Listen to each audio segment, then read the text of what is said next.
All right. Sorry to keep you waiting. Heather says I win. Nice, Heather. Good win, good win.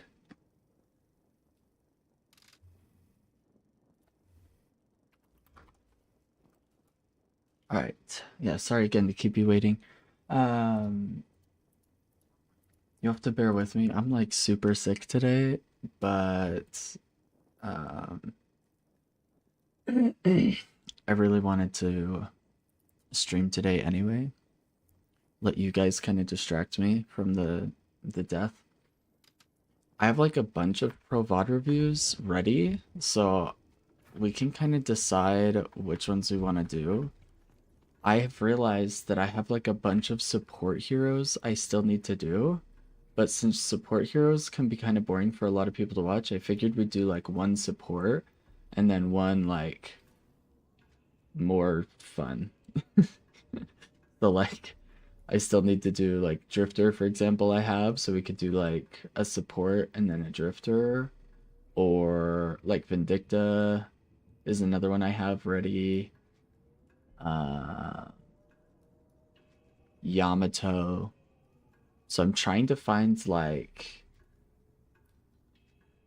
a support VOD that I can do, like Kelvin, Ivy, or Rem or something. And then we'll do one of those and then one of the other ones that are already listed. That's kind of my goal anyway. Um, so I'm working to find those.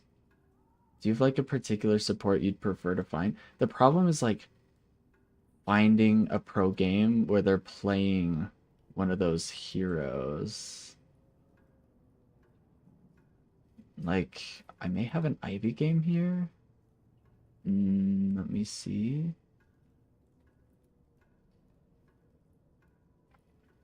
I think I have a fairly decent Ivy game, or like Holiday. I also don't have a Holiday game. This might be better to go for Holiday. We'll see.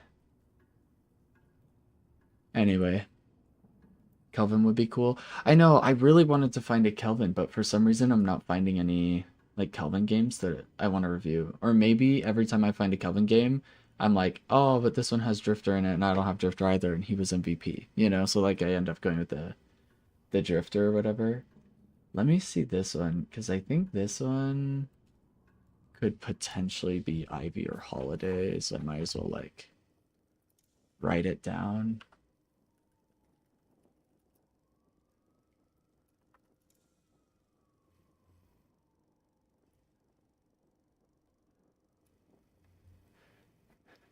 I mean, I really should maybe just find Division. If I want to do supports, I really should just look at like Division stream. If he is a streamer, I think he is. Almost all the high rated players are.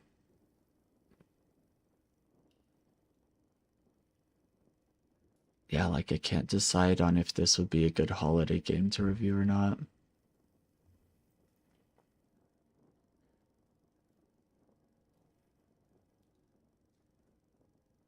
Mm. I mean, he was a key player on Holiday. I feel like that's good enough for me, you know? We'll take this as a holiday game. Um, okay.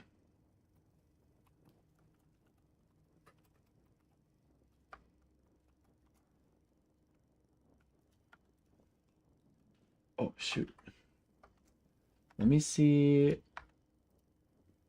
Heather, I'll do my best here. What is happening? How do I exit full screen on this?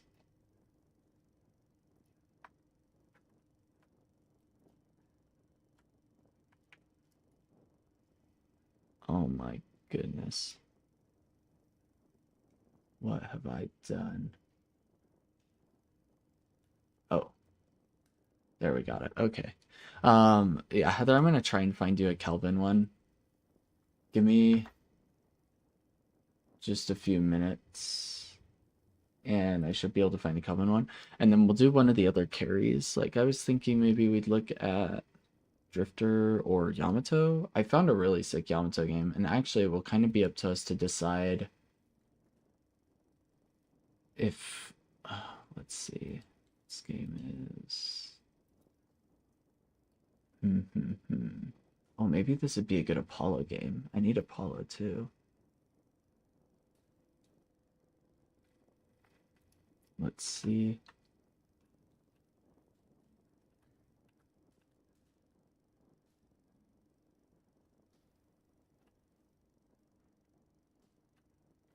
Dang, this is a long game.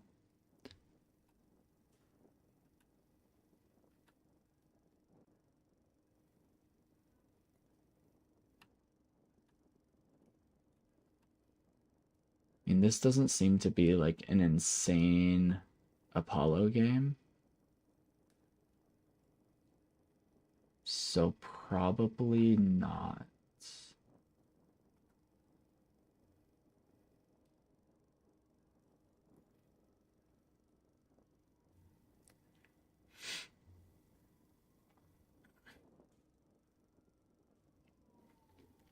Have you had any good games, Heather?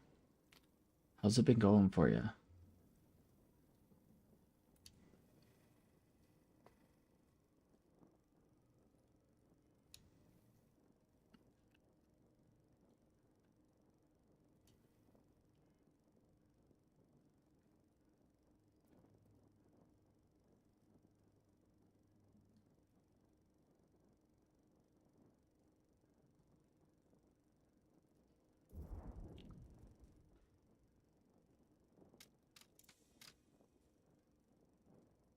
Hmm. Generic Ed Boy is like a top 5 Apollo, so I'll probably just look for his stream for Apollo. Let me, for now, like, what is wrong right now? I do not want to be in full screen. There we go. Let me see if I can find Division stream and see if he was playing. Oh shoot, Deadlock.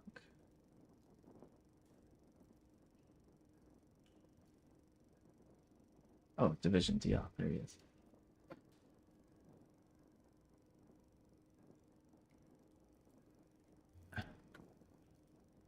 Just the two the other day with the best dynamo ever, and then the very next one was you're the worst dynamo ever. LOL.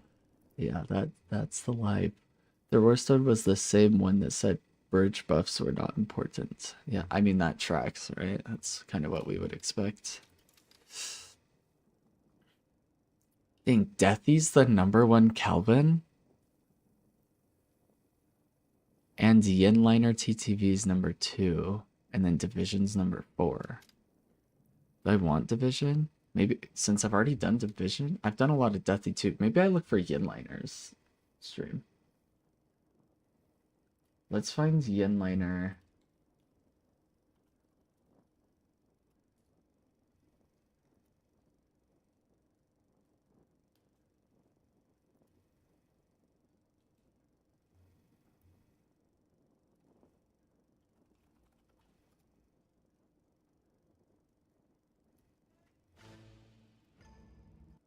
Alright, surely we'll be able to find some Kelvin gameplay from Yinliner's stream.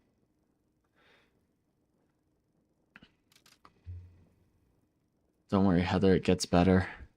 Life goes on, I promise.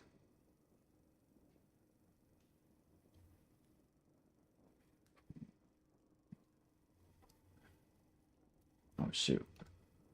I had the ad paused.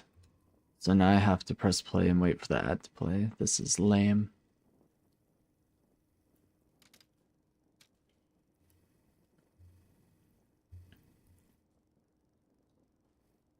I think the funniest thing was his name. I have to go find it. Yeah, we should probably broadcast it in the Discord so people know who to dodge.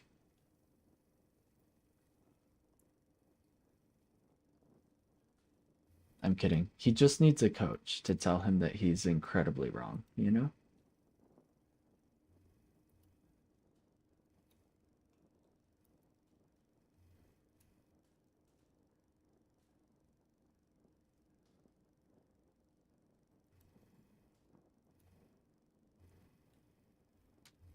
I have him playing a lot of Dynamo. Is Yinliner the #1 Dynamo? Oh, he's the #3 Dynamo. Oh, I mean, if you want a Dynamo game to watch, or several, Yinliner played a bunch of Dynamo the other day if you want to go watch him, Heather. FYI. Dang, this like whole stream was Dynamo. Okay, let's find a different VOD.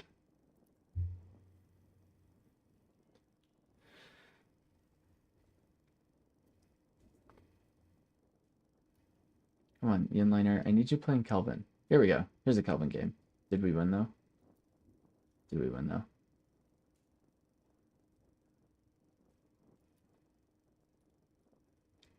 No, it looks like we lost. So kind of a bad example, right? Okay, let's find one where he won. Those always feel bad. Oh, he also played Sinclair.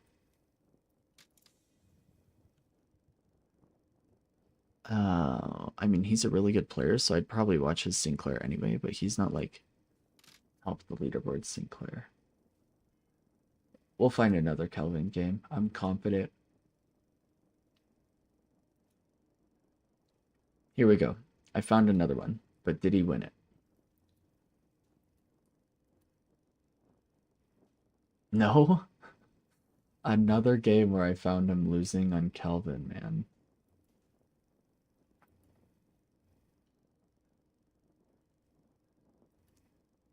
Okay, I found another Kelvin. Heather, It's gonna happen. I'm telling you. And this one looks like way better. I think we won this one.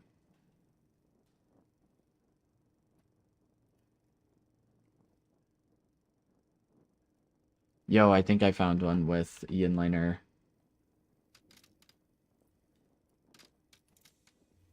On Kelvin. And they actually won.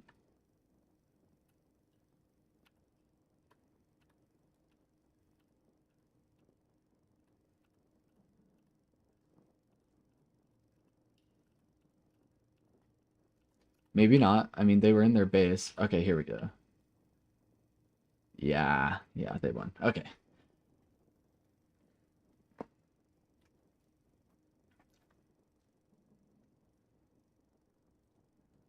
He's playing Spirit Kelvin a lot. I mean, this isn't like support Kelvin.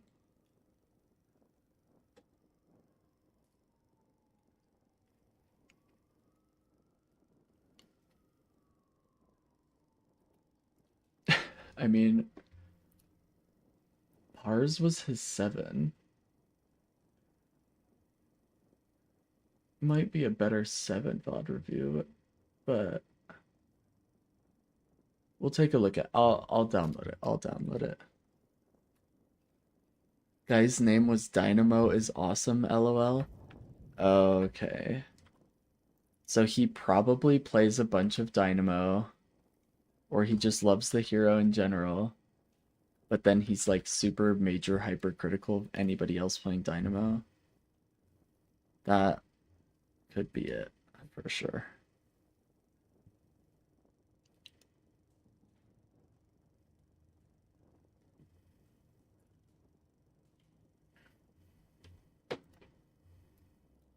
Okay, I found you a Kelvin game.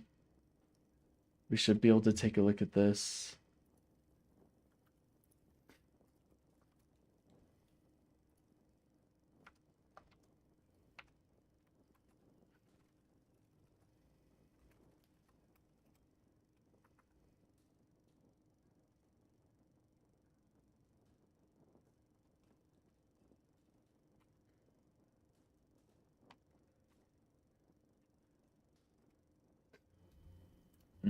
Okay.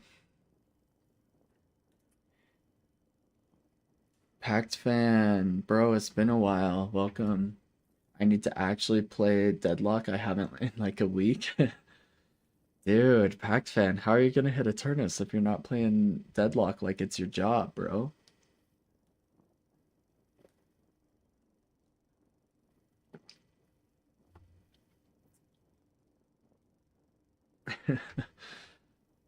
That's alright, bro. The MMR's kind of jacked right now. It's kind of crazy, so janky is maybe the better word. Ranking up and down is either really easy or really hard. It's really, really odd right now.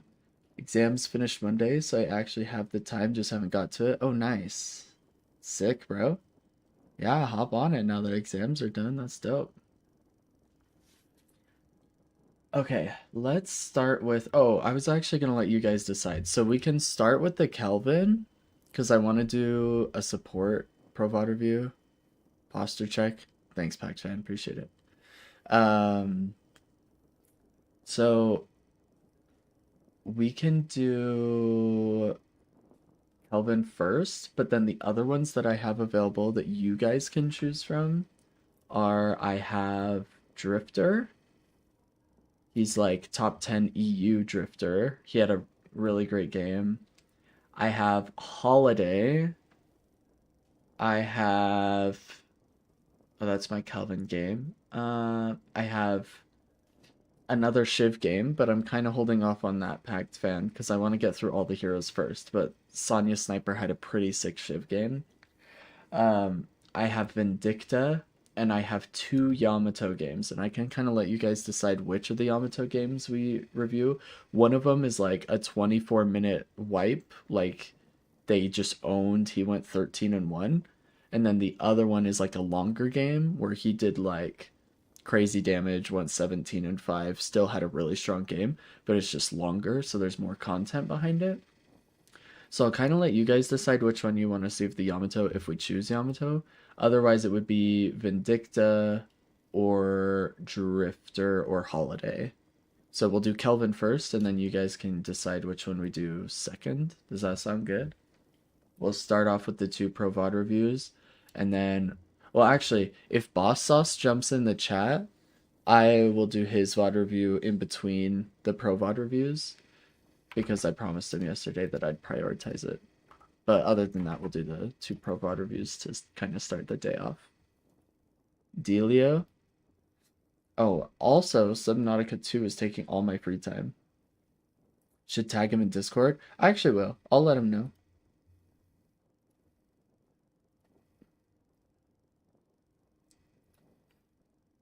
It's a great idea.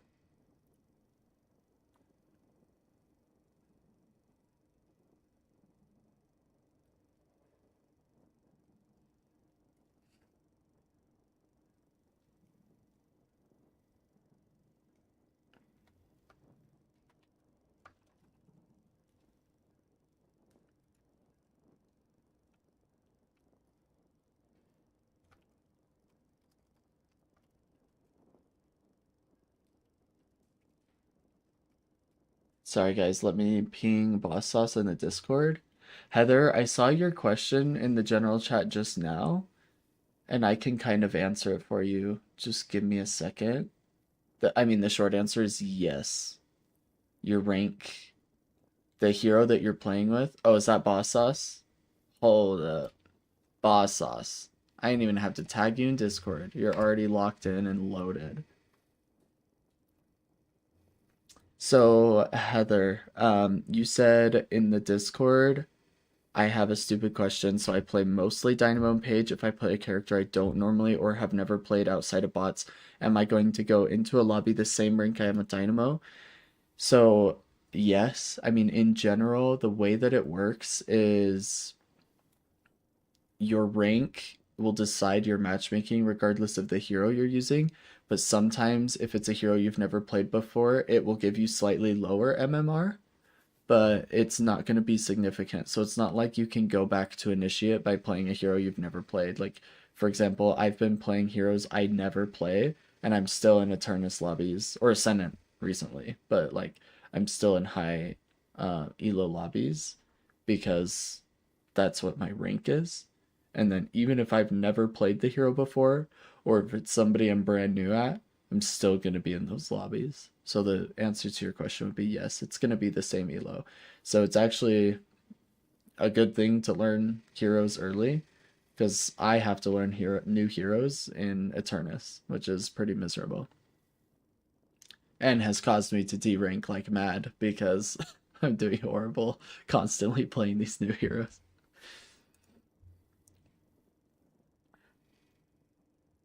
Okay. Oh man, that would be so hard as a higher rank. Yeah, it's actually a reason why we see a lot of Smurfs, unfortunately, is they justify it by saying, "Oh, well, I'm learning a new hero, so I want to go play in a lower elo lobby." Um, it's just unethical in my opinion, so I just put my ego aside, let myself derank, and just learn the hard way. But it is tough. I definitely suggest you learn new heroes earlier. That is definitely my suggestion. Um, okay, let's go ahead and look at this. This is going to be our Kelvin VOD review. And I think he's like this number 2 Kelvin North America, if I'm not mistaken.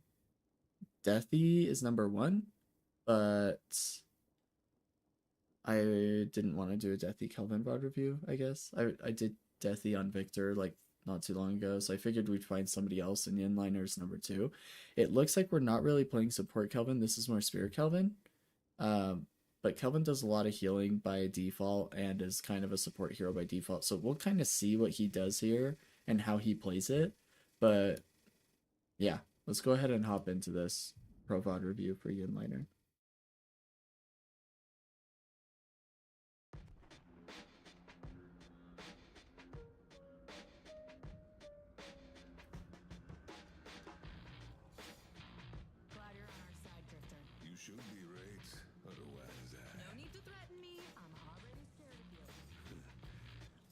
Sorry. Okay, here we go.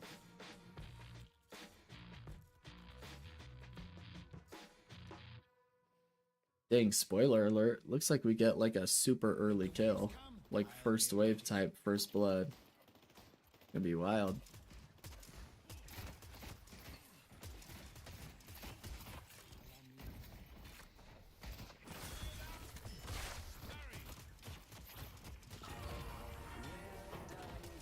Dang. What an absolute Chad. His Paradox got parried and he came in for the other parry, saved his teammate. They killed Paradox because when Drifter was playing on top, they just used their guns to kill her, and then Drifter did parry, but he went down. Oh, not Paradox, I mean Doorman.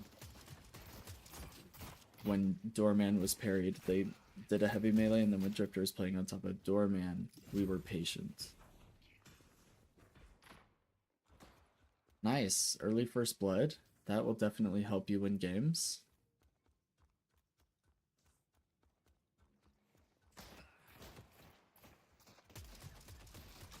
We're playing with Adofan 11 and Pars. We're playing against... I actually don't know many of these people by name. Leo, I think I recognize. I think Adofan is Geo. We did a VOD review of his Bebop game like last week, I think. I think Pact Fan recognizes Tim Sab.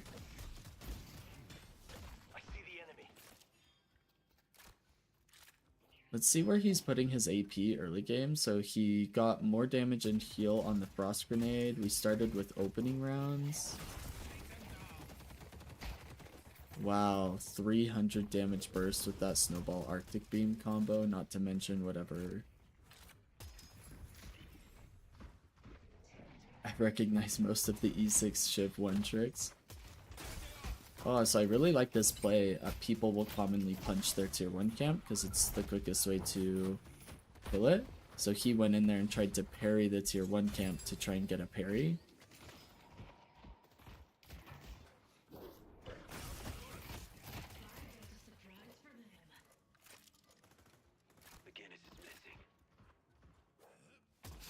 I don't watch enough like Eternus 6 gameplay, and since I've D-ranked so far, I don't play with them. So sometimes I just don't recognize people. That and everybody's changing their name constantly, or has like an alt account that I don't recognize, so like it's hard. Using his snowball charges to heal him and his teammate, make sure they're healthy for these waves. They can maintain tempo that way. Paradox calling out missing, just because they can't see him.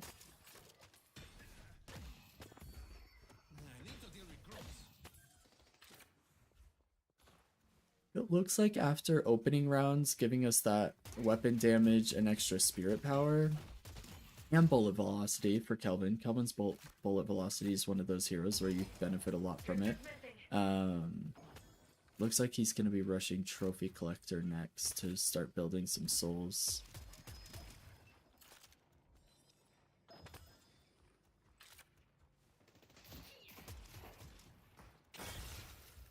Healing his teammate. I actually think that Snowball missed Paradox. Unfortunately. Now we're going to look to kill the heal minion pretty soon here and bring it to our Paradox. Yep.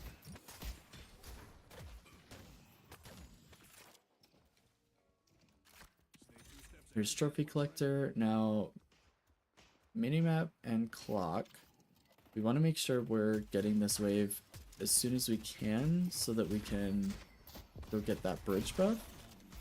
But we may not have tempo for it, and in those cases, you definitely want to be coming to your team, hey, we can't get bridge buff, which they could have. So I think this is a misplay. I think we should be going for bridge buff. But we missed the timing. So our team is going to get the right side bridge buff, their team got the left side. It's not the end of the world, but we could have been on that left side bridge buff, and our team could have secured both. So I don't know if he wasn't paying attention to the clock, which is really, really rare, or if they simply wanted to prioritize pressure in their lane, which is fine. Top players changing their names a lot is pretty common even in other games. They just don't want to be targeted with weird behavior, trying to farm clips for killing streamer videos or like sniping them. Yeah. No, I totally understand why they do it. It's just hard to keep track of them unless you're queuing with them or friends with them. But yeah, no, I understand that they don't want to be sniped. It's actually one of the reasons why I decided not to stream Deadlock for my gameplay, and I just wanted to do coaching instead. Is I really enjoy coaching, but also I didn't want to have to deal with like sniping or anything like that.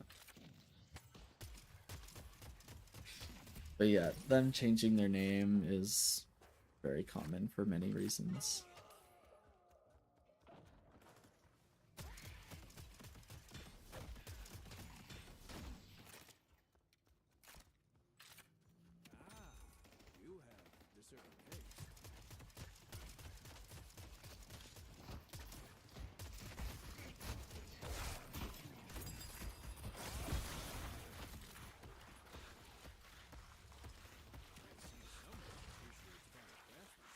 He's going for a pretty balanced build here in lane. He's not rushing any one 4.8k spike.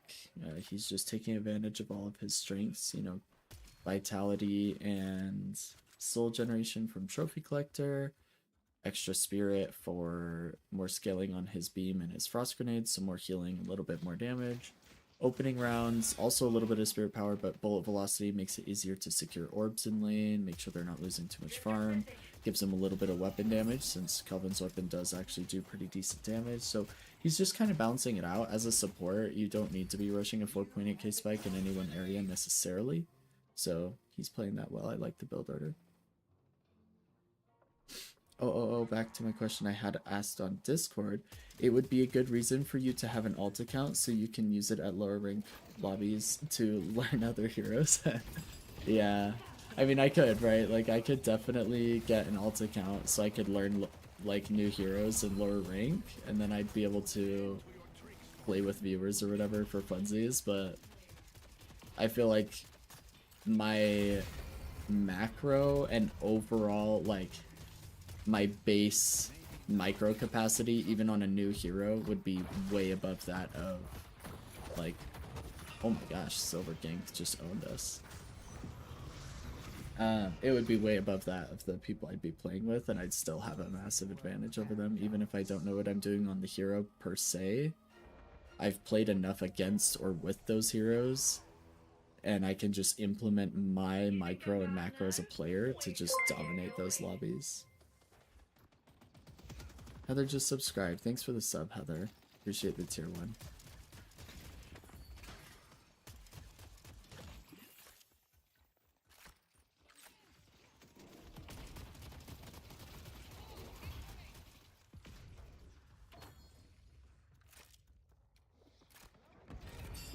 Heather's officially the first sub on the channel. Nobody can take that from you now, Heather. This is like an ult angle. I would want my teammate to group up with me. I mean, now he's too low, right? But like, had he had his teammate like come up with him, and then he used Snowball to stay healthy, he could have instantly ulted, and he could have survived, or maybe even turned that fight if he had the teammate in the dome with him, because they maybe could have isolated like 1 or 2 people inside the dome with them, and that increased healing.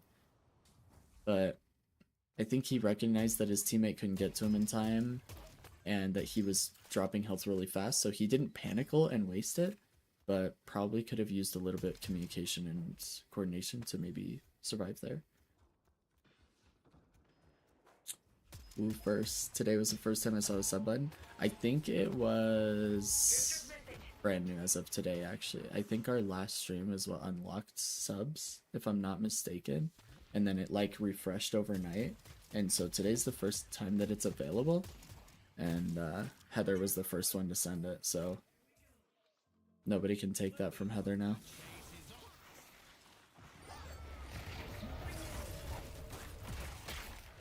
I wouldn't be, so like here, Heather, going back to your other question in Discord and what you asked me yesterday was like playing in lower lobbies to feel the pain.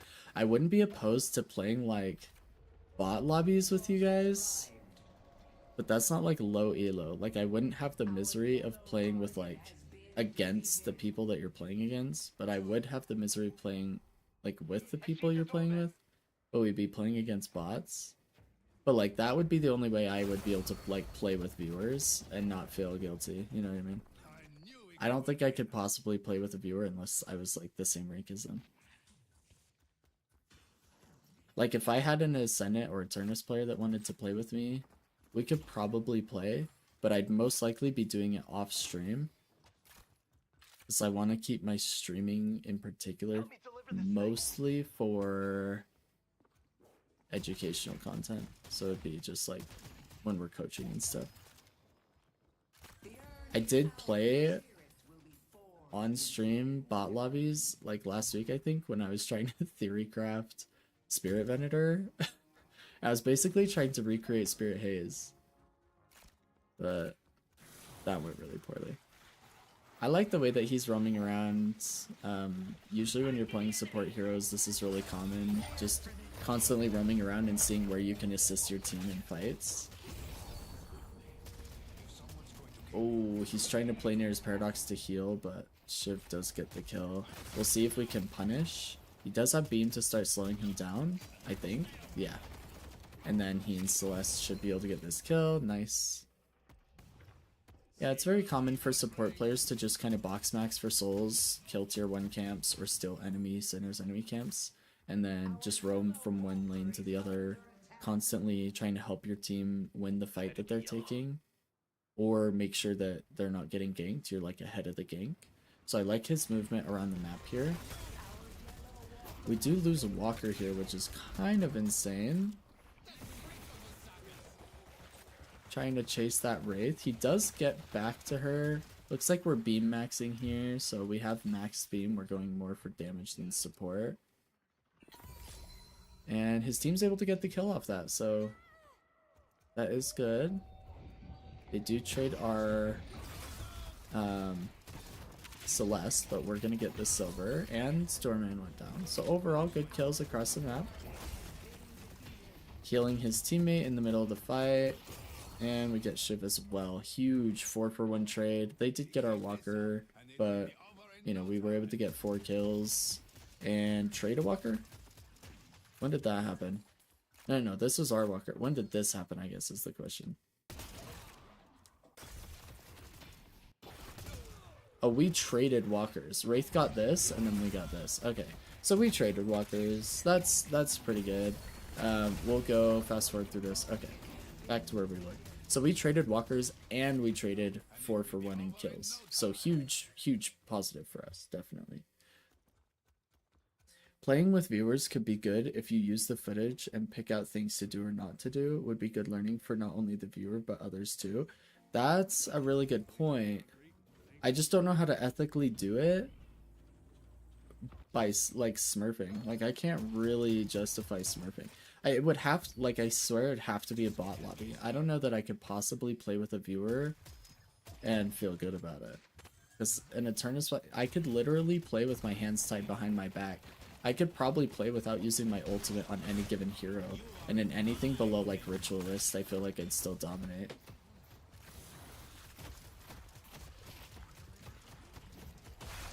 Like, my macro alone, not mine, it doesn't even have to be me.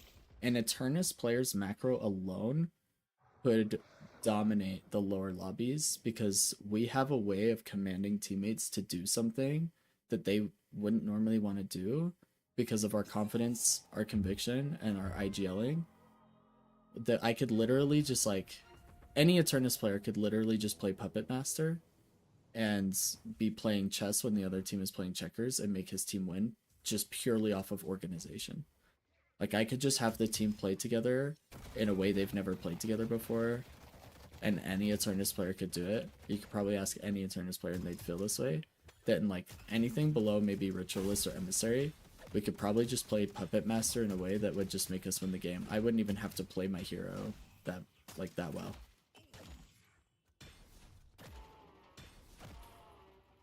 I wonder if you leveled up an alt to Ritualist, then you would still be able to play with people a bit lower and a bit higher. I could probably do that. I mean, I could level an alt to like Ritualist.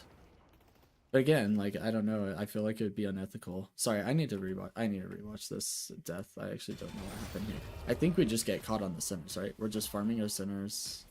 Wait, why am I getting this bug? Okay. We're like full HP. We do a camp on our side of the map, and then we do centers. And we just get double ganked by Drifter and Silver. There's like literally nothing he can do. Look how fast he dies. Jeez. Yeah, I mean, there's nothing you can do in that situation. That's not his fault. I just want to make sure it wasn't his fault and I wasn't missing like a coaching opportunity, but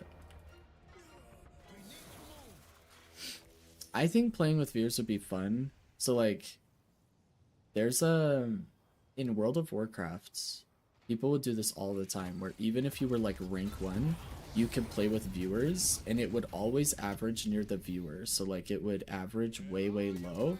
And that way they could play with viewers, but they were essentially boosting their viewers or smurfing. But it's fun for the viewer to play with somebody, right? Like it, and it's fun for us too, right? Like it would be way fun for me to play with you guys.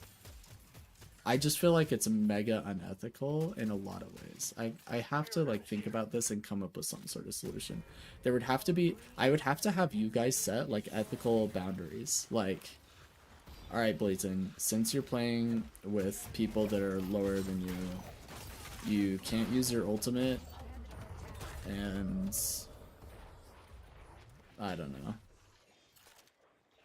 You can't get more than 10 kills. I'd have to like set limits so that we were trying to counterbalance like the highly advanced macro and comms communication is a big thing.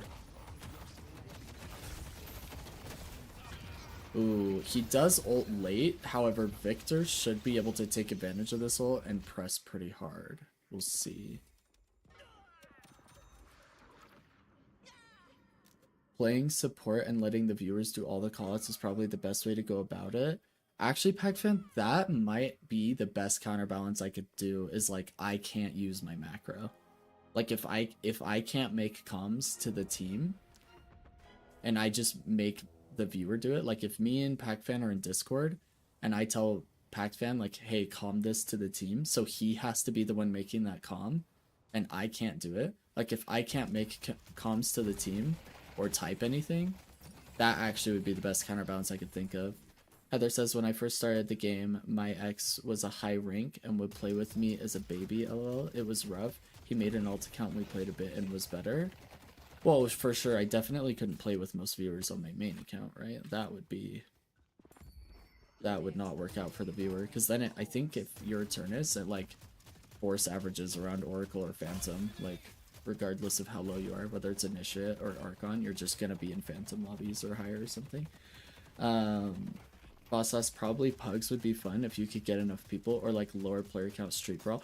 That's actually a really good idea too, Boss Sauce, is we could do, if we had enough people ready for it, we could literally organize a custom game, and then I'm only playing with viewers. Then it's not like I'm smurfing against randos, it's like everybody is consented in the lobby, you know what I mean?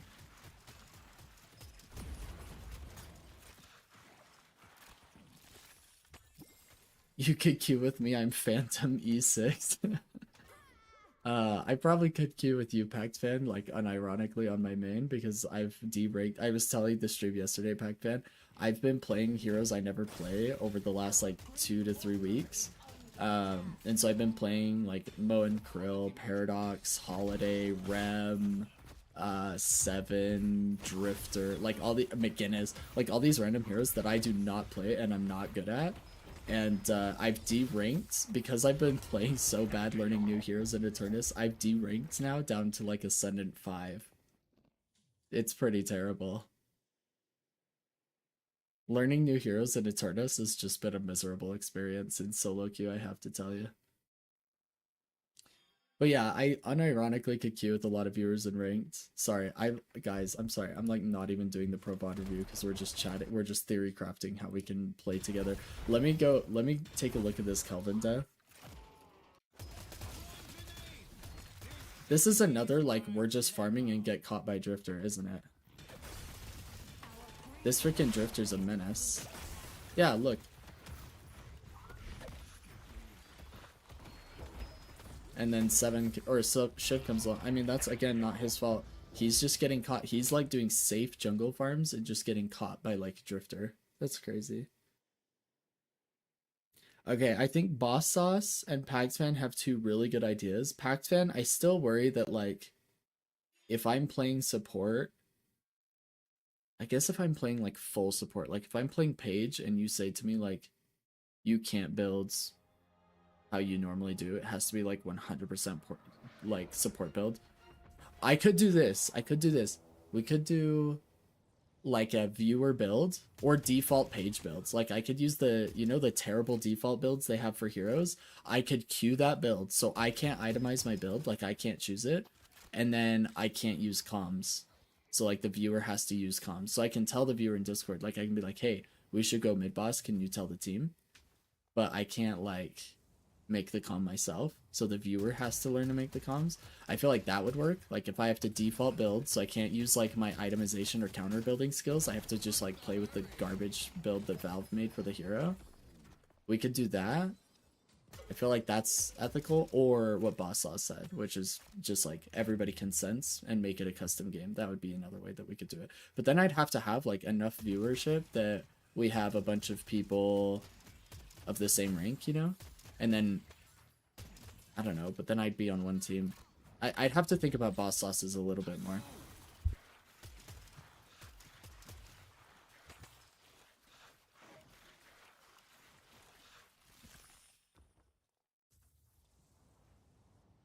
The urn has been dropped. If you need anything else for your next expedition, you know where to find me.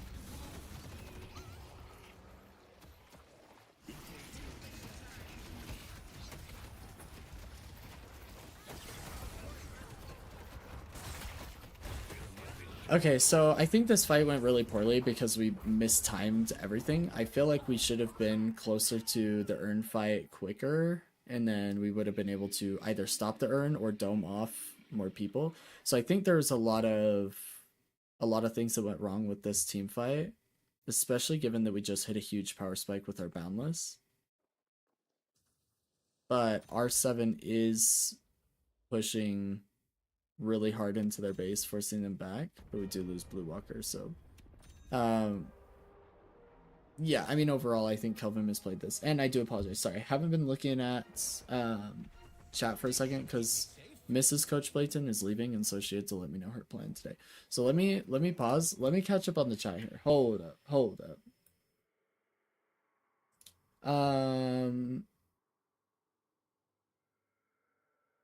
Heather said, I would just make sure whoever you team with, make it teachable for that level. So maybe for, like, Pact Fan, you would make him do all the callouts and has to tell you what to do. But for, like, me, you might ask me questions on what I would do during certain times and doing callouts for buff centers mid. That's a good idea, Heather. Pact Fan said, Pugs are really fun. I'm nasty on Shiv and Pugs. Might have dunked on a couple of Eternus players in Pugs. We did see that. Loved it. Pact Fan's the GOAT. Heather Hazza said, I think you would want the viewer to experience randoms because then they can see how teammates can make or break and might get someone that thinks bridge buffs aren't important. Heather, I feel like we need to talk about this because I feel like oh my gosh, I'm so sorry. Guys, my HUD has been wrong this whole time. It said I've been coaching Ascendant. Nobody told me. You guys. Yeah, I changed it. I think Heather needs to vent a little bit about the teammate who said the bridge buffs aren't important. This is a recurring theme that we keep bringing up, this trauma. And Heather, I just want you to know we're all here for you. okay? And we love you, and that it's gonna be okay. We're gonna we're gonna get teammates that know fridge buffs are important. Oh my gosh. Okay. I kind of want to go back and redo this Erd fight and give you guys like a proper breakdown of what I think was wrong with it. So I think his pathing into the urn, I think he should have gone rooftop. Doing boxes when the urn is coming is like mega troll. So this was all a huge misplay. Like these souls are way less important than timing to the urn. So now we've missed timing to urn. We should have been closer so we could ult. Now they've already depoted urn. Our Celeste gets ulted, and we do counter ult, which is really good. This was a good ult. It just came like late. We're just in a bad position first. So we do kill Wraith, and we're trying to help our Victor. Unfortunately, Victor goes down, and we're trying to finish off the Drifter, but we die. And I think this was mainly a timing issue. He could have played on rooftops and ulted way earlier in that fight, created space and denied the urn for longer. Drifter would have been holding the urn and not fighting, or dropped it, and then they wouldn't have gotten urn. And then this whole series of events probably could have happened exactly the same, but they didn't get urn because it was floating back that whole time. Or Drifter's holding the urn, waiting for Dome to go down like a fool, and we have a man advantage essentially, right? So I think that was one of the reasons why I thought this play was just really bad overall. He's like doing boxes during an urn fight. So definitely a big mistake from our Kelvin here. Heather, it was 2 days ago, LOL. I know it was 2 days ago, but it's okay. We're still here for you. Us contesting this mid-boss is actually so good and really bad for the enemy team. They just gave us mid-boss because they didn't kill it in time. Really nice that our entire team rotated mid. Like, we calmed, hey, let's contest that mid-boss. They're killing it really slow. And we all made it there. We played together. Well played. One of the Eternus players was number 250-ish, so he was E6. Nice. I think it's so funny, like, Eternus is such a weird place right now, to be honest with you. I honestly feel like I can't trust ranks right now because the MMR is so janky. Like, there are Ascendant players that should be in Eternus, and there are Eternus players that should be in Phantom, and like, I'm sure it's the same way in all the other ranks. Like, rank feels really weird right now. The stuff they're doing to try and catch Smurfs has erroneously redistributed ranks in a weird way. And I don't like it, really. I feel like if I wasn't trolling over the last 2 weeks and like trying to learn new heroes, I probably could have ranked up way high because of this random MMR change that they did. But instead I'm learning new heroes and deranking really fast.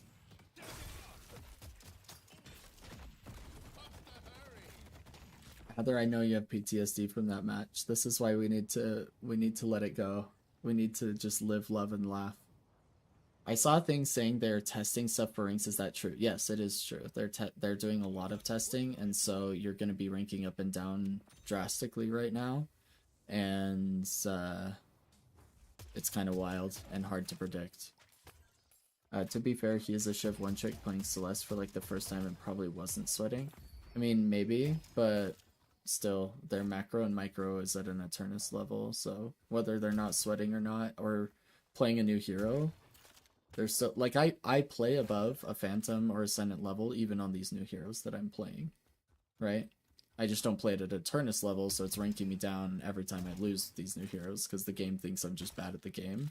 But when it's your 6th game on Mo in an Eternus lobby, you know, it's rough. Live, laugh, love, rebel fart skin. Oh, what a legend, man. This guy doesn't even know he's a legend in our chat, but what an absolute Chad.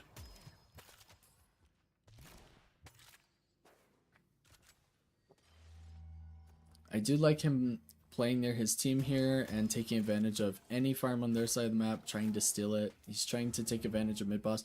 Okay, so this was actually... I want to touch on this. This is actually a really important point that lost me a game last week, I want to say it was, I was playing Deadlock in an Ascendant lobby, and when we got mid boss, we had no like pick opportunity. So there was like no opportunity. They were just sitting in base, clearing their waves, playing really safe. There was really no opportunity for us to get any kills and kind of stagger some deaths, get a numbers advantage so we could push like a walker or something. Oh no, all the walkers were dead. Sorry, it was to push into their base and start downing shrines because we would have just playing like a 6v6 with rejuves and probably would have died. We didn't have like a big soul lead or anything. So generally what you do in this scenario, it's actually almost this exact scenario. Enemy team has no walkers. The only objectives are in their base, but you don't have numbers advantage and your soul lead isn't massive. What you do with your rejuves is steal all of their farm first and then all of your farm and then buy. So that as your bag grows, you're getting safer and safer until you can drop off your bag into like tier 4 items. Okay. So generally speaking, this is the best use case for mid boss if you can't find any picks. Like if your team literally cannot find a pick, the enemy team is not playing dumb enough to allow you to get kills that will give you a lead so you can push their base. You just want to steal farm. My team didn't understand that and like vehemently fought me on that comm. So I calmed to them, yo, we can't find picks, they're in their base. Let's steal their farm first and then work our way back. I said, can somebody hover me? I'm stealing their doubles. Only one person hovered me and my entire team was doing our side of the map farm with 3 rejuves. And the enemy team decided to be dumb and push out and they killed me and my bro that were on doubles and got both our rejuves and then killed us a second time, and my entire team was flaming us. But these 4 players that were playing safe with 3 rejuves on our side of the map are the ones that were wrong, and that one mistake cost us our entire mid-boss advantage, and we lost tempo for the game and ended up losing the game. So this is actually a really important concept that they are trying to look at their side of the map. The enemy side of the map is completely empty of farm right now, right? It's like barely any alive and it's on the midline, right? Like they're barely on their side of the equator. We are cleaning it up. Then we'll start finishing any camps on our side of the map and then we'll buy because we don't have any pick opportunity. Now we may get pick opportunity here and that'll change, but this is exactly how you should play a mid-boss in this scenario, and a lot of lower-rated players don't understand that. Mid-boss can literally just be the safety net you need to completely deprive the enemy team of farm and widen this gap, this soul lead gap, so that you can have an advantage in the next team fight. Because having a significant soul lead gap in the next team fight can be just as punishing as mid-boss with almost no soul lead. So you're going to give yourself an advantage one way or the other. But even in Ascendant, right, this is like theoretically the second highest rank in the game. My team didn't understand that, misplayed it, and we lost the game off that tempo. So something very important to keep in mind, and they are doing this beautifully. Like Yunliner stealing their camps, stealing their boxes, doing everything while we have rejuves. Really, really good. And the team staying grouped with rejuves. Now we're going to do earn with rejuves. Like this is all exactly how you should be playing this mid boss, because they're not giving us picks yet. Now they may, but they aren't yet. And so they're going to try and shove Walker while we're doing earn. That seems to be their play. If I'm my team, I'm saying, yo, let me deliver earn by myself and go play on that Walker. Like, let's punish them under our Walker. And if I can't deliver the earn, if one of their players is here, I'll just back up and deny it. But if they're not here, then I'll just get a solo earn push. And now he's going to start shoving shrine. So our team is killing them on our Walker because we have the advantage and rejuves. We won the fight, and now the enemy team has to back up and deal with us on shrine. The amount of map pressure we have right now is insane.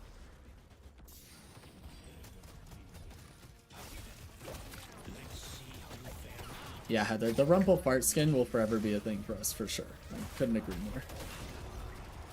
So the enemy team did back up, and they're punishing us for going for the shrine. We're going to try and back up to our team, but I think we just die here. Yeah. Our team may be able to trade, though, because we are in a 5v4, and Silver's super low. So there goes Silver. Let's see how our team does. Let's just fast forward. We kill Shiv too, so we got a staggered death, even though these two are back up. 2 of them are still dead. Drifter's getting low. They get our Victor ult. We are backing out of the fight. Looks like we'll lose Victor. Okay. So our team is basically out of the fight, so we're just going to start doing camps and make sure this stays as wide as possible. There's no big objective to be getting on the map. There's no earn, no mid-boss, so it's time to start farming and, you know, wait out our teammate so that we're 6v6. and primarily make sure our lanes are healthy enough that we can protect this walker if they try and siege it, because they're still slot locked from this. And playing under Walker gives us resistances that will give us, you know, an advantage. But this Drifter is an absolute menace for us. I'm surprised he doesn't buy like a return fire or something, because the Drifter has just been finding us in the jungle all game. So he ults his Walker. This delays the damage that they can do to it. He's trying to give his team time to get here, because Wraith and Drifter are trying to just melt this Walker and melt him. So he's trying to slow this Wraith. If he can apply pressure, she won't be able to kill the objective. She'll have to back out and reset. So we do kill her and McGinnis. So we trade 2 for 1 here. And then let's just kind of watch our team, right? Who do we want to watch? Should we watch Pars? Let's watch Pars and fast forward just to see how this team fight plays out while we wait. So that was a bad person to watch. We'll watch Victor. Oh no, Victor's not here. Pocket. So my teammates traded 5 for 3. Now we can do mid-boss if we feel we have the damage. But since Victor's in their base, I think we're just trying to end, which I don't really think I agree with the call. We'll go back to watching Kelvin. So we're on our side of the map. Yeah, our team backs out of trying to end because we realized that was not the play. I would have liked to see them start mid-boss because we would have had numbers advantage in the mid-boss fight, but that's okay. Looking to heal our teammate when he's close. Any support we can give. Going for Sinners, as that's the best farm on the map outside of the wave. Our waves are fairly healthy, so we're just kind of maintaining the healthy. Making sure we don't die here in the Drifter ult, so we're trying to back out with our teammate. Good movement.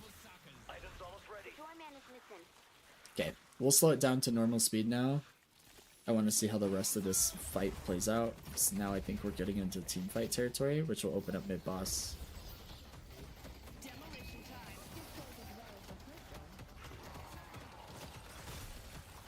So he's using verticality so he can avoid that McGinnis ult. Love to see the usage of his ice path here.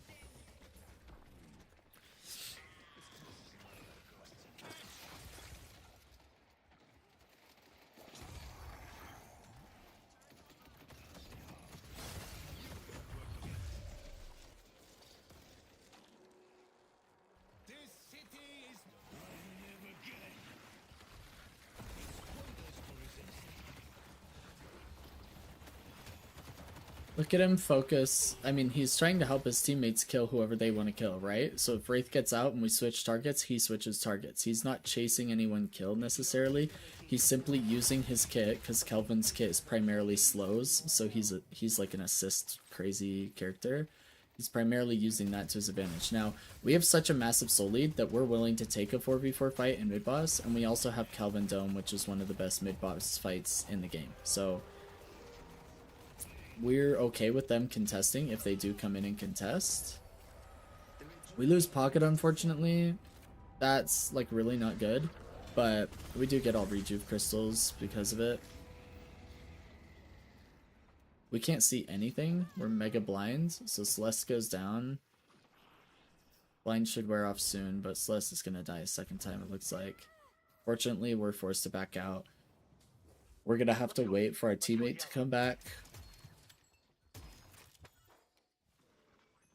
We don't want to play our 2 rejuves while we have numbers disadvantage, unless we can find a pick somewhere with some sort of numbers advantage, like if they are out of position or something. Enemy team is going to do retake earn, which is really smart for them. I mean, ideally we can test this.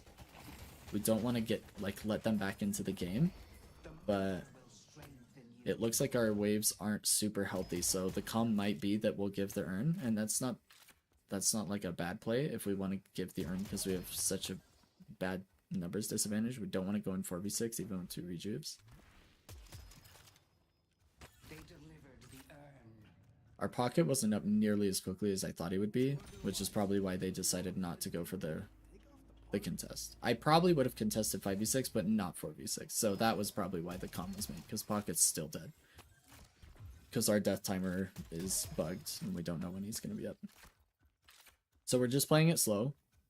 We're just going to make sure our waves stay healthy. We're going to farm up a little bit. They're still slot locked, so them getting, you know, retake souls isn't the end of the world. We just got to make sure we can't give this walker. And their patron is down, so we really only need to win one more team fight. We don't need to be forcing a disadvantageous fight on retake earn. We might as well just take one more advantageous team fight, and then we win the game, right? And that's probably what happens. I'll go ahead and fast forward again as we move up, because it looks like we're positioning to try and fight them at their base. Okay, here we go.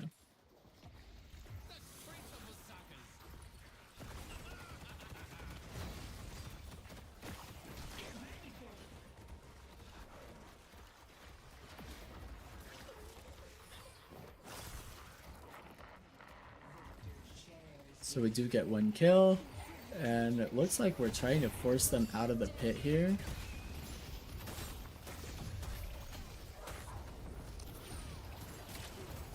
Gonna get cursed. And it looks like we kill everybody and win the game.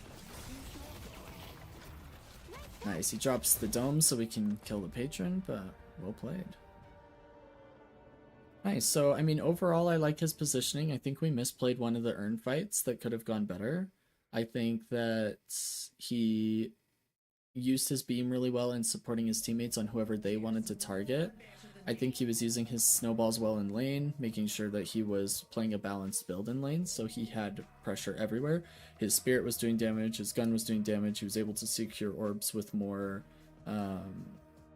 bullet velocity, and he had early trophy collector so that as he gets assists throughout the mid game he can start building those stacks early. You know, playing near his teammate for the parries, they got a quick first blood off of that, and then you know, I think overall he played that laning phase really strong. Mid game is a whole lot of roaming back and forth, helping your team, communicating who thinks they have kill potential, which lane we want to push together, you know, getting those 3v2s, those 4v2s as we roam around, making sure that we're helping our teammates as much as possible. He almost always, if not every single time, made sure somebody else was in the dome with him. It was very rarely a solo dome, or it was a 1v1. He almost always had a teammate in there with him to help, so you're both taking advantage of that extra health regen.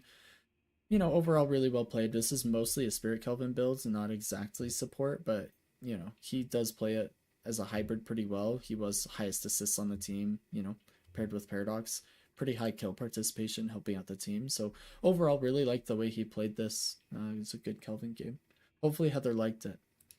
Heather wanted the Kelvin Pro VOD review. Sorry, getting all tongue twisted over here.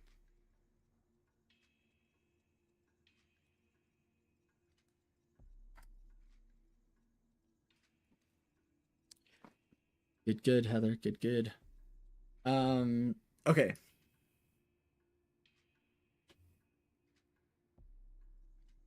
Boss Sauce, are you still here? Because if you're here, we can send your VOD review before I do the second Pro VOD review. And then I'll let you guys decide between the Pro VOD review. I might be able to do it.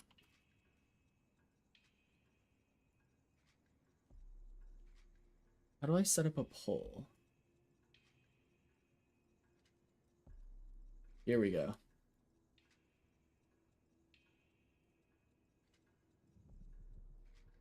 Let me do this.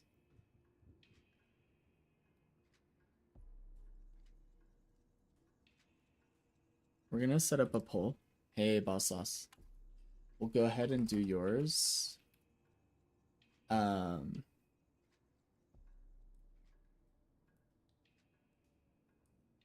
Okay. So the question is next Pro VOD review. I'm gonna have you guys just kind of vote. So we have available, You guys let me know which one you want to do today, because today we can do holiday. We can do Yamato. I actually have 2 different Yamato games. We have Vindicta. Or we have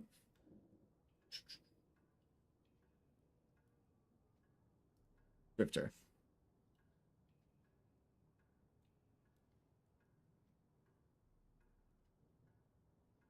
So let's do a quick poll, and you guys should be able to participate in that. And then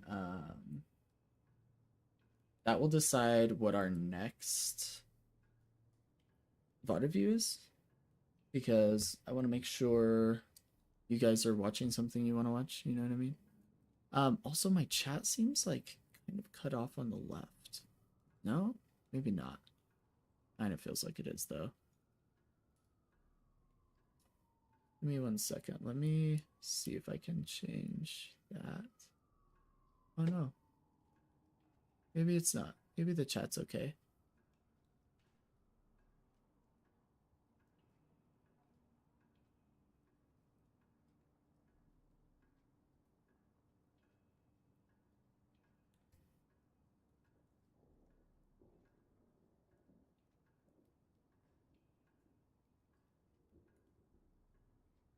You guys, you're completely evenly split.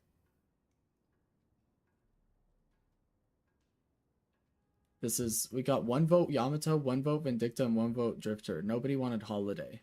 What is wrong with you people? I need a 4th viewer in here to change. Oh, the poll ended. Dang it, man. Okay. Yamato, Vindicta, or Drifter? Well, you guys are no good at all. I give you 1 job, and you evenly split the votes. I mean, what am I gonna tell the authorities? Right, we'll do it. Here's what we'll do. I voted Yam, but I could go for a Drifter VOD. Okay, Boss Sauce broke the tie. We will do Drifter after Boss Sauce's VOD review. Let me get Boss Sauce. Let me get your VOD match ID. If any other students have VODs that you guys want me to review as well, we can do it after the Pro VOD review. So we'll start with Boss Sauce's, and then we'll do a Drifter Pro VOD review that I have ready, and then we will play any other students' VOD reviews after that. So if anybody has any more, you can let me know. Boss Sauce, let me download this if I don't already have it downloaded. Let's see. Did I prep here? Did I already download this? No, I didn't. Okay. So we've got Boss Sauce playing Apollo. We're Emissary 3. And we're looking for game sense, items, and builds, huh? Okay. We'll take a look at your overall macro. Do you have a specific builds that you're using on Apollo? Oh, hey, I'm selecting Apollo right now. Do you have somebody that you're following?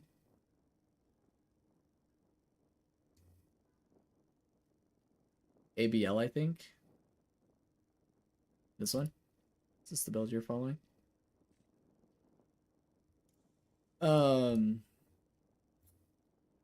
Does generic Ed Boy have a build? Because generic Ed Boy is really good at Apollo. I was actually trying to find. I'll find an Apollo game from generic Ed Boy, and you should be able to take a, or you can just follow his stream and see if you find any games from him playing. But I'll do an Apollo Pro VOD review eventually from generic Ed Boy, probably, because he's like what, number 5 North America, if I remember correctly. Yeah. I mean, but ABL is just good to trust when it comes to builds. But we can kind of go over what items you build. But let me take a look if this is the build you chose.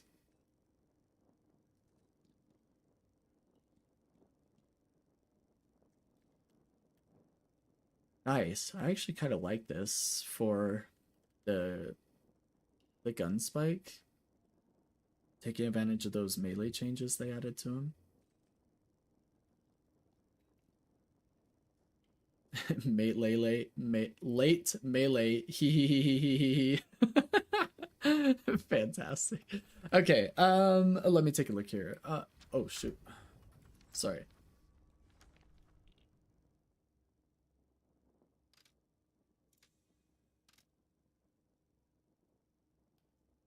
Is ABL even on here?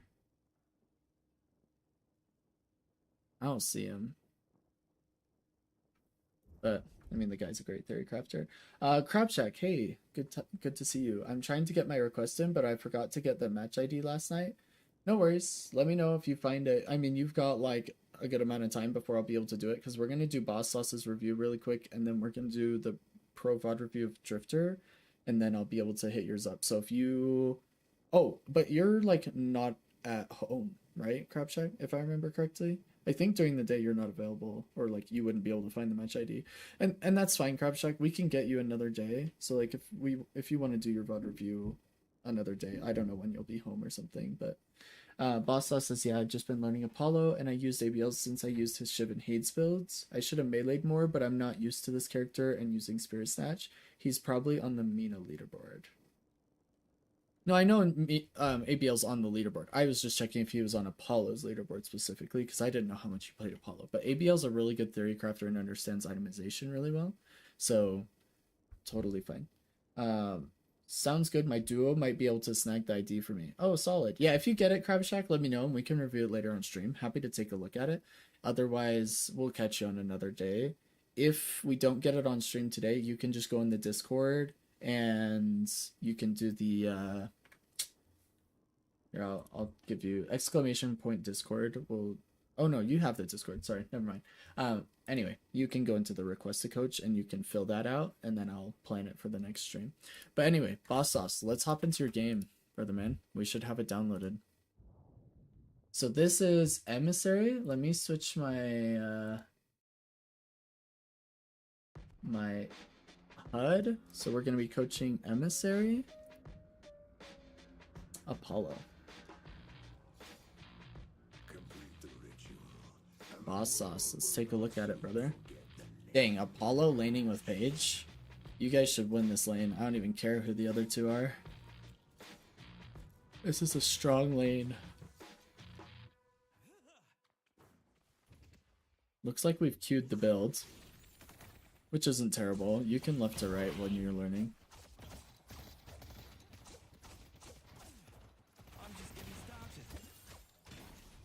Be careful to use your one on the wave, because it's very difficult for you to secure the orbs. So they can deny the orbs really easily. So unless you're communicating with your teammate to like secure the orbs because you're about to blow them up, I would just be careful. I think it's really common for Apollo to be using his one more so on mini camps because you insta-kill them all, and poking heroes. And then you just use melees and autos to kind of kill the minions, yeah. I'm not saying you can't use abilities, I'm just saying better players in higher elo are going to really... Dang. You almost got punished there, because his parry got triggered by the minion. If he was better at the game, he would have just killed you. I would have gone in. I would have dashed, parried the Guardian, and chased that guy down. He was so low, you can take a little bit of damage from the Guardian. Go kill that guy. You got Page Shield too. You could even call that. Say, yo, I'm going in. I'm killing this guy. This guy's dead to me. You're better than them. Don't be scared of these fools. Look, Lash is still here. Still 1 HP. Go in and use your 1. Keep him low. Your 1 pretty much negates his heal minion, by the way. So if you use your 1 on one target every single time, any other poke damage you do is basically net positive. Does that make sense? How that works?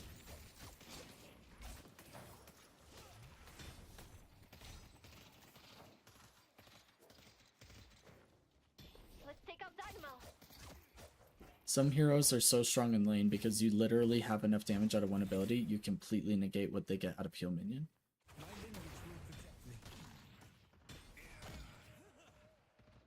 I like that. I like you using the one on the minis. You're a little late to the minis, but I do like you clearing them. We'll see if he checks minimap and clock, chat. Heather's gonna have to beat you up if you're not using minimap and clock. It's the golden rule. I got one of those for the missus. Big fan.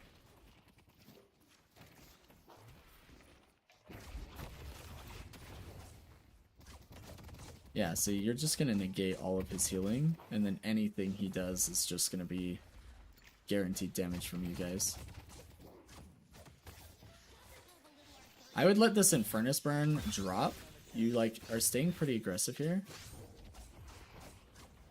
So like when you see this on your HUD, if he's looking at you and this meter's pretty high, just give it a few seconds and let it drop. Oh, use your riposte. You're learning though. I mean, it's fine. But when you have riposte up, I want you to anticipate abilities hitting you at any moment. That way you can just be like way trigger happy with it. Because you counter Lash really hard. Because his ground strike is really predictable both with audio cue and the visual cue on the ground. And then you just take no damage and stun him.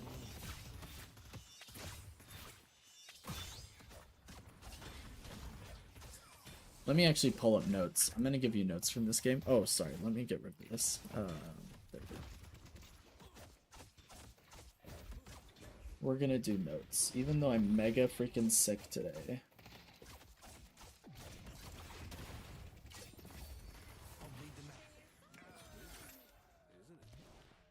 Victor shares his pain.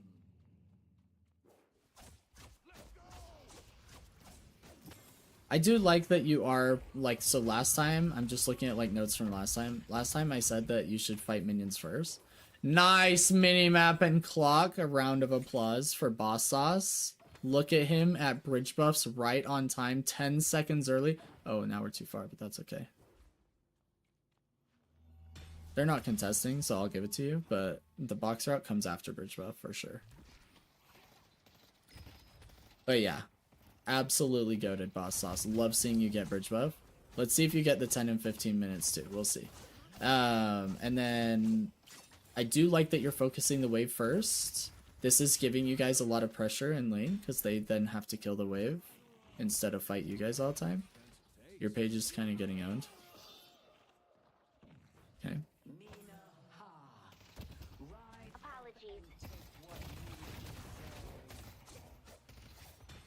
When you have that verticality after you use your one, it's really, really easy to get a lot of damage out of Flawless Advance. So you can just start charging him with that. But also, don't feel obligated to use all three of your Flawless Advances right in a row. Right? Like, you can kind of space them out if you need. Yeah, massive gold start for Boss Sauce, though. Playing this very well. I like it. I do like that you are re-killing minis, though. You're, like, watching those respawns, you're going back. All of that is, like, significantly better from the last time that we watched you. Nice poke damage on him, taking advantage of the root from your page, so playing off your teammate. Good movement.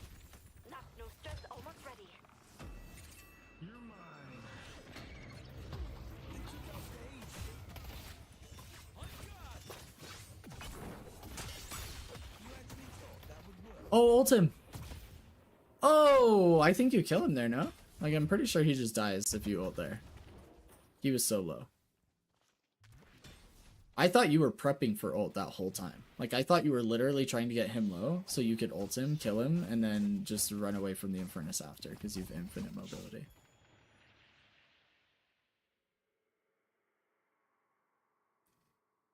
We're gonna need special emojis and stuff. Oh, for sure, Heather. We'll get there eventually. I need to figure all that out because I'm a slow learner, but also I'm just dumb. But no, we will. I totally plan on like minimap and clock emojis for sure. That's like my #1 prio, but we'll come up with other ones. Like I'm sure Rumple Farskin will be in there. I mean, you know, we'll get there. We will definitely get there.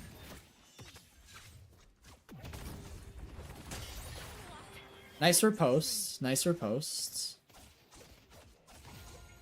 We're not using riposte near enough, I'll tell you that. Your riposte has been used like 3 times, I think. It's like a 0-second cooldown. You should just be spamming that garbage whenever you're taking damage.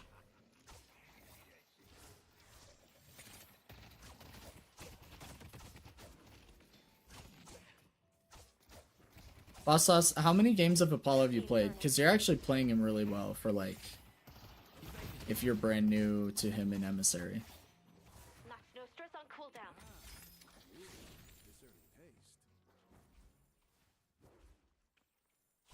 We're missing Sinner's timing. Not the end of the world. If you go for it after this wave, that'd be really freaking dope, but...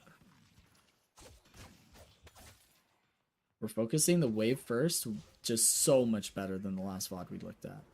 Okay, your teammate's doing the Sinners.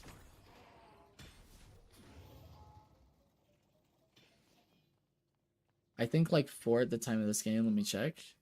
I mean, you're doing excellently then. Don't beat yourself up, just keep learning. You're doing excellently. I'm just going to be hard on you because I know you're better. And I know that you're going to be able to play this hero really, really well in a really short amount of time because you're already doing excellently.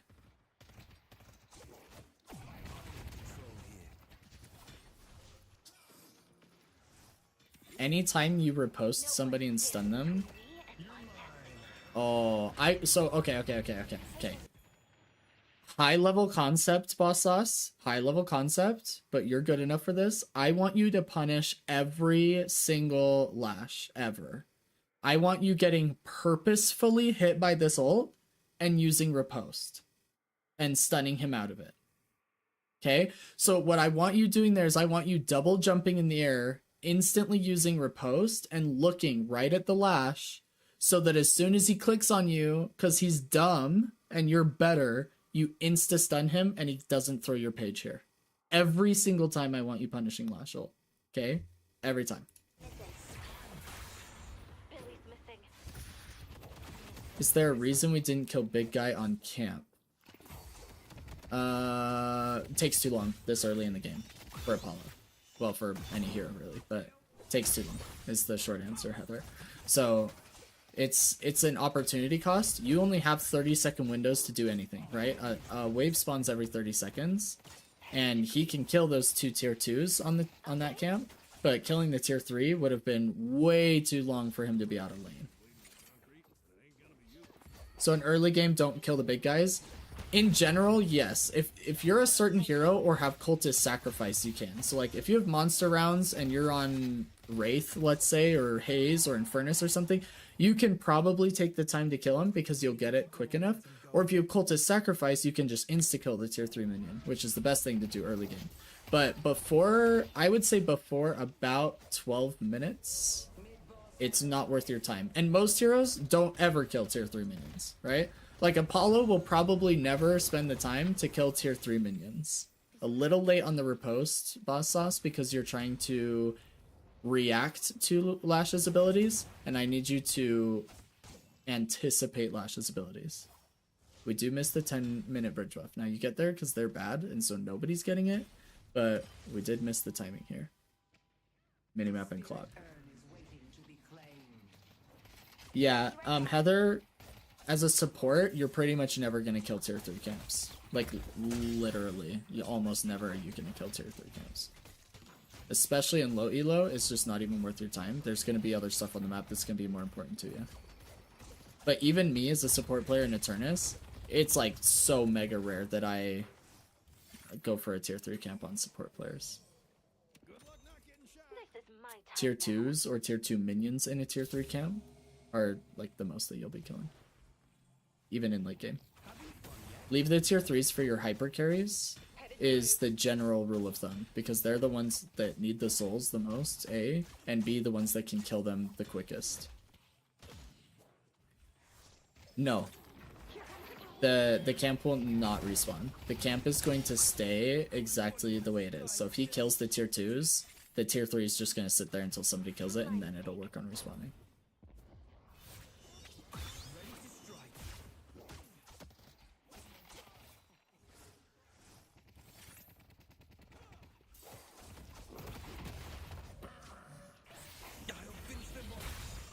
Nice ult to counter the Infernus. Really well played there. I loved that from you, for sure. I'm like, surely your page kills him here. Yeah, very, very well played there. You can also riposte, but I actually liked the ult better because he was low. So I think you made the right choice.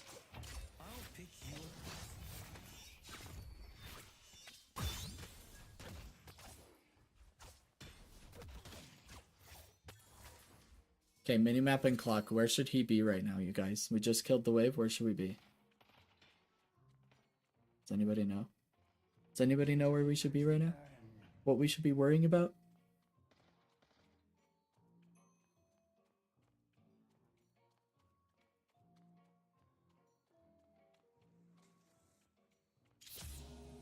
Swing by anytime.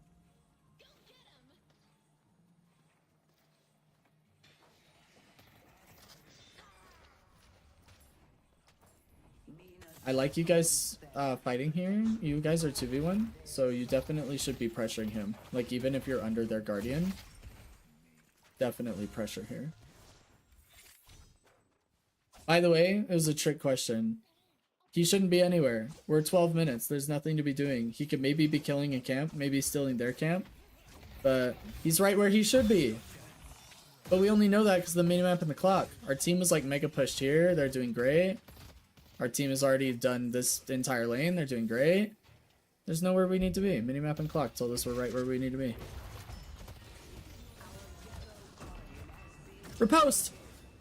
Oh, so that was really good, and he was actually really patient with it. But you want to be looking at him with your riposte. That way if he clicks on you, you stun him.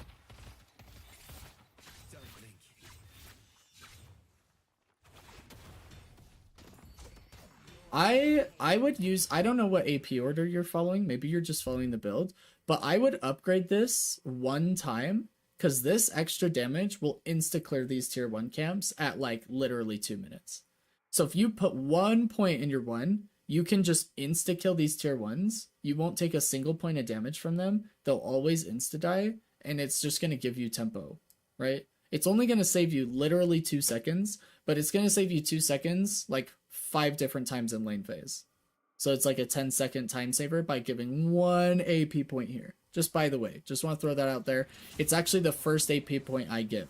So I just give 1 AP point here, then you can build however you want. But this just gives you so much more poke in lane, and it gives you the insta-kill on minis. And it's especially good when you're playing weak side. So if you were in this lane right now, like if we were in this lane, give me 1 second.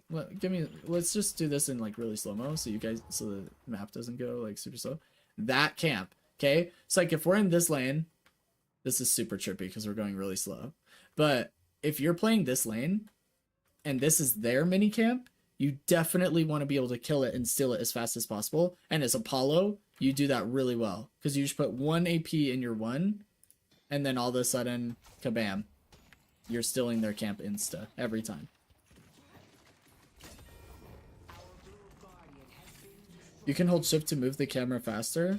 Oh, I could have shifted. Okay, nice. I'll do that next time. I thought it was moving slow because we slowed down the gameplay, and so it was forcing me to move slow. But I'll use shift. Thank you, Boss Sauce. But does that make sense? Why that 1 AP in your 1 is going to be really important? Especially if you're playing weak side. Take out pocket. If you hit the guys in the camp, do you get any credit or is it just the kill? I believe you get credit. You share the camp if you're hitting it with them, but only if it's your team. So if it's the enemy team, you have to get the killing blow for this for the souls. But if it's your team, you share the souls. So the answer is kind of both, but it depends on who's hitting it. So enemy team, it's the kill. Your team, you share. I see the Sandman.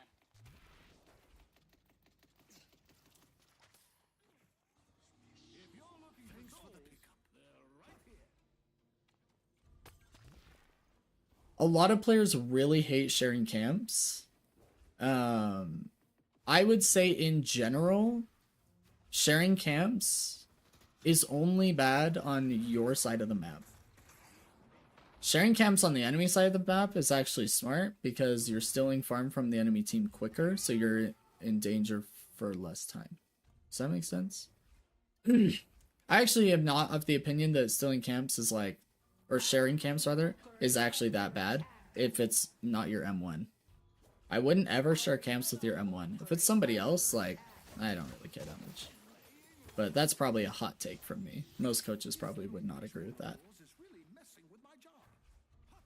I see people on the other team will come and hit it, then I try to stop them and get the kill. Yeah, you don't want to let the enemy team steal the camp, like get the last hit, because they will steal the souls. Definitely don't want to give them that opportunity.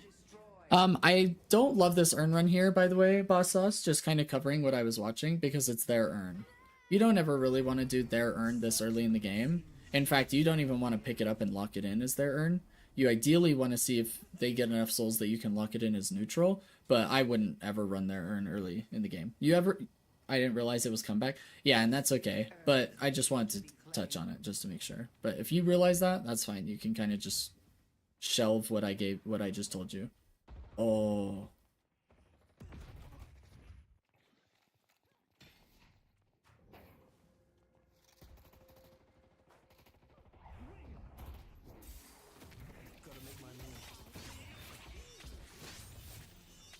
So you just spam your 3. I would take your time with your 3. So this is actually here. I'm actually just gonna stop the VOD really quick, and we'll come back at 17 minutes, even though this is kind of crazy hectic. Give me a second. This is actually really common with 2 different heroes. Can you explain a little bit about locking the urn? Locking in the urn? Yeah. Let me show you. Okay, yeah. I'll get to you, Heather. First, what I mean with this is, see how much time I have? Okay, I need more charges. Give me a sec. You need to, like, take your time. Use out that timer. Make sure you're getting those hits in. Okay, you don't have to rush them. The only time I want to see you rushing them is A, the target's stunned. You're going to be able to guarantee hits on everybody.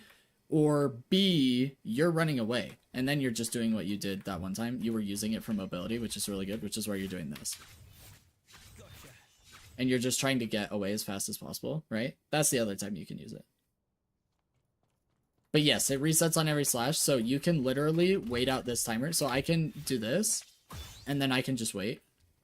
And then I can get into a better position. And then I can be like, oh, you know what? I need to get out. You know, whatever I need to do. Okay? So it's also the other hero that this is really common on in low ranks is Silver. People just hold left click after they use their 1. Space it out more. Like, make sure you're hitting all 3 shots, right? Then I get full value. Okay? So those 2 heroes in particular that come to mind that people rush it, take your time. Like, slow is fast kind of as, like, I don't know if you play basketball, but we have this saying in basketball when you're running down the court and you do a layup and it's slow is fast, because newer basketball players will always go up and they'll miss the layup when they're running really fast because they're not really used to it. They're not used to going fast and being able to hit a layup. So you have to, like, slow it down. So slow is fast. Like, take your time on that. And then Heather, let me show you what I mean by locking in the urn. The idea behind locking in the urn is, sorry, same with Shiv reset now too on ult is a concept in cooking too. Yeah, exactly. So locking in the urn, Heather, is, you see it, the urn right here. Look at this side of the map. There's nothing over here that shows that the urn is locked in. Okay, now I'm going to show you, it's going to change on the map in just a second when I pick up this urn. So this is a retake urn. Let me actually do this.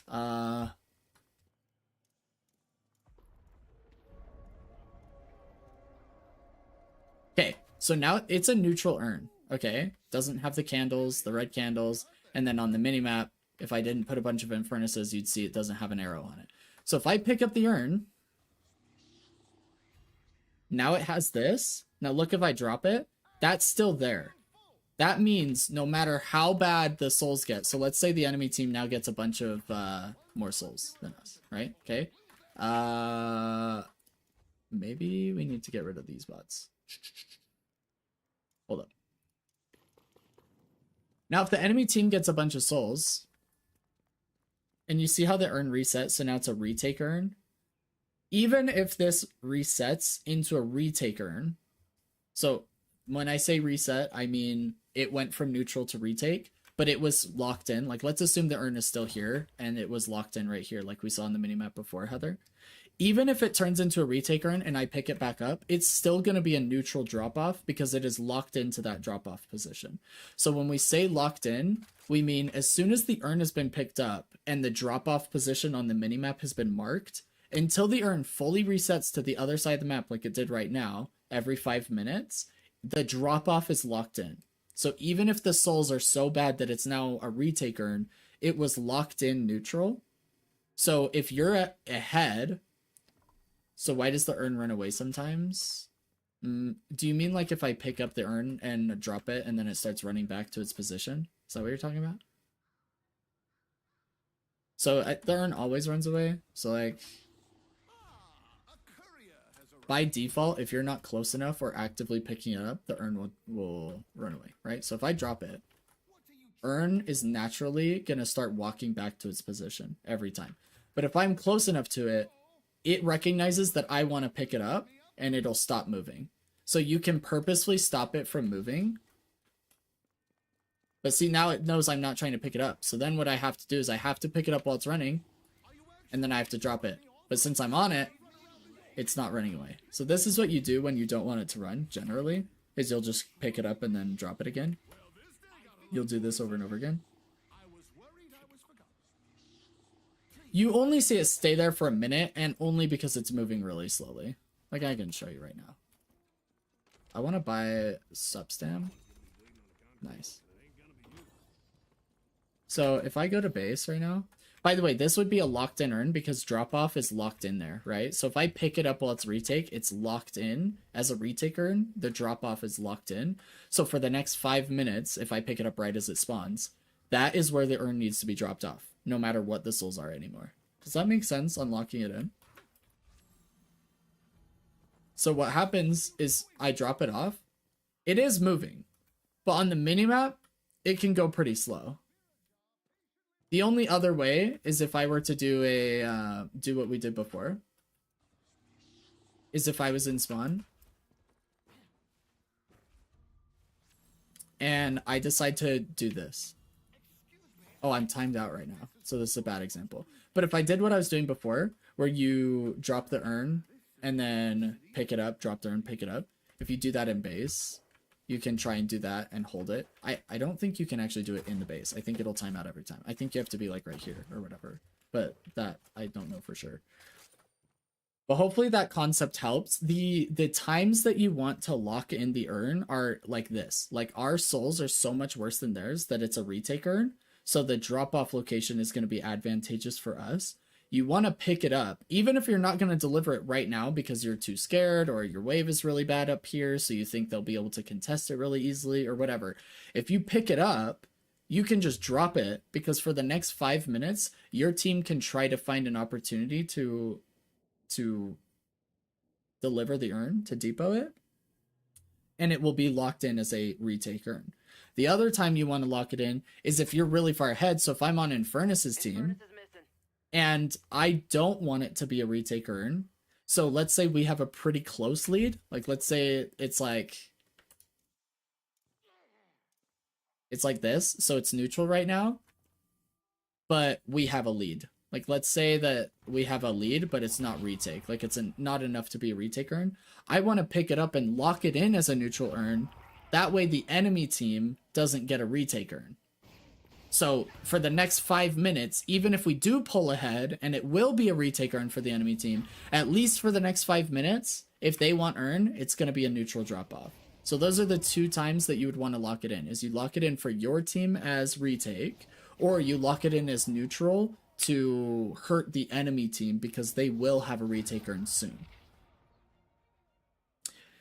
And a higher level concept, taking that one step further, Heather, would be prepping for that intentionally with your team. So if we see like we're on the verge, it's like bouncing back and forth between retake and neutral, like it's such a close margin to 10%, like you're going above to 10.1% and then down to 9.9% based on how you and the enemy team are farming, you can actually tell your team like, hey, stop farming really quickly, let the enemy team get some souls, because right now it's their retake.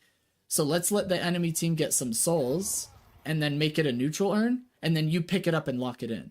So you like sit there, nobody farms on your team, the enemy team gets some farm, they get out of retake, so they go from a 12% gap to a 10% gap. Now it's a neutral urn, you pick it up and lock it in. The enemy team will now have to deliver a neutral urn, and you guys can go back to farming as a team. Even though the gap is 15%, 20%, 25%, it's still a neutral urn in terms of drop off because you locked it in. So that would be the next step. Does that make sense? We'll go back to Boss Sauce's VOD review. Sorry, Boss Sauce, I just wanted to cover like some concepts there. But hopefully that helps a little bit with understanding not only locking in the urn, but the two scenarios in which you'd want to do it, and then how to even coordinate it as a team in certain scenarios. Hopefully that helped a little bit.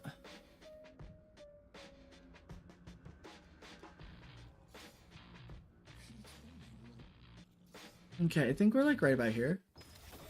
No, we're right about here. Yeah, this is our fight. Okay. So we just killed Billy, and then Lash is going to ult us, and in every other game after this VOD review, we're going to repost it. We do repost the Death Slam. I like that.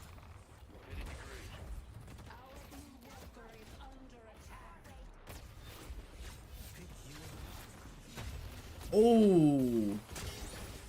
Okay, nice repost. The ground strike did screw us up on the flawless advance.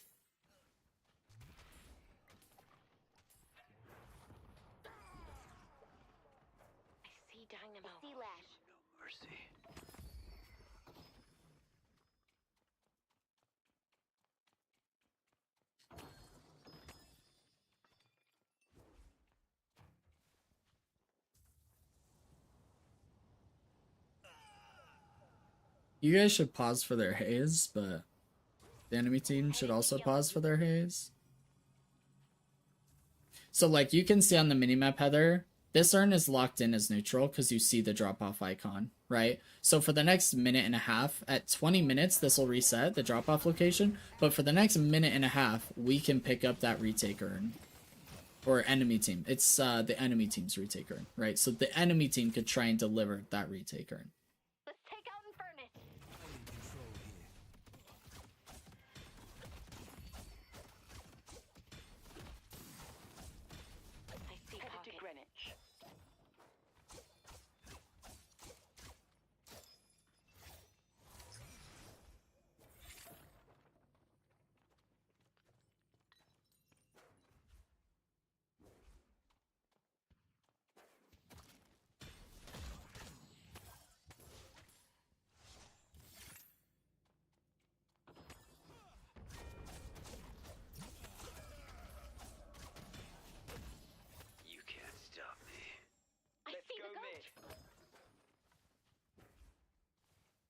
I really like the mid-boss call here, but now we can't because we lost 2 people. It looks like we lost that fight, unfortunately. Otherwise, the mid-boss call would have been good.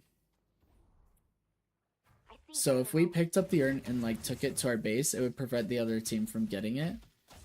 For a time, yeah. I mean, it's gonna slowly walk back to its position, but while it's walking back, yes, they would have to pick it up on your side of the map or just wait for it to crawl its way back to default position. So that's why people will put it in the base, is to not let you get it.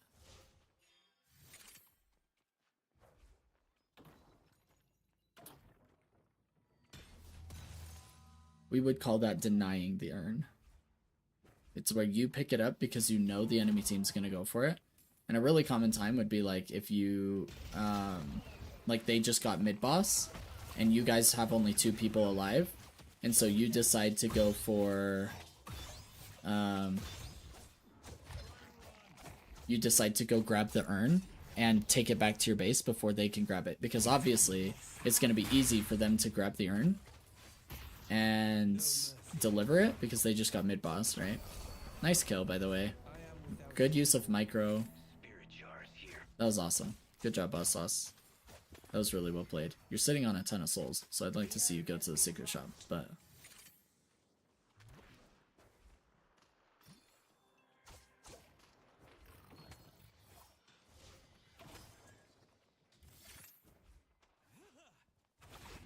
So we're doing the urn. I need you on the urn fight for sure. Like doing a mini camp while your team is fighting over the urn. Definitely not the play. Oh, nice try. So you tried to stun the urn out of his hands. Just smack him. Light melee is way more consistent than any sort of ability. I would just light melee him and make him drop it every time. I see Billy. I see Pocket.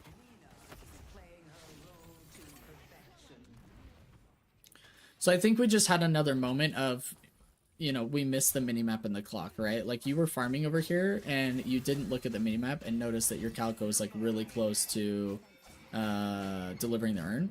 And then we weren't in the fight in time to actually prevent them from just stealing it out from under us, right? Definitely be focusing the Infernus.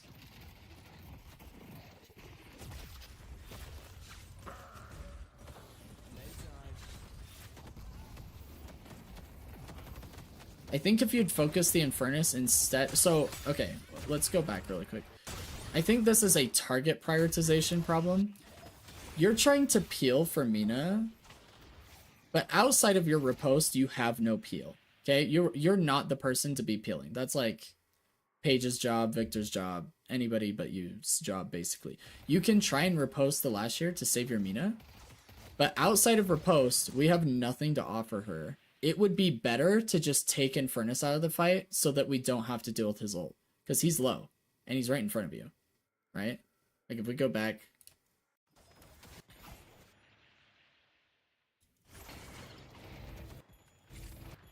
Infernus is right here, okay? He's half health, and if you had focused him, we could have ensured that he doesn't get any ult value, and your Mina's probably dead anyway, right? You even stunning him with riposte is not saving this Mina. She's so freaking low, right? So ideally, we try to trade her instead of try to save her, because it is way more realistic to trade. Okay, so you just ignore him and you just start killing this guy. You just get ready to riposte his dash, and then you use your entire kit on him and he dies, and then you trade Mina insta, right? That's the play here. Then we end up dying to Infernus ult, and our Calico dies, and it's just bad, and Infernus never even died. Mostly because we're sitting on 7,000 souls, so had we spent, we would have had more souls for the urn fight, and the team fight, you would have been stronger. But you played that fight with effective 14k souls, okay? Everybody's at 20k plus, you had 14k in that fight, because we didn't spend. So keep that in mind.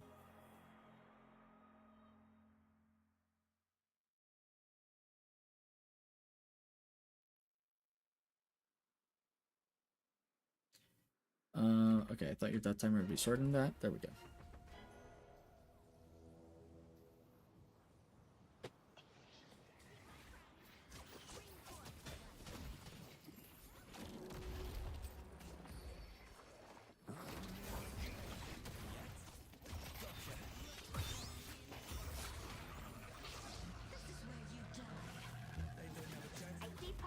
Oh, if you wanted to, you could have tried to dash and then riposted with your momentum to try and stun him out of it, but that's really hard to do on a dynamo ult. It's usually actually easier to do from verticality. So like if you come above the dynamo and then as you're falling down, when you get like semi kind of close, you use riposte, and then the channel time is long enough that you fall into the ult and you can stun him out of it. That's usually the easiest way to do it, at least for me. But it is a hard timing to get to try and stun a dynamo with riposte. This is a good mid-boss call for the most part, because you have ult. But I hope you channel your ult before they even get here. I hope you... I would be channeling ult right now. So, I just want to let you know, Boss Sauce, had somebody come in and tried to stop this, and you pressed ult to try and stun them or make it hard for them to punch the crystal, you were too late. I would have just used my ult and held it. So you just sit there holding 4 and then like looking right at the rejuve crystal, and as soon as you see people coming in, you shoot forward and put them in slow-mo so your team can get the rejuve crystals. And then if nobody comes in, just ult the air, let it come back off cooldown. You'll have rejuve for 4 minutes. But I would not wait. I would rather you waste your ult than be late and have them still rejuve crystals. Because Infernus could have tried to steal that with ult, right?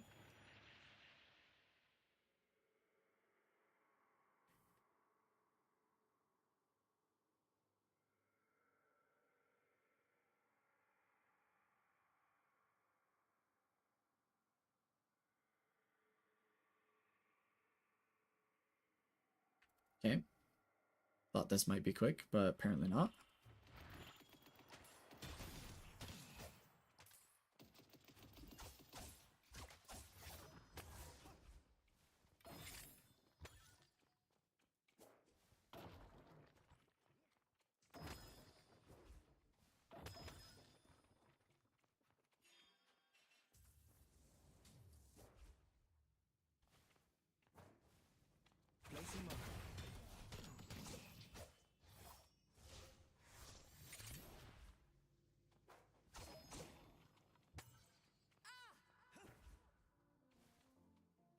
I don't know what's happening up here, but we either need to be a part of it or communicate clearly that we're letting them die.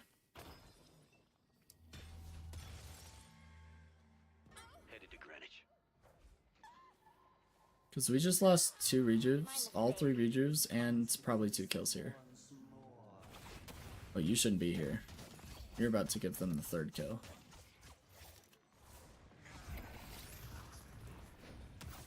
Don't make me hurt you.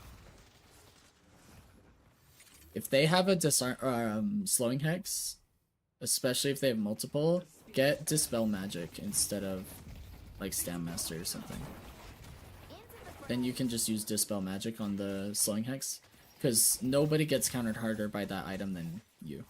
It takes away 3 of your abilities. So Dispel Magic is a really good counter buy.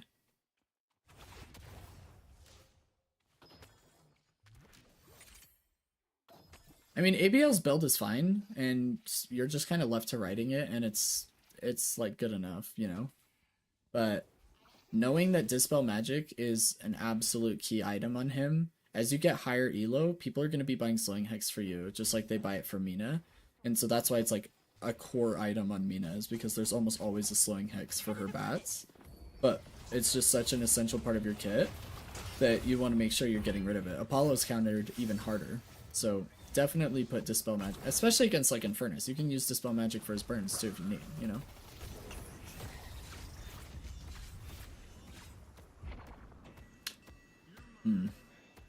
Okay, I'm sorry. I'm trying not to cover like too much in too short of a period, but I will give you notes. You can use your 3 offensively because it gives a lot of healing, right? Like you don't always have to run away with it. You can just fight this with your team. Like you're just running this whole time. Imagine if you'd use your 3 offensively on people and use the heal, and then used your ult to get them low and not take damage for a minute, and used your 1 to get verticality, making it harder to hit. I mean, you would have done a lot of damage here. You would have added some CC with your ult. I mean, no, I know you get afflicted. I'm talking like before that, right? We could have used our 3 before that to start doing damage. Like you just started running from Infernus instantly. Like, let me show you what I'm talking about. I'll show you.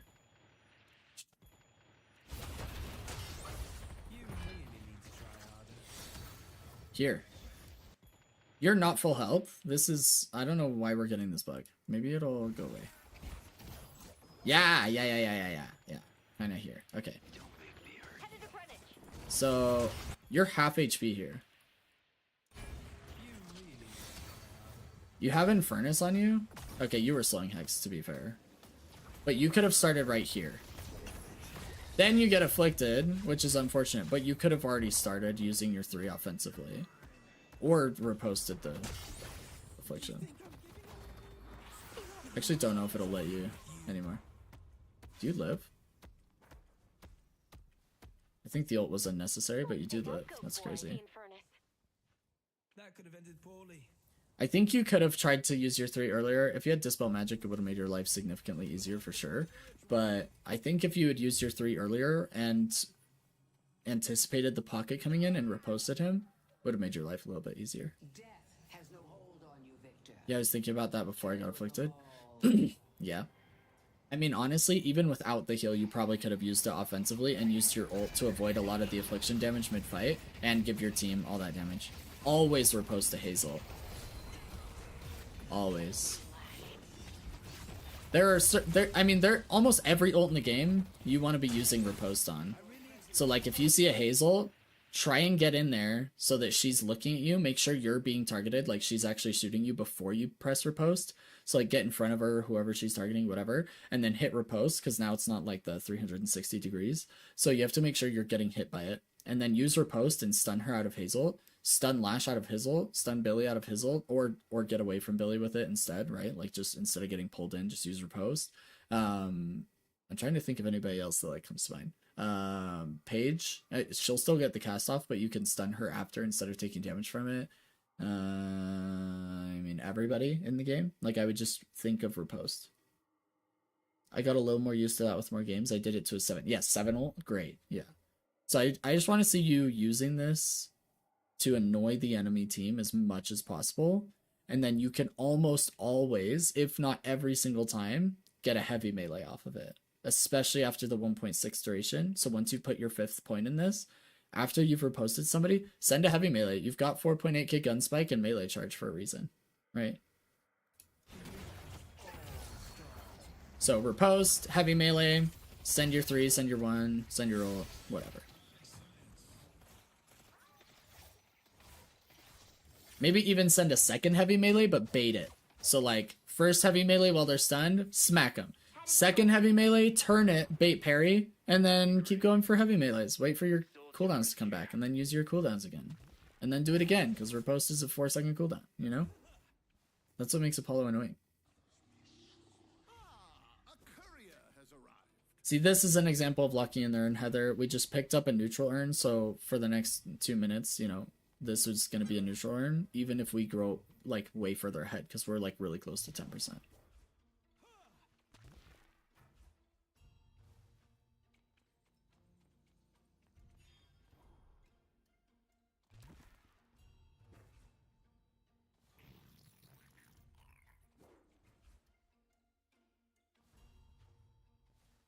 Good urn depot.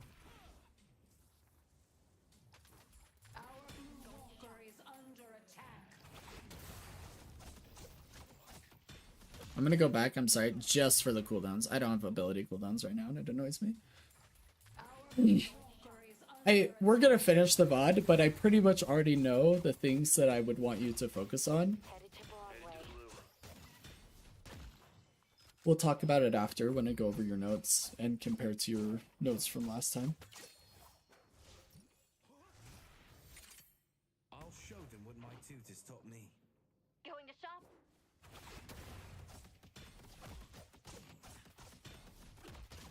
I'll be right back.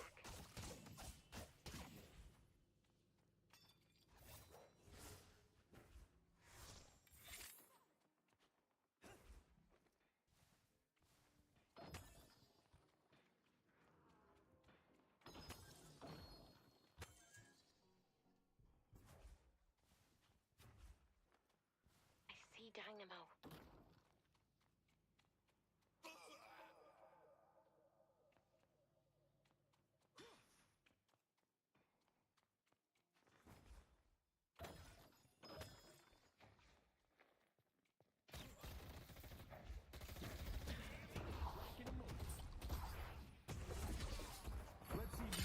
We're a little bit reactionary with our riposte, like we're trying to react to damage and then sending our riposte. We need to anticipate it. Is making our victory possible. That'll come with time and practice. I'm just gonna say that again. I think I said it before, but I'm just gonna throw that out there. Okay, let's see what happens here. So they're pushing into our base. Oh no, we're pushing into their base, which is actually crazy. Nice work. Okay. So we do their shrine?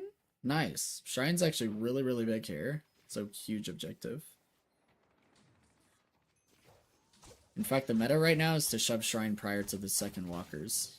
So you get blue walker and then you start shoving Shrine, or any walker really, and then start trying to push past base guardians and kill a Shrine. Usually it's a Victor thing, because with his ult he gets like 2 tries at it every time he goes in, but this mid boss is risky. I don't like this mid boss at all. This is... Okay, do you know why I don't like this mid boss? I want to see if this... Do you like this mid boss? Are you comfortable and happy with the choice that our team has made right now? Oh, it's not just Dynamo ults. It's every single ult on their team except for Haze ult is like some of the best ults for Pit. Yeah. Haze ult is good, but they have every ult. That's the most important thing, okay? So even if they weren't great Pit ults, we are doing a 6v6 against 6 ults, and we only have 4 ults, okay? That's the largest problem that can translate to every game. But in your game specifically, every single one of these ults is either a mid-boss contest or a Pit killer. Dynamo ult, Billy ult's gonna pull you guys away from Rejuve crystals. Affliction is gonna make your Rejuve crystals just go so fast. Lash ult pulls you out of the pit with Billy, and Infernus ult gets you away from crystals. Wait, the little eye thing under the picture shows who has ult? Yes, Heather. This is an ult. Mina does not have ult. Victor has ult. Paige does not have ult. Everybody on their team has ult. That's the ultimate indicator. Yeah. Yeah. Very important to understand, for sure. You had no idea. Now you know, Heather. Let's go. You're practically emissary now. Huge. So, anyway. This is terrible. If I'm you in this game, I'm yelling and screaming and weeping and wailing and gnashing my teeth at my team to not kill that mid boss. If you do want to bait a fight, if you just want to try and kill some bad guys, you guys, by the way, are so freaking lucky that he's not here and that he's not here and that he's not here. Okay? This may still go poorly. I haven't seen this yet. It doesn't seem like it will because we end the game shortly after, which indicates that things went well, but it should have. And any rank higher than yours, it's not going to go well. We definitely cannot be gambling this. The only scenario in which you guys are actually here right now is if you're baiting audio queue and instantly going upstairs and fighting anybody who does come try and contest in a 6v5, 6v4, 6v3, whatever it is, right? And you're just baiting a fight because you have numbers advantage. There's no way we're actually dropping Rejuvenator here. Yeah, so they contest late and are not using coordinated ults. This is like, you guys are so lucky. But at least you recognize it, right? Like in the future, you're going to look at that mid boss and you're going to look at ults and you're going to go, you know what? Coach Blatant will kick my hiney into next week if I don't yell at my team to drop this mid boss right now, right? That's the goal. Don't suppose I can buy that sword off you? I see the goat. Having fun yet?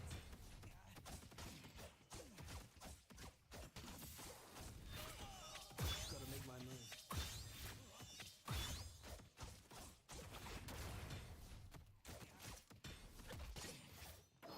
I see haze.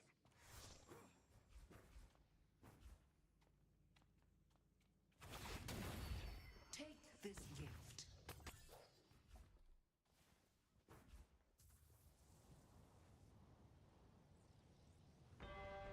Death to the Hidden King!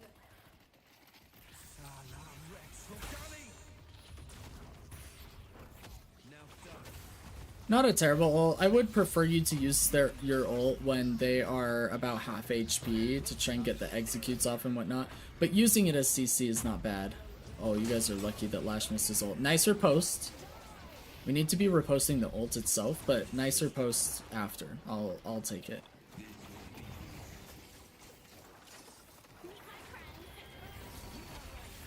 Nice. Yeah. Yes!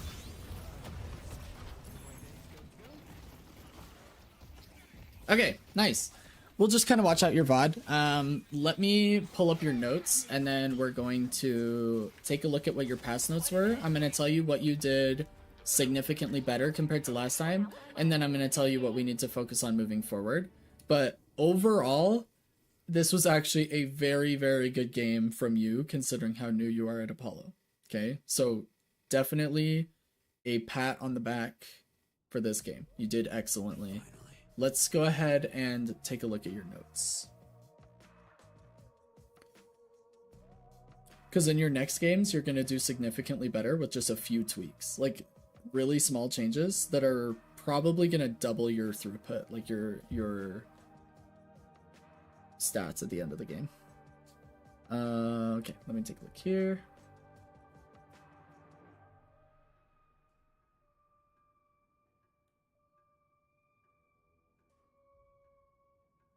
Okay, so these were your notes last time.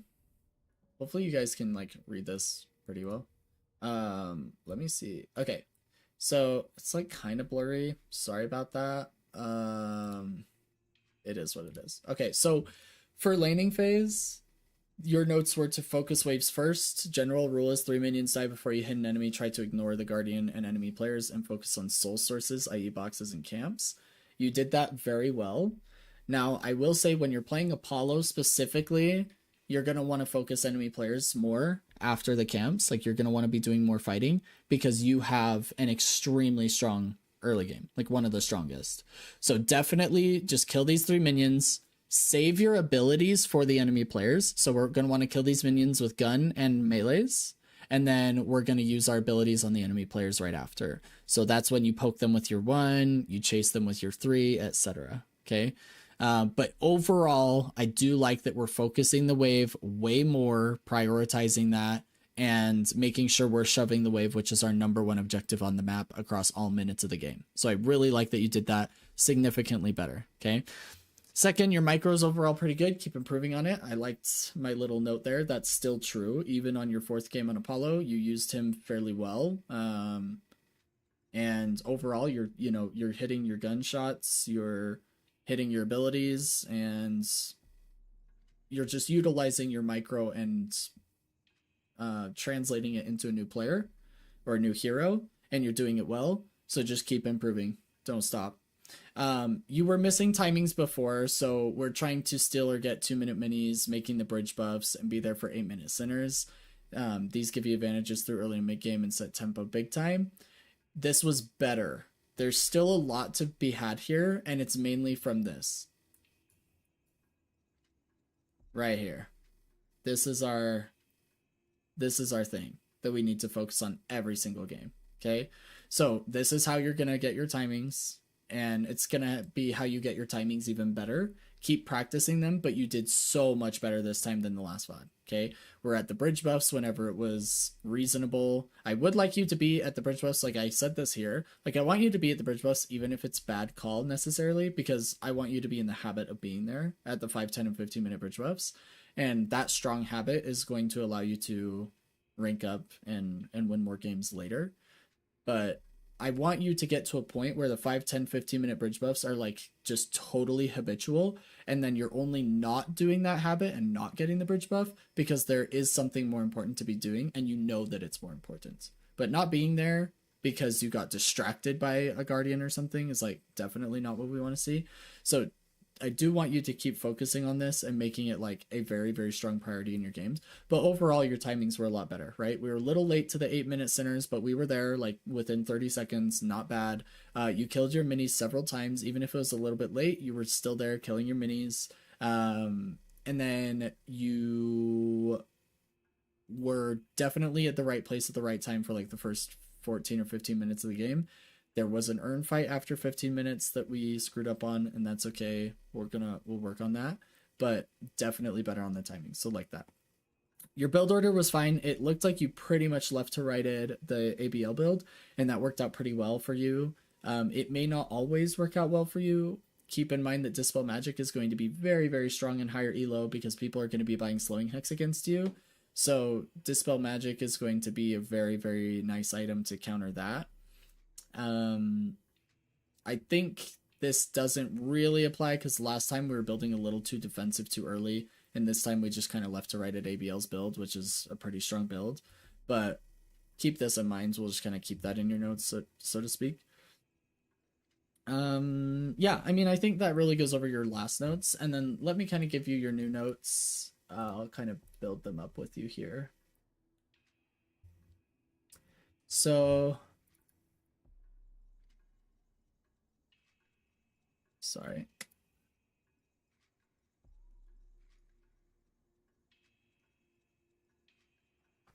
So laning phase. Well, I'm actually going to specify that this is for Apollo. Okay. Because, oh, sorry. Let me actually make that bigger. Because I actually think this is only going to apply to him. You know, I don't know that this is going to apply to everybody. So just want to specify. For laning phase, get more aggressive after you've fully cleared enemy minions, and make sure to save abilities for enemy players or camps. Put 1 AP in your 1 so you get the extra damage to insta kill minis, especially strong on weak side, so you can steal the 2-minute camp from enemies instantly. Okay.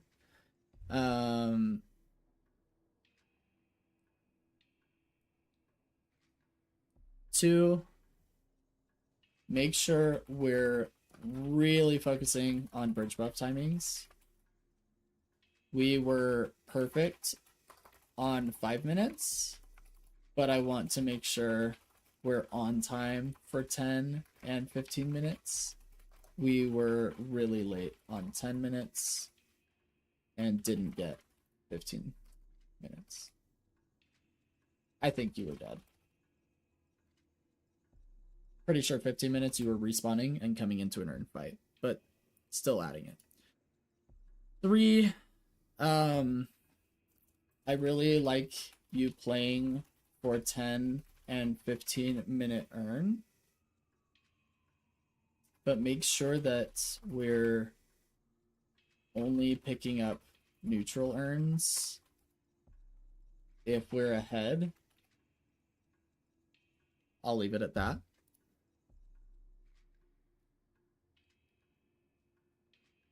Okay. I want this to be like its own point. Any macro decisions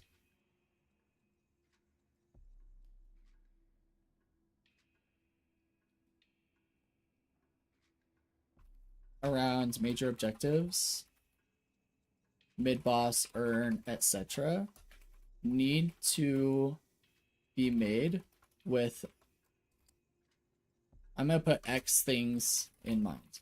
Okay, first, which team has more ultimates available and which ultimates?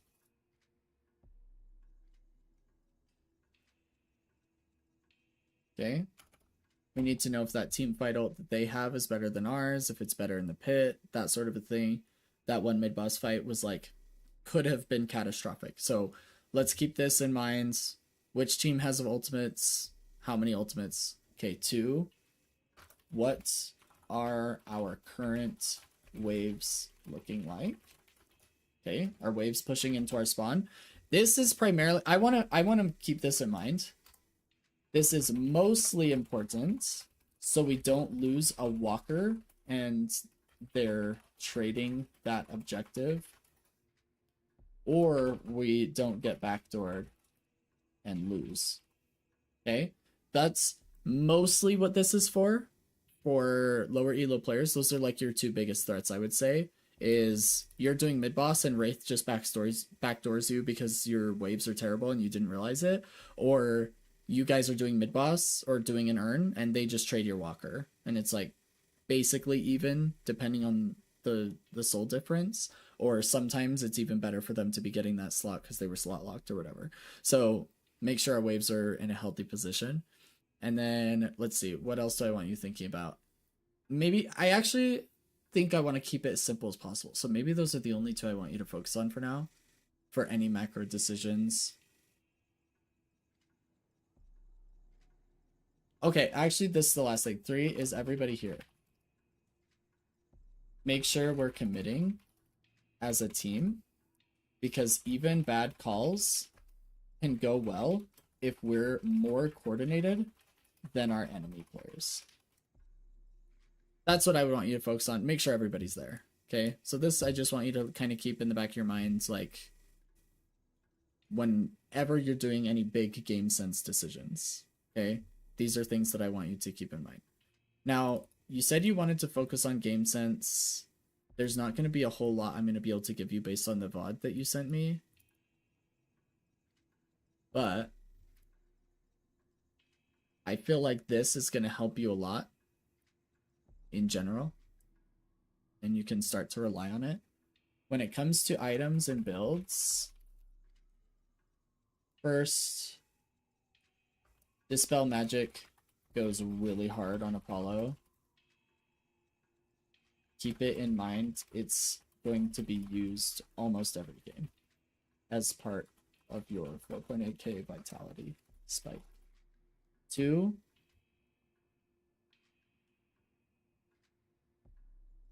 make your first AP point in your 1 sigil,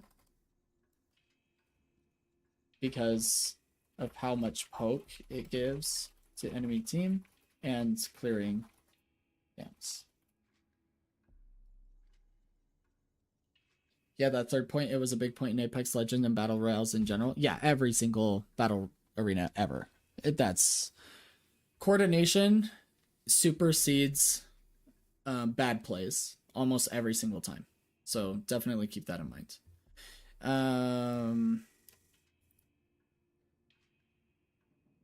3, ABL's build is good, but make sure we're capitalizing on all the items. I.e., if you riposte light melee, this stuns target. After 5 AP points, heavy melee. Every time. Okay? This is the general rule. I'm not going to go over like all exceptions or whatnot, but just I want you to be capitalizing on those items, right? You bought melee charge and like we never took advantage of it. You might as well get something else. Okay? So that's the one thing I want you to think about. And then 4, be more aggressive in general, because your current itemization has an incredibly strong early and mid game. Be more patient with your 3 so you can be dealing more damage after these spirit spikes in your build. Should I be weaving light melees for Spirit Strike? I would be careful to weave them in fights in general. You should definitely be weaving them in after a riposte. So if I riposte a target and stun them, light melee. First thing you do. Riposte stun, light melee. Riposte stun, light melee. Then after 5 AP points with the riposte stun, because it gets that extra 1.6 seconds, riposte stun, heavy melee. And you may even want to send in a second heavy melee, but bait it, right? That's like what we talked about. So it would be like, I can't really do it because I won't be taking damage, right? But if I was Apollo, it would be like this, where I would like riposte stun, heavy melee, and then turn the second one and they parry. Then I can use this, do another heavy melee, use this, maybe do another heavy melee, do this, bait another heavy melee. Riposte is going to be almost off cooldown, so maybe I send my ult instead.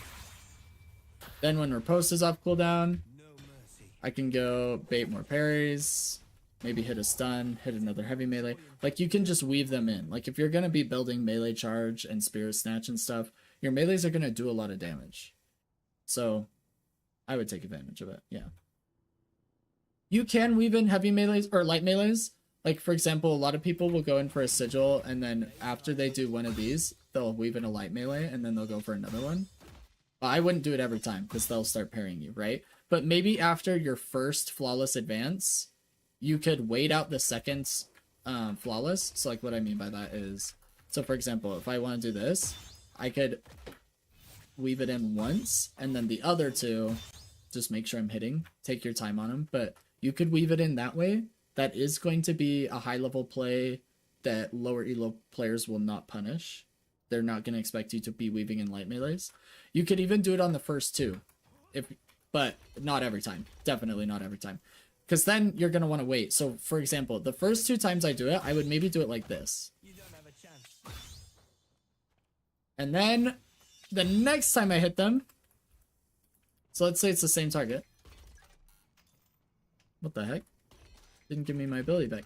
Okay, then the next time I hit them, I would maybe do it on the after the second one or after the third one, because they might parry the first or second one because they're expecting it, right? They're expecting me to light melee after the first or second one of these, so I don't do it on purpose, and I see if I bait the parry. If I bait the parry, then I can go for heavy melees, or I can chase them with light melees.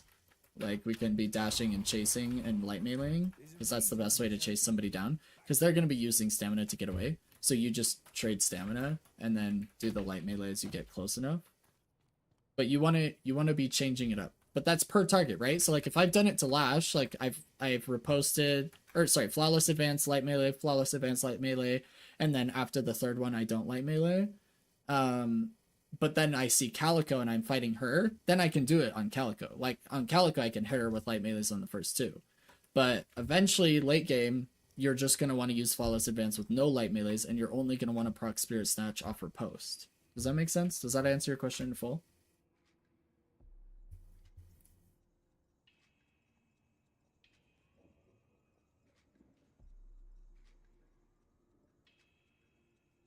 Great. Okay.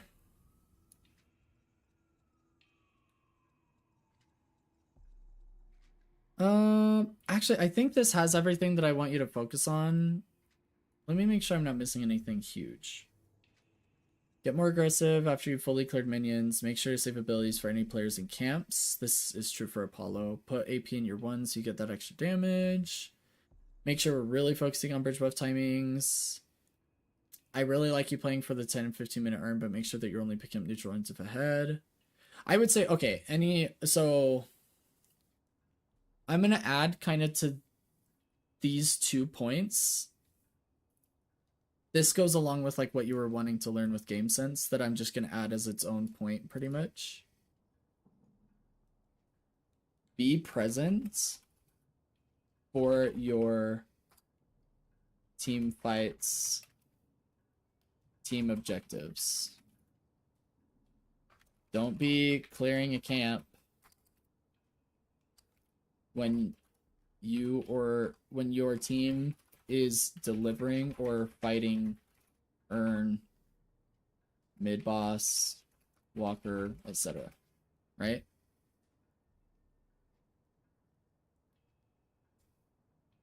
Make sure we're there helping any way we can.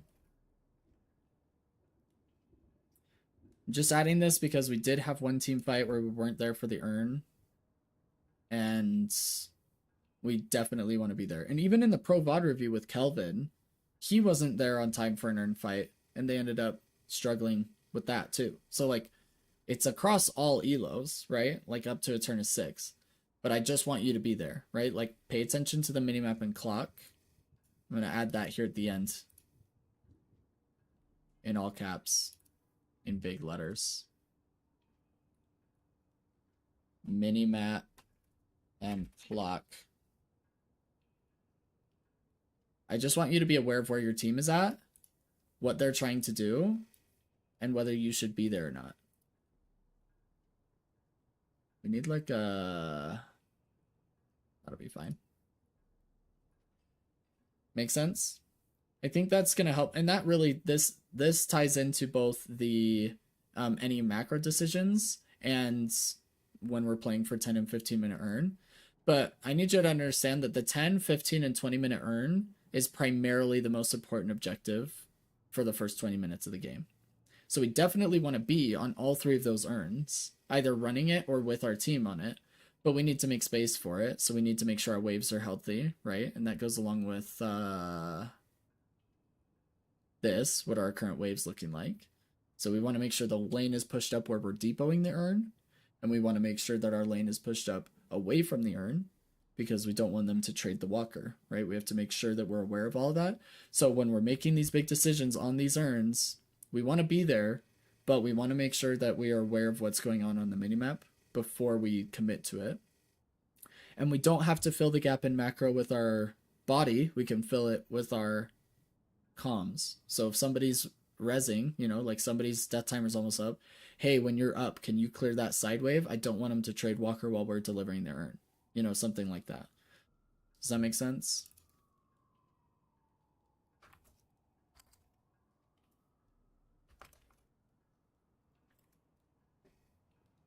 Let me go ahead and send this to you.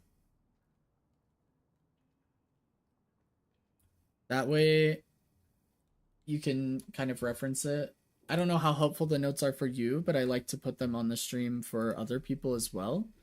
And then hopefully it helps. You can reference it during your games, and it's just something, you know, I assume it doesn't hurt, right? Like I can send it to you and you don't use it. No harm, no foul. But I definitely want you to be focusing on these because they're like, you did so well compared to the last VOD. The improvement was significant. If you can do that same amount of improvement, you're going to be into Archon and Oracle like really soon because you're really close. Even watching you play a new hero, like you just have really little things that you have to improve. So it's definitely something that is going to be critical for your next few games, or your like, and when I say few, sorry, I should say like 20 to 25 games, but your next like 15, 20, 25 games, implementing these and making them strong habits, always looking at the minimap and clock, always on top of the most important objective in the game, which is earn for the first 20 minutes, unless you get like an insane team fight win right on blue at 18 minutes, then you can go for mid boss or something. Making sure you're aware of ultimates so you're never giving up a mid boss. These are things that you're not throwing the game. It's just going to allow you to control the games a little bit better and have way higher impact on the outcome. Even if your performance itself isn't fantastic, adding this level of macro to your already very, very strong base of micro is going to be super helpful. You're actually in a very similar position to like Pact Fan, and I don't even know if Pact Fan is here still, but Pact Fan has been an Eternus player stuck in a Phantom's body for a long time, and macro was pretty much the only thing that was holding him back.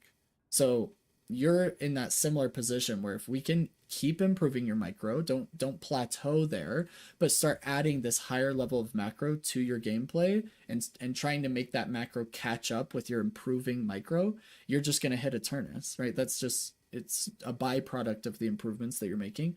But the next steps are just Archon and Oracle for you, and you're definitely going to hit it. Like you've got such a strong foundation. So very fun VOD to review. Well done overall, by the way. Hopefully my VOD review helped, like some of the comments that you can internalize. And even if you just apply like one concept, I know we cover a lot generally in these coaching sessions, these VOD reviews, but if you can internalize at least one of the concepts we talked about, maybe the most important one, whichever that one was for you, like the one that resonated the most with you, that'll be really helpful for you, I think.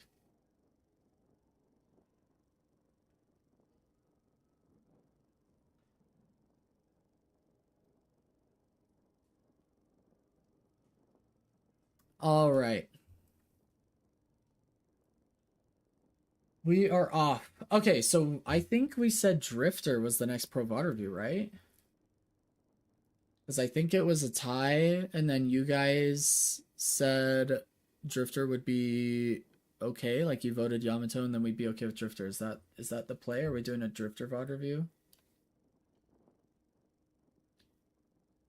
He's number 7 EU, I think, so top 10. And he had a pretty crazy game. So I think it's gonna be fun to watch. It's a Russian name, so I'm not gonna try and pronounce it. He was in a game with Mikhail S. Crab Shack, I got my request in, but I'll probably have to get it reviewed another time. I'll be busy in about an hour and a half. Wait, are you saying, Crab Shack, are you saying that you have an hour and a half before you have to go? Because if you want, we can do it right now before I do this Pro VOD review. I can sneak you in if you want to do it right now. If you prefer to do it another time, sure, whatever works, bro. But if you want to do it right now, I'm happy to. You let me know.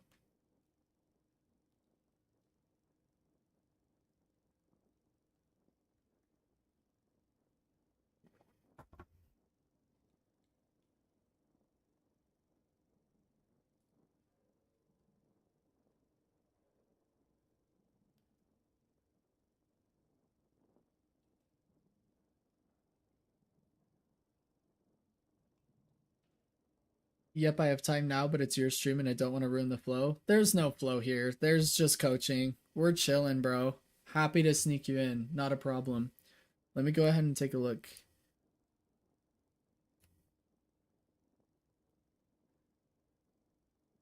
Okay, let's take a look here. Let me download it. Yeah, happy to, brother. We gotcha.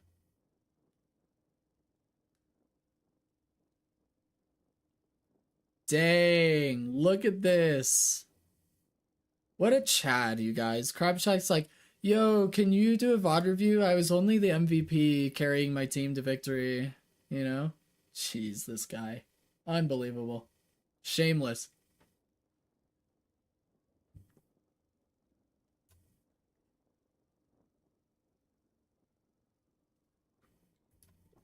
It starts terribly, you say?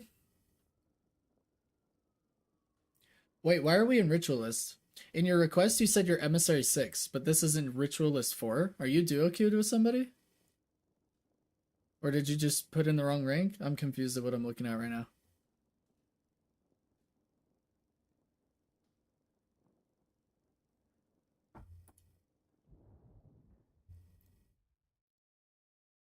Let me go ahead and send it. We'll take a look at your McGinnis gameplay. Yes, I'm duoed. Okay. So we are coaching an Emissary player. High Ritualist lobby. McGinnis in blue lane. Oh, you're actually trioed. That's fine. Let's take a look. Don't tell me who your trios are. That way, if they make a bad play, I can just flame them and not feel bad. You know what I mean? No, I'm kidding. You can tell me if you want. But I'm still going to flame them. I'm not going to, you know, if they make a bad play. Okay. This is actually a tough lane. I'm not going to lie to you right now. McGinnis is a pretty big lane bully, but Apollo and Viper are tough. Like I said, I think I'm inflated though. I think I belong in Ritualist. We'll see. It's going to be hard for me to tell you that because I have Eternus players that probably deserve Ritualist too, so it's kind of hard to tell sometimes, but it is what it is. Have fun. Don't get dead. Monster rounds, goodbye. I like monster rounds into this enemy team comp because they have really good wave clear and they're going to have a lot of pressure on us in terms of damage. So killing those minions is going to be good. Yeah, what that Apollo just did is what I want to see out of you, Boss Sauce, by the way. You know, running in and just using your one on an enemy hero and just doing 200 damage for free because it's the dumbest thing ever.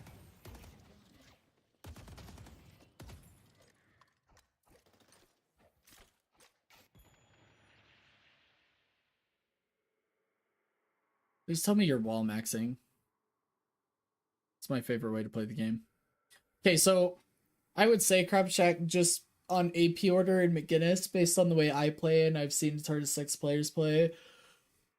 I love starting wall, but you want to put this AP point in like as fast as possible because that plus 20% damage on enemies hit just allows you to smack people early game and it gives you so much poke. Not only does your wall slam them, but you just do so much damage with your gun right after. So if you want to play aggressive, or if you're going to get aggressive, definitely want to be putting that AP point in your wall, and then going hard in the paint.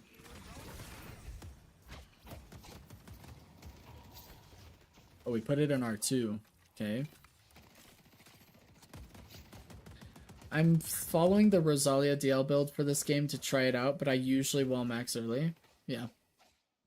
I mean, it's fine. You can try whatever build you want. It's more than one way to skin a cat. I'm just saying the way I like to play it, and the way that I can get aggressive in lane is by going wall and getting 1 point in it. At least 1 point in it first. Because then you just do so much damage to them. We're a little late on minis timing. It's okay.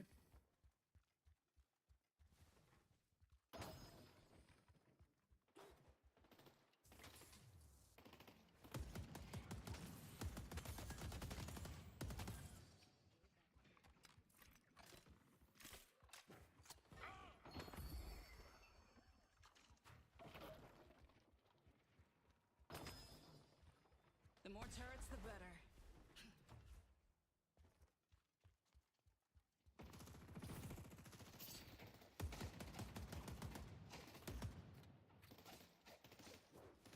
I do like that you're playing behind cover. But I really don't like that you guys are just giving them lane pressure for free is what it feels like. You can just use your wall to separate them from your minions and their minions, depending on how far back they're playing. And Wonder what's at the shop. start applying pressure that way. So, I mean, what I normally do is I'll come in from like the side, and then I'll wall off like the middle of the lane, and then I'll kill their 2 minions on this side so my 2 minions can start pushing. Something like that. Let's take a look at those wounds. But do it with your teammate. I'm trying to play passive into this lane, yeah. I can tell. I don't think you need to though. Like I think you guys could have been fine if you played more aggressively. But you would be careful. I feel like I get punished hard for overextending into this lane. Kind of. The bonus to that though is that as McGinnis, you have really high reset capacity because of your healing specter, medicinal specter. You're looking to survive. Putting down a turret.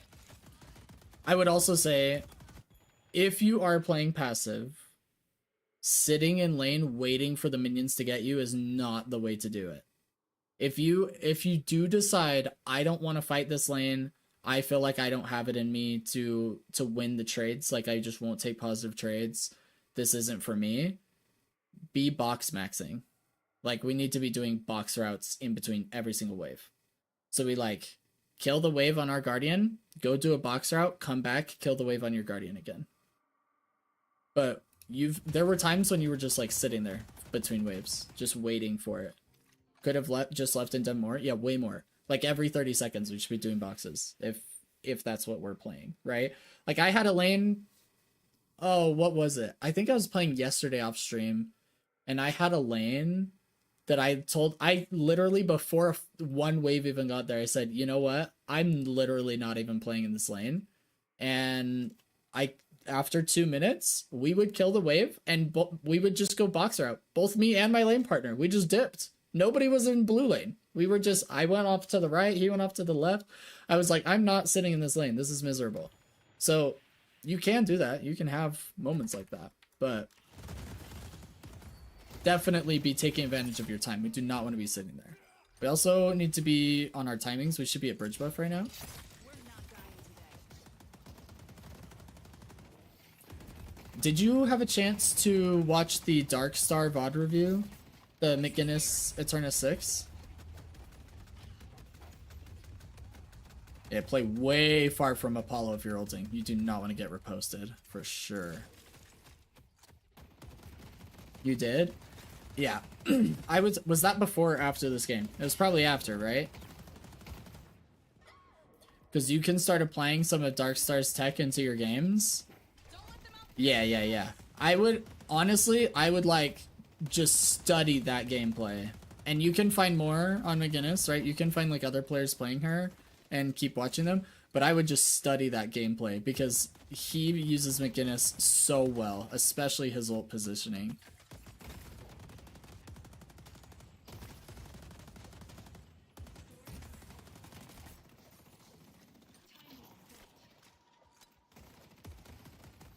See how you guys are playing this right now? You're playing this like way more aggressive now. But nothing really changed between now and earlier. Except for your confidence.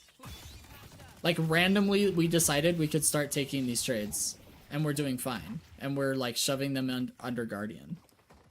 You guys could have been doing this the whole time.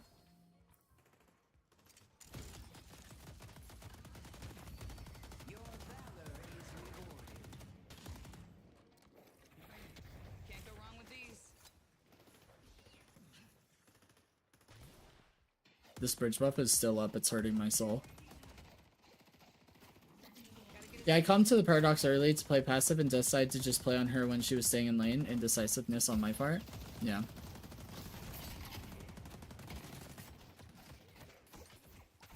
It's just recognizing that that's going to help you in your future games though, right? In future games, you're going to be more decisive because you recognize that indecisiveness actually hurt you guys here. Because you could have been shoving them this whole time. I love these aggressive turret positions. Making their life annoying. Wall him. Wall him. Yes! Now he takes so much damage if you have AP here. 20% more damage you would have taken if you had AP here. Unfortunately, he healed your Paradox instead, but...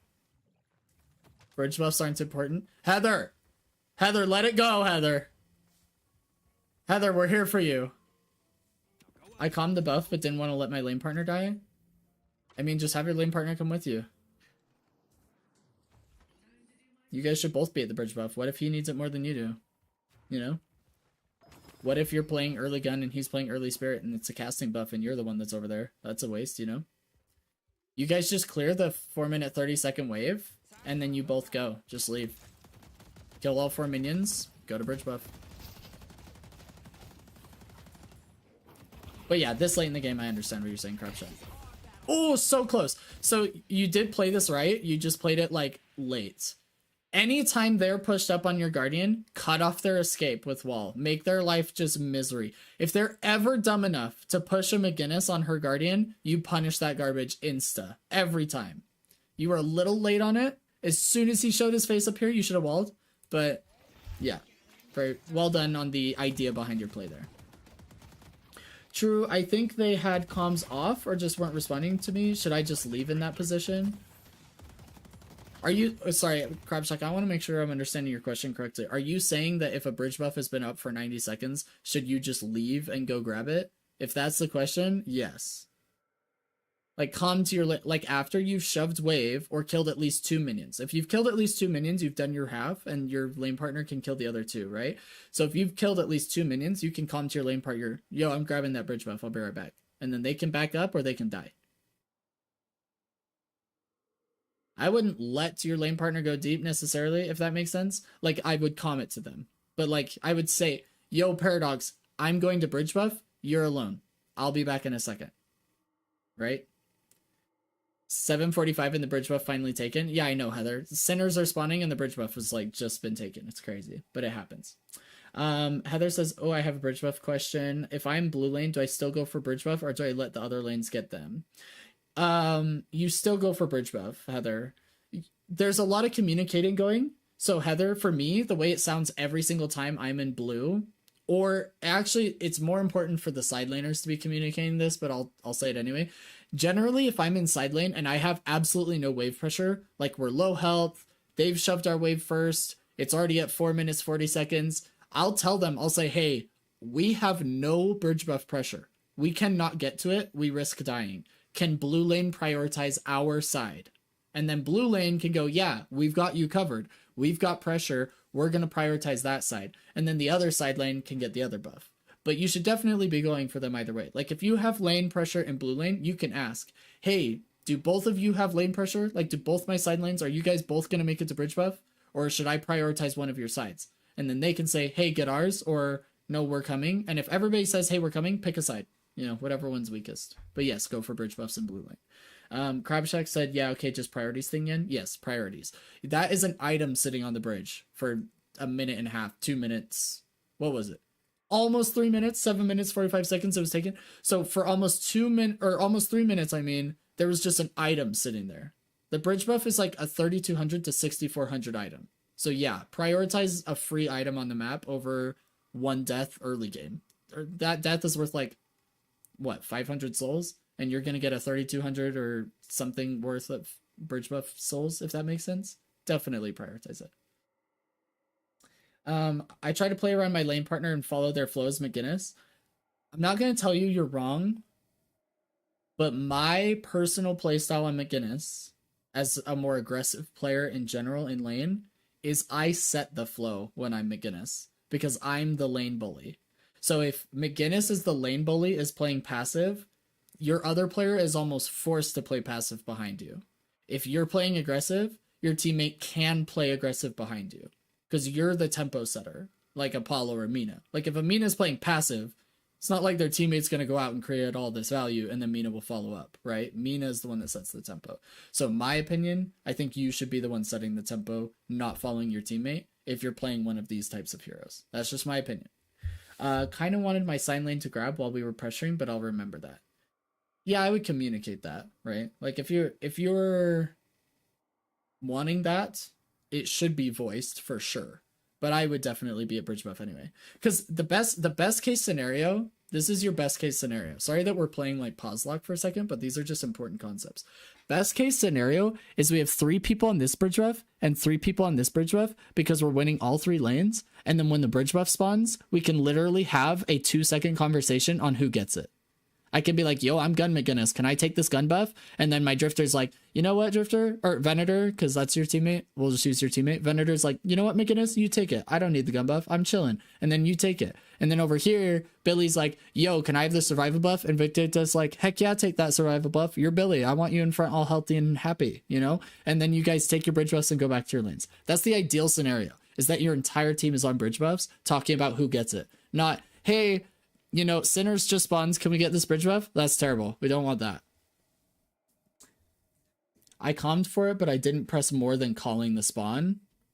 Yeah, communicate more then. I would just say, like, increase the level of communication on it. Yeah. Now we'll watch the VOD. Now that we've chatted for 15 minutes on that. Could have finished the VOD by now, but that's okay. I'm kidding. You're a little late on Sinners, but I still like that you're here. This is where you need to be. This is exactly where I want you. I actually want you on this Sinners, and then using your wall to make sure they can't come steal it, but yeah. Been waiting to test this for a while. Not come steal it. Can't come punish you for stealing it, is a better way of phrasing that. Because you're the lane bully. And then if they do come break your wall, you've got 2 turrets set up. And then they're like, oh, shoot! And then you blow them up with your ult, and then you got Sinners and a kill, and you're just better than them. That's what we want.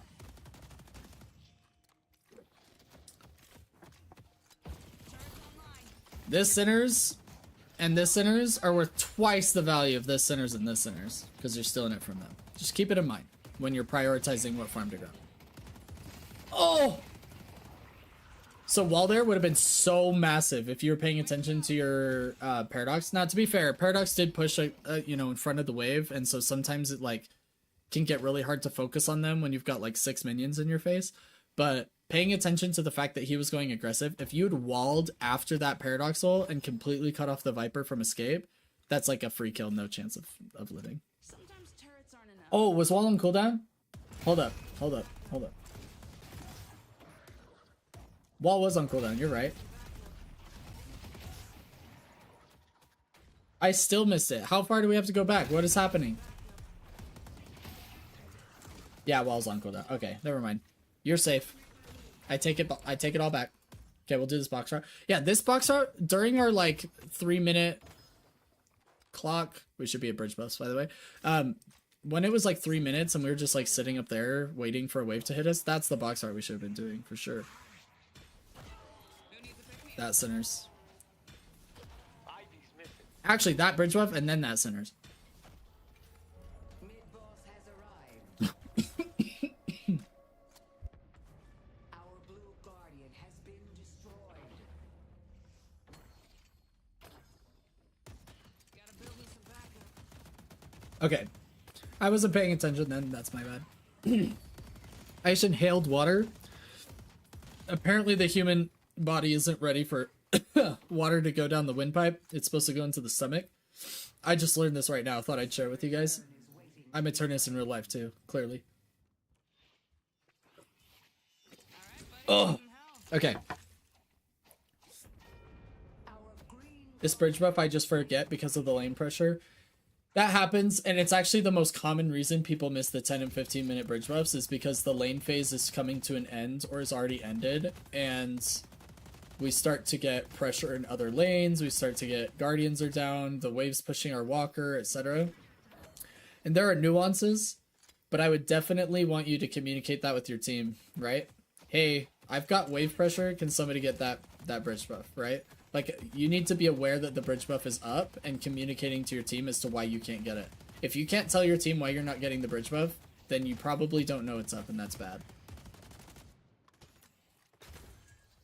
It's more so the idea that we know what's happening on the map, right? Like, it's been a minute and a half and nobody's going for Earn. Now the enemy team's gonna grab it. That's the most important objective on the map. And the bridge buff is still up. This is killing me right now. But now they're grabbing the Earn, right? So most important objectives on the map are being forgotten or not communicated properly. That's all.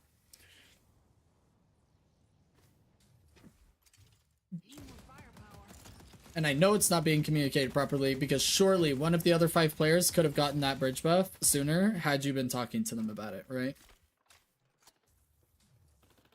And if nobody responds to you, I would just be like, call out somebody specific if you see what kind of buff it is, right? Like if it's up and nobody's grabbing it, I would be like, hey yo Vindicta or hey yo Mina, there's a casting buff still up. Do you want to go grab that before the enemy team gets it? And then like specifically focus on it. But yeah.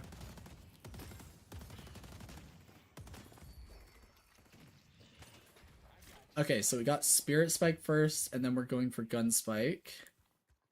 Our green walker is under attack. So it's like a heroic or a turret maxing build? Is that what this is?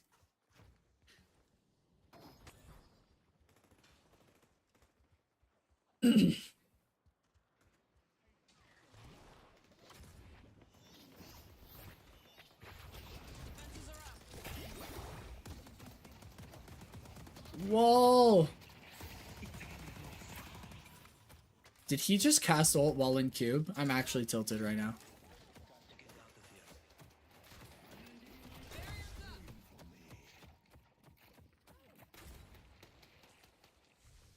Thank you.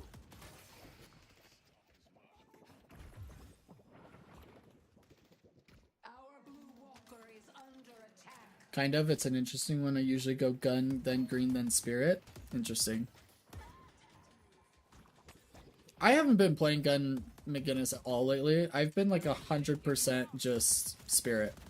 I've been doing like a wall maxing, ult maxing build. It's a lot of fun. But I haven't been going gun at all. So I just go spirit, green, spirit, spirit, spirit. Maybe I need to give that a shot. I mean, it's just different strokes for different folks. It's just the way I prefer to play it. I had a McGinnis like absolutely crap on my face for 30 straight minutes with gun McGinnis. So it's like not out of the meta or anything. It's just my preference.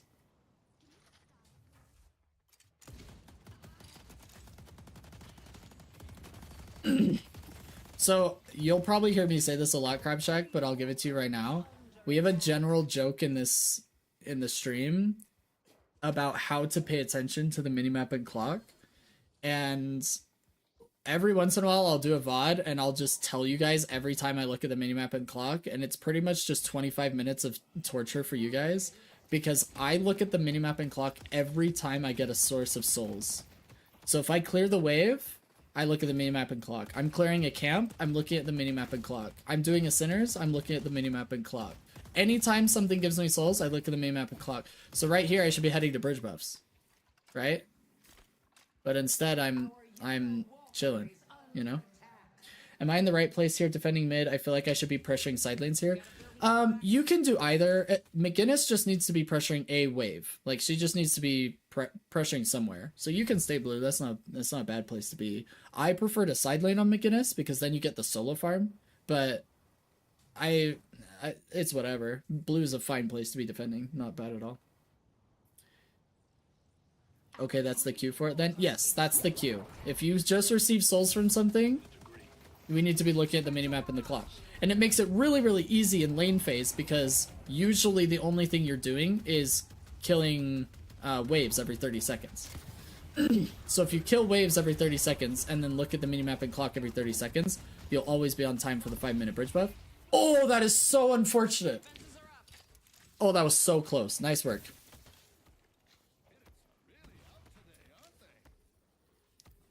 Oh, I don't like you picking up their retake urn. Oh, it's your retake urn. Sorry. Wrong minimap. I love you picking up this urn then. Oh no! Run! Run! Don't let him get you! Get out! I'd be screaming at my team, by the way. Not that they could help a whole lot, I just would have been. It would have made me feel better.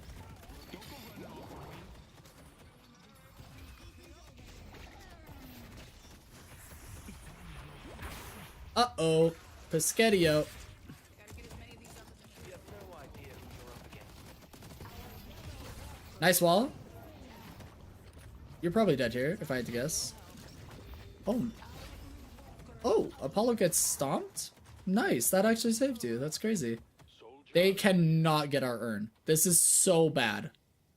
Oh my goodness gracious, we gave them our urn. Okay, so this is just a little bit of objective priority because some people don't understand, but retake urn is more important than the mid boss, like sub 20 minutes.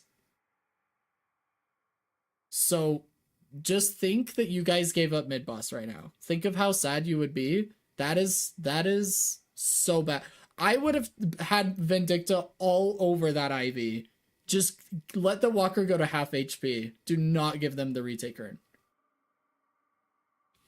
I wanted it so bad and the whole team was dead. Yeah, the blue lane fight, like, obviously went super poorly and everybody's dead and whatnot. But, like, Vindicta literally just let this happen. I would have been communicating, like, hey, Vindicta, we just lost the retake urn. You're our last line of defense. Can you please not let him get that for free? Retake urn is the most important objective on the map. Urn is already, like, the most important objective, like, 10, 15, 20 minutes. Retake urn is, like, so much more important than that. So sad that we just gave up retake urn. It's the quickest way back into the game. It's literally the epitome of the devs saying, hey, you just threw the game. Here's an objective that can undo that. Here's your Control Z on the throw.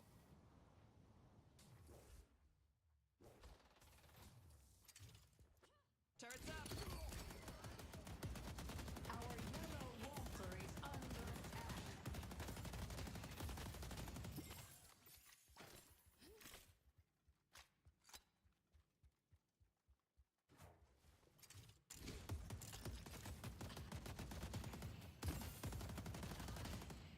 Our green walker is under attack. You did a good job trying to run the urn. I think your pathing was incorrect, actually. If you want to go over it really quick, I can tell you what I would have done differently. Fences are up. What am I watching? Okay, here we go. This is the path I would have taken. So, like, if I this way. So right here. This was the wrong path right here. That was the right path. Okay, because this gives them a chance to contest me in mid, and that gives them a chance to push my walker to try and stop the urn. So I think that was the only problem we had here, is your pathing with the urn. If somebody's contesting retake, now if retake urn's like free, we have a ton of pressure mid and whatnot, this is actually the quickest way and I like it. But as soon as I see an enemy, I'm going this way. Usually I go under walker if I'm panicking to get away from Ivy. Yeah, I would panic towards your objectives. If you're in a panic mode, find the nearest objective you can go under and panic there for sure. But I understand what you're saying. It's fine. Don't worry about it too much. I just wanted to give you the TLDR on what I thought was wrong about that. Trying to get to the bell here. Yeah. In fact, you're even better if you do panic and go there. Going up into blue lane was the second mistake. If you do go to Vale, you can backtrack down through your subway. you don't have a timer to deliver that urn that is significant, right? You have a whole 5 freaking minutes to hold that urn if you want to, which the urn will kill you well before then. But all I'm saying is, like, if I do go into the sewer, I don't go up the stairs towards the enemies in blue lane. I would have... Oh, that's super unfortunate. I would have gone back and routed down through my subway and back up towards my walker again. Does that make sense? That's maybe just a little bit of, like, map awareness, but when you're panicking, it's kind of hard to do. Defend green.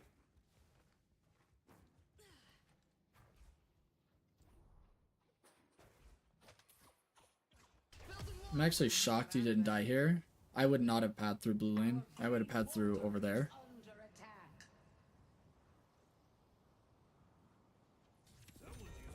Our green walker has been defeated. Dang. This does start terribly. You were right. We gave up retake urn, and we gave up blue walker, and then we gave up a side walker. We don't even have the blue guardian. And we haven't gotten, like, a single bridge buff.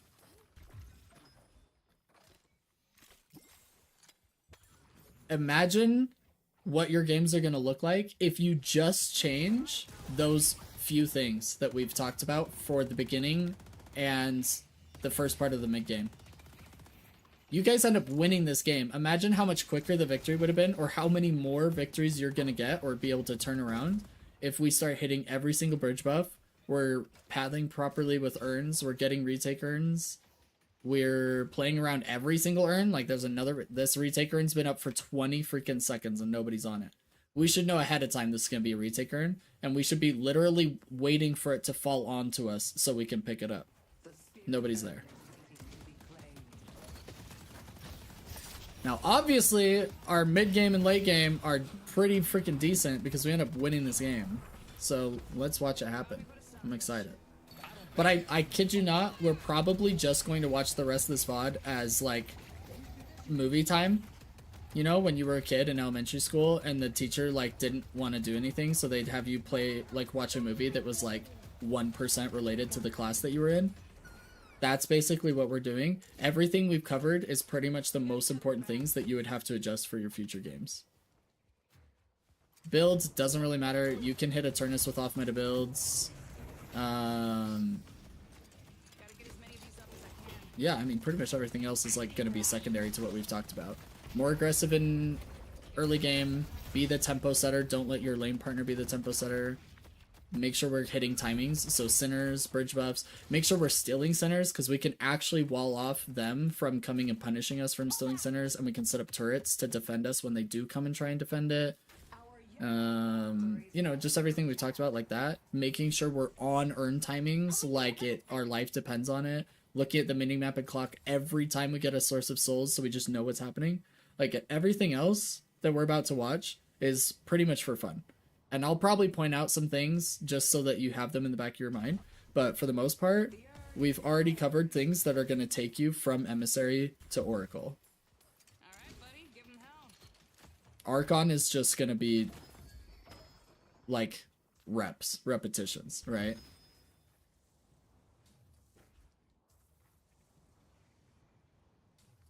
But you gotta be around here somewhere.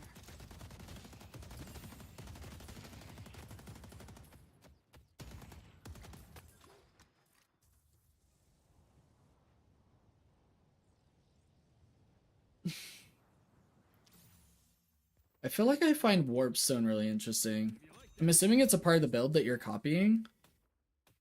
I feel like I don't love it on McGinnis, but maybe that's just me. I prefer Stamina Mastery. I guess that I'm comparing it. Like, I much prefer Stam Mastery, same investment, but because McGinnis is, like, so immobile and her dash distance is, like, 3 inches on a good day, like, if she really puts her legs into it, like, Stam Mastery just feels so much better on her. You don't either, you agree? Yeah. But I think it's just the build you're following, so it's not a big deal, right? And Warp Stone's a great item. I just definitely don't prefer it. Yellow walker is under attack.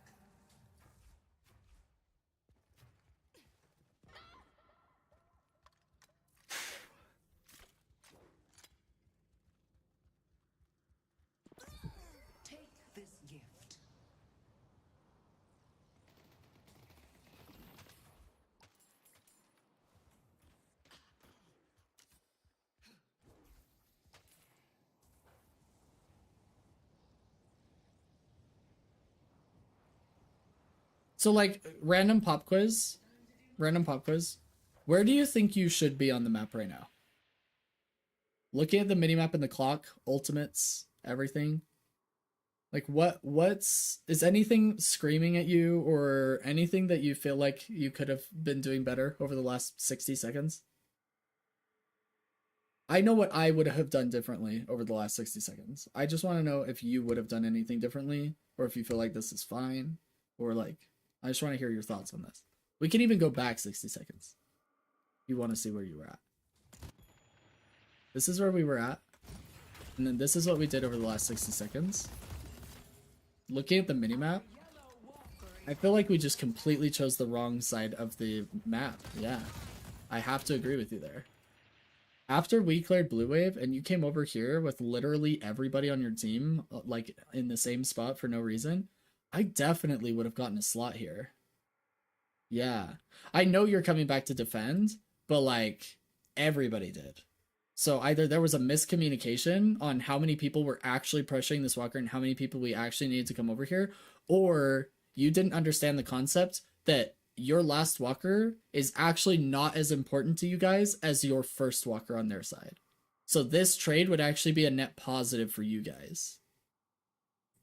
Because they're not slot locked. This is just like extra souls, extra map pressure, extra ego. This for you guys is unlocking the ability to scale.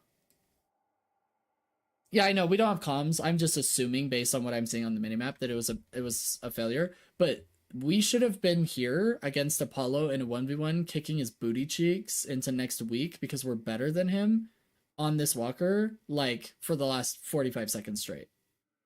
And that may have even forced them off this walker regardless. But yeah, that's definitely what I would have done differently. We just went to the wrong side of the map. And we're doing it again, right? This is round 2 of being on the wrong side of the map, right? Even if our team is coming, yo, there's 3 on our walker. Your comm is, okay, well then I'm going to split this one. That's your comm. I'll trade this walker then. Do your, like, delay that walker as long as you guys can. If you win the fight, fantastic. You can go mid-boss. I'm trading this walker. That's my comm to them. Because I'm McGinnis. I'm the, who's going to split push better than you in the game? Nobody right now. Literally nobody. You're the split push queen of the West. And the East.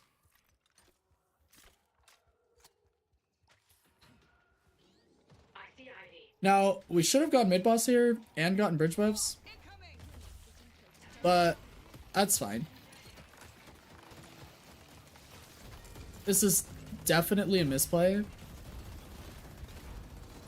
This is the best mid-boss opportunity of all time. You guys had half their team dead.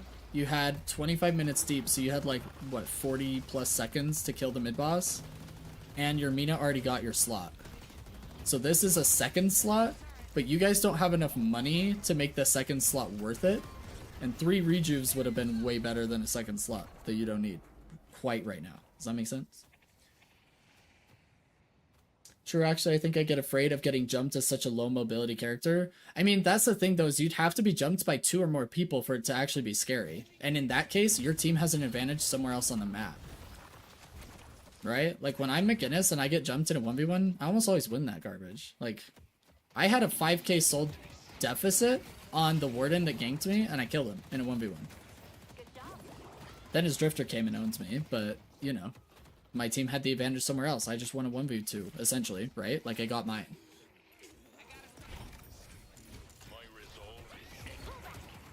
This is actually a really good wall. It's unfortunate that your bro man dies. Okay, another mid-boss opportunity is coming up here. You guys, I would be pre-comming this kill, by the way.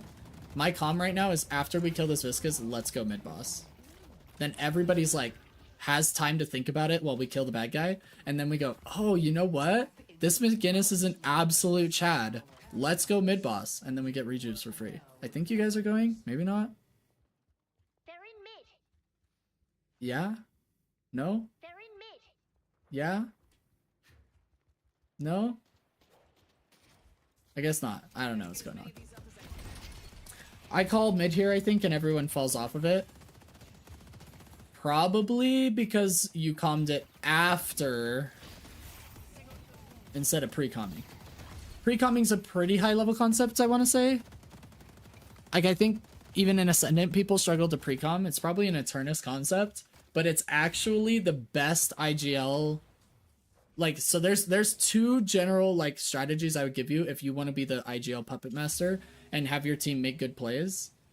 The first, glaze your teammates for everything they do good and prep their psychology that every time you open your mouth, it's going to be good for them and that they want to listen. So every single good thing that happens, glaze them. If something bad happens, tell them it's okay and that you love them and that their mother still loves them. And then they're just going to listen to you the rest of the game. Okay, that's the first thing. The second thing is know what you guys should be doing next at all times and then pre-con that. So that after they kill Viscous, your entire team is like, oh, yeah, that was good.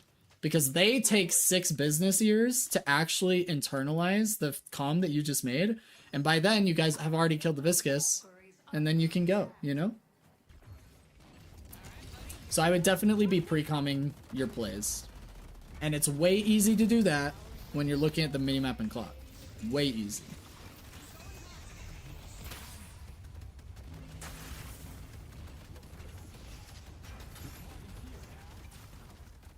Nice freaking work. See, after we kill this Apollo, what's my comm? Let's go mid-boss. I literally would have pre-commed that. Yo, after I kill this Apollo, let's go start mid-boss. And Rumple Fartskin loves you too. Exactly. Rumple Fartskin loves all. Rumple Fartskin is perfect.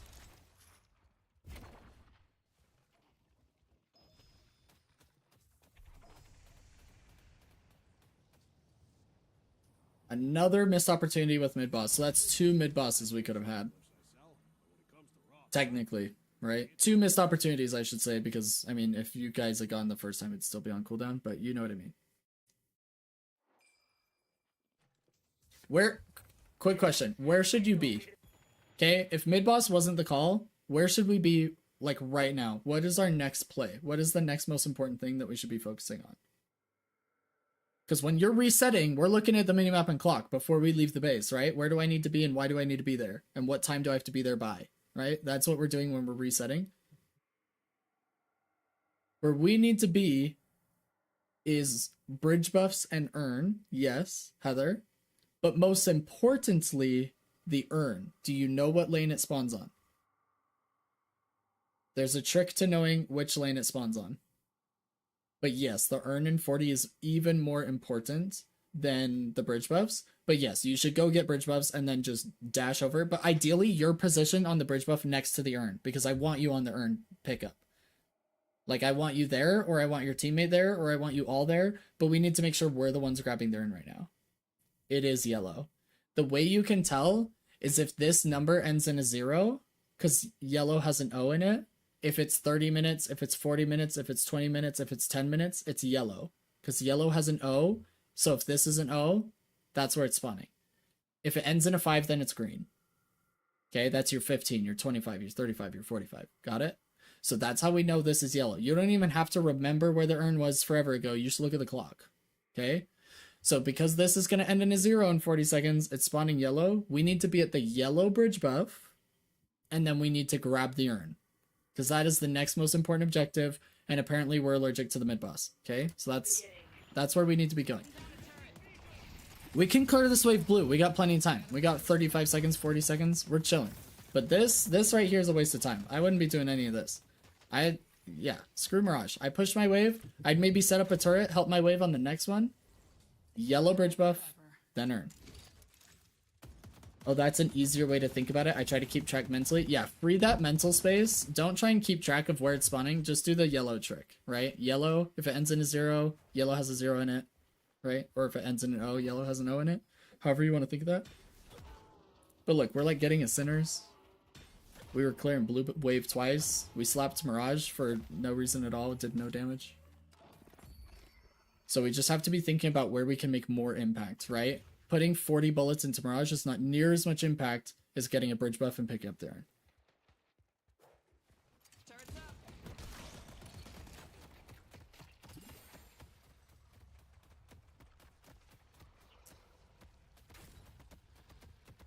Nobody's picked up the urn. 30 seconds it's been there. The most important objective on the map outside of mid-boss, which we're allergic to. 30 seconds. That's what's gonna keep you out of like Oracle. By the way, Ascendant players don't even get this all the time. I'm just gonna tell you right now. My Eternus teammates don't even get this. For some reason, my Eternus teammates are the special kind. But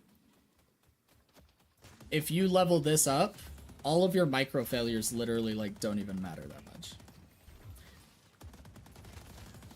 This is Stalker's Mark Drifter build on the enemy team, by the way. Yeah, I know. I saw it ticking you down like mad. I didn't even have to look at his build. I knew what it was. It's probably one of the strongest ways to play Drifters mid game, actually. And then you just get like 2 tier 4 gun items in the end and you can kill everybody. Mid boss! Mid boss! Mid boss! I'm cheering for you guys. I know you have it in you. I know we're going mid boss now. 30 minutes into the game, surely we go mid boss. Surely. Oh, it's so unfortunate. Let your rage. Okay, let's watch the minimap. There's more where that came from. Did we overcome our allergy? Nice! Oh my gosh, team. That is what we like to see. Mid boss, baby. Okay, by the way, I'm just gonna break this down for you. This is for all of everybody who doesn't understand when we should go for mid boss. It highly is dependent on what ults are available and knowing what ults contest mid boss. But like Max Bola, this contests mid boss really well, so that is scary. But generally speaking, if you get one important kill after 25 minutes, you can go for mid boss. Usually you want at least 2, but depending on which ones you got, right? So like for me, it would be Ivy and Viper that would be the most important ults to try and get for the pit, because they can contest the rejuves better than everybody else. So if I got one of them, I would instantly go mid boss, or if I got any 2 kills. So it's a 6v4. Even if these 2 are alive in a 6v4, even if they stole like 2 to 3 rejuve crystals, we probably wipe them in a 6v4. Right? So in general, this late in the game, after you guys got that first kill, I don't know who it was. I think it was Ivy. Maybe it was Drifter. Whatever. Somebody died. I think it was Ivy. I would have instantly been like, let's just go get mid. We'll fight him with rejuves after. You could have kept fighting and you could have won, and that's fine. But just in general, I wanted to cover that. Like, when do we go do mid boss? That's your answer. After an important kill or 2 kills, one of them being an important person, depending on the timing of the game. Sub 25 minutes, it usually has to be like at least 2 kills, preferably 3.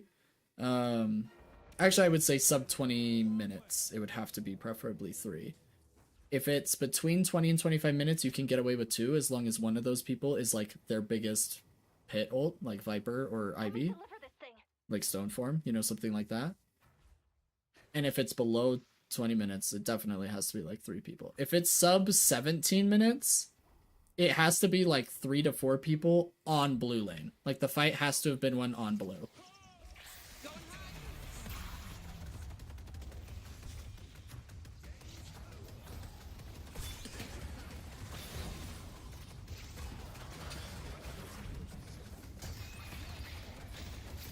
Nice kill. Just like I planned. Nice. I'm taking their team apart brick by brick. I feel like the enemy team threw, and that's the only reason we won this game. Because we missed so many mid-boss opportunities, but that's okay. Oh, Drifter's right next to you. Okay. Pop your heroic aura on yourself. Don't be scared to pop heroic aura on yourself. You do damage. You don't need to save it for your turrets or whatever. Unless it's on... Is it on cooldown? Do I have the bug? Hold up. Let's go back.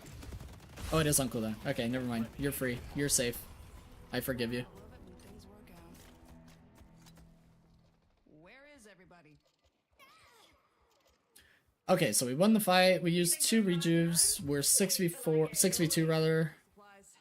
We're on our side of the map because our waves are terrible. So we want to fix waves and steal their farm. That's pretty much all we're going to be able to do. Come on, peek your head. I try to spam. I don't blame you. Echo Shard? Tell me your Echo Sharding wall.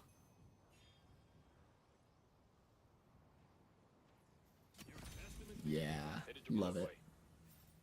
Echo Shard wall is so annoying. Not only do you just block off their entire map and make them all want to just alt F4, but it also spawns 4 turrets. It's just insane.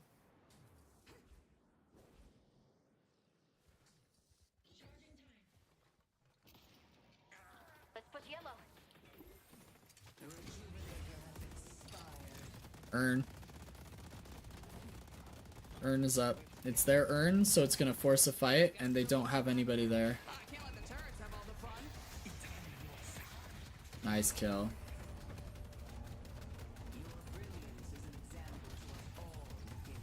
I was about to say, I would turn it towards blue lane, not the camp. Nice. Yeah, you guys should definitely do their urn here, because that's their best objective on the map. And you guys would be able to steal it from them. And they may be dumb enough to contest you, and then you're in a numbers advantage team fight, a very advantageous position. Ignore base guardians, by the way. Shrines are way more important. In case you don't know, Shrine will reduce the souls they earn from the wave by 25%, and it gives your minions a 15% buff. And if you get both Shrines, it does that to all 3 lanes. That is way better than like a fast zip, which is all the base guardians give you now. So definitely, like, you can even, if all 3 base guardians are up, it's actually meta right now, even if all 3 base guardians are up, to just push past them if you have a wave and start killing the shrine. Like, literally just let the guardian hit you as you go past it and start killing the shrine. Because the base guardians are literally just the time that they need to have more people defend their base, because the death timers are going up. So I would rush the shrine. I wouldn't even worry about base guardians at all. You can kill them after you've downed the patron, basically, if that's the pressure you have. And then you guys can get fast zips as like a convenience, basically. But the shrine is by far the most important objective.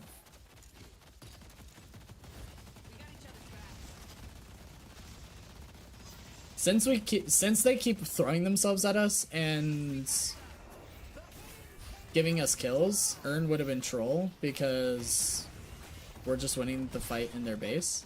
But in general, I want you to keep in mind that the Urn could have been the team fight bait that would have won us the game. But if the enemy team's dumb enough to keep fighting you guys when they don't have the numbers to do it, like they just keep taking 4v6, 4v5, 3v5 fights, then sure, keep fighting them, keep killing them, win the game. And that looks like exactly what you guys do here. Nice pick from Paradox though, that was massive.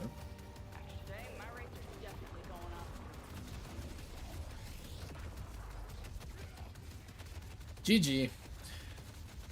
Okay, so we did kind of cover some things that could have been seen as like important in the last part of the VOD.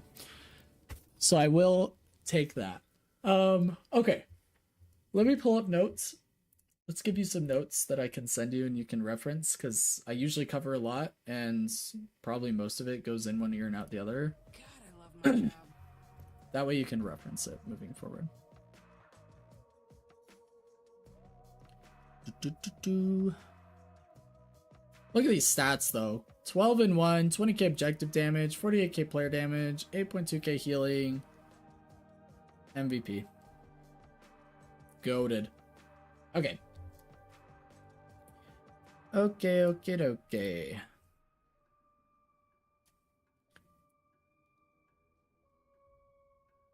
If you have to go, by the way, at any point, let me know.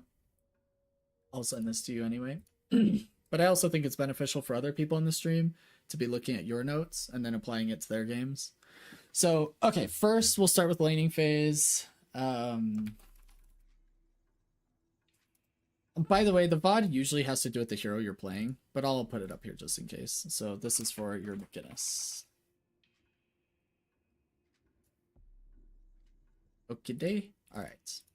Laning phase 1, you set the tempo. If you're playing passive, box max. If you're playing aggressive, have your teammate follow you. Set the tempo with your comms. 2, don't make your teammate guess. Okay. Let's do this. Okay. 2, build order isn't super important, especially on such a versatile character. But make sure we're building items that we feel we can capitalize on the best. This is like why I'm saying this is, i.e., Warpstone is in the builds you're following, but you prefer Stam Mastery, swap it out. This is just going to make sure you're playing more consistently, despite what the build is telling you to do. Other thing in lane phase is, generally speaking, I would want you playing more aggressively because your character has such a great early game. And when you're solo after lane phase, you can just split push better than anybody else.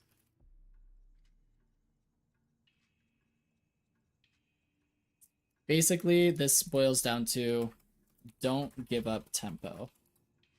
Okay? And it's not even that like Warpstone is bad on McGinnis or any other hero necessarily, but personal preference can actually determine the outcome of the game more so than a better pick. Like, even if Warpstone was better on McGinnis than Stamina Mastery in a general sense or at the highest level of the game, sometimes if you're more comfortable with Stam Mastery over Warpstone, it would be better for you to be building that because you're going to be more consistent playing it, right? Your preference is going to get better performance out of, like, quote unquote, a better item. So the best example I can give of this is me playing Page. I always go 4.8k gun spike on Page, even if I'm playing support or spirit builds in the end game, which I almost always am. My builds with Page is 4.8k gun spike into vitality into spirit. So late game, I'm spirit damage and support, but early game and through the mid game, my gun damage is actually hitting way heavy. Now, in my opinion, it's the best way to play Page because Page's gun actually does a ton of damage with 4.8k gun spike, and it literally doubles my damage output throughout a game. Like, over 50% of my damage comes from my gun and express shot. So for me, I have a really strong argument for why that's the best. But if somebody else were to tell me, hey, get knocked down earlier because it's way better on Page to get earlier, I would say, hey, I'm way more comfortable just hitting people with my root and getting free express shot damage and literally doubling my damage output in fights, because I feel like doubling my damage early game is actually more useful than knockdown early, right? So that would be my argument. It's like more comfortable for me, and that's why my performance on Page is really, really high, right? That's why I was top 50. So anyway, just an example that I would give, right? You don't always have to do like some super meta builds if it's something that you're super uncomfortable with or simply not getting the hang of, like it just doesn't click with you, right? Right? Sometimes it's practice, and sometimes it's just like, I do not like Gun McGinnis. I never play her. Even when it was like super meta, I didn't play Gun McGinnis ever. So just like an example. Okay. We really need to lock down our timings. I want you 15 seconds early to each timing. 145 for 2-minute minis. I want you at 3:15 for the 2-minute minis respawn at 3:30 because they respawn every 90 seconds. 4:45 at 5-minute bridge buff, etc. Minimap and clock. Okay? And we're going to go over this again in your notes, because the more annoying I am with it, the easier it is to remember, you know? It's good teaching right there. 5. Just cleared wave. Check minimap and clock. Doing a camp. Doing a camp and killing that last minion. Minimap and clock. Punching a sinners mindlessly. Minimap and clock. Okay? We just need to always be looking at the minimap and clock. Okay? This is lane phase.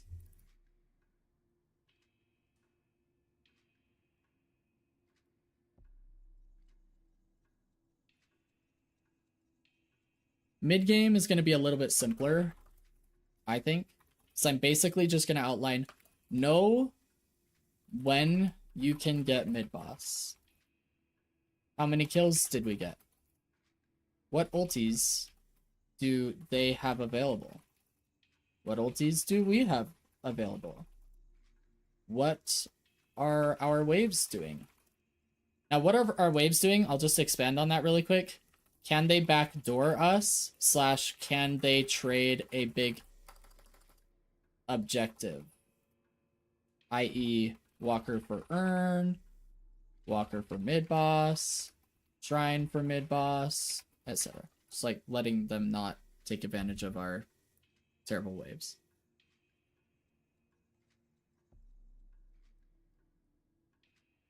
I feel like when I'm ahead, I do well on timings, and when I'm behind, I struggle to even check. That's a big reason I even submitted this VOD. If you have any extra tips on that, I think the minimap and clocks will kind of eliminate that, because you don't always have to hit the timings. You just have to know they're there. Because I don't get the bridge buffs at 5 minutes all the time. I'll play heroes that lose mid-game or lose laning phase all the time, but I'm calming it to my team. I'm like, yo, blue lane, we cannot get our bridge buff. We're getting absolutely pummeled over here. So if you guys do have timing and you can only pick one, pick our side, because we definitely won't be there. You know, like, I just need you to be aware of the timings. So like, if you're always looking at the minimap and clock and you know what's going on, you don't, I say this all the time, and maybe I'll throw it in here as like a separate point here. I'll do this for you. I say this all the time, but I'll say it again for you. Don't fill gaps in macro with your body. Fill it with your comms. Okay? And what this means is, if I can't make it to bridge buff, my team better know I can't. If I can't help that walker be split push because somebody's split pushing it, if I can't make it over there, my team probably can. If I can't stop the retake urn from being stolen, my Vindicta probably can. Does that make sense? So it's, even if I'm behind, if I'm getting my poop pushed in, you know what I mean? Like, if I'm just having one of those games, don't fill the gaps with you. Fill it with your team. It's a team game, right? You got 5 other players that can probably help you out. And if they're doing that for you, you probably would help them out if they made that come to you, right? Like, if you're on Walker and somebody's trying to deliver our retaker and steal it from us, and your teammate was like, hey, yo, McGinnis, can you stop that retaker? We just lost the fight in blue. You probably wouldn't be like, no, shut up, dumb face, right? Like, you'd probably just move over and do that because you'd realize that's smart. So your teammates are going to do that too, right? Maybe it's just a mental thing, like I struggle focusing when I tilt.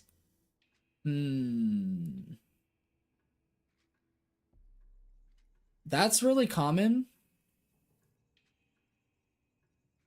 I would maybe focus your energy on the minimap. So I don't want to like be too much of a broken record on minimap and clock, but I think it's easier not to tilt if you just focus on the fact that you're remembering the timings and can't make them, rather than the fact that you can't make them. Does that make sense? Like, what I'm trying to say is, it's okay to not be at the 5-minute bridge buff because you're getting absolutely dominated. It's absolutely not okay to just expect your team to read your mind or be there, right? Like, you can literally make up what you're losing in lane in terms of deaths, souls, whatever it is. You can literally make that up by communicating to your team, right? Because that communication changes everything. Your team getting the bridge buffs instead of the fed enemy player that you've been feeding your brains out to is a really big thing. So redirecting that, exactly. Yeah, so redirect the attention to the minimap and clock instead of the state of the lane. I kid you not, lane phase, I see this all the time. It's probably the thing I agree with or disagree with the most. I see it all the time when they're like, lane phase wins games. I'm like, they need to add in Eternus. Lane phase does not win games. There have been times when, I kid you not, I've lost an 8-minute walker. 8 minutes. I lost my walker at 8 minutes. Okay? And we won the game. I have taken base guardians. Okay, back at the state of the game, when it was, you got a slot from guardian, you got a slot from walker, and you got a slot from base guardians, and then you got a slot from the other 2 walkers, right? It was like, that was how you got your 4 slots. I took base Guardians sub 10 minutes. Okay, it was 9 minutes and 46 seconds that my brother and I had killed Guardian, Walker, and base Guardians, and we lost that game. Okay, this was like back in Ritualist. Laning phase does not determine the game unless the enemy team knows how to properly scale, maintain tempo, and close out a game. And outside of Eternus, it literally doesn't exist. Okay, it's like the thing I disagree with the most. I see coaches say it all the time that laning phase is like ultimately important. Like, do not tilt off lane phase. It means very little. Just focus on the minimap, focus on your timings, get back into the game, and if you out macro the enemy team, they will fail on tempo somewhere, and you take advantage of that throw and you can turn the game around. Does that make sense? I don't want to be like too much on a soapbox there, but I would not tilt during the lane phase. This is not the time I want you tilting. That's for sure.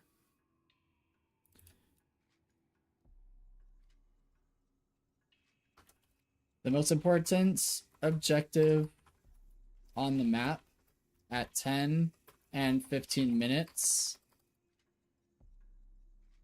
most of the time, even at 20, is earn/neutral earn. Let's make sure we're working as a team to secure those souls. You know, that's good to keep in mind. Okay, good. I'm glad I wasn't like too overbearing, hopefully. Okay. Mid game, I'm going to keep it really simple. I basically want you to focus on this. Oh, actually, I am going to focus on this. Okay. Give me a second. Deadlock is a game of trades. In lane, trading damage or box routes. In mid game, it can be trading objectives. You can split push a walker instead of defending your own, but communicate it. Maybe your team defends without you and you just got a free walker because you had elite positioning. Don't be afraid to solo lane, split push. Okay? You'll hear comms all the time in high elo, like somebody will point out, oh, they're on our walker. And then you just say, like your teammates in your ear will be like, it's okay, we trade this one. Like, we're just not even worried about losing that walker. We're just going to trade it. It's a game of trades. You're really good at trading objectives. So I would add that into your mid game. Don't be afraid. Like if your team's like, yo, they're on our walker, somebody come help me. That somebody probably isn't you, unless you're the only one alive. But they can probably defend that walker with, 3 people, 2 people, and you can just go trade it. You can be like, yo, you guys defend that walker. I'm going to try and trade this walker on the side lane. It's already half HP, right? Then you can be adding value to your team in a different way. It basically ties into this, right? I think I've covered what I most want you to focus on. It feels like a lot, but a lot of these tie in together and can be implemented with like really simple concepts. Basically, this concept and this concept almost entirely sum up everything else. These are just expansions on that.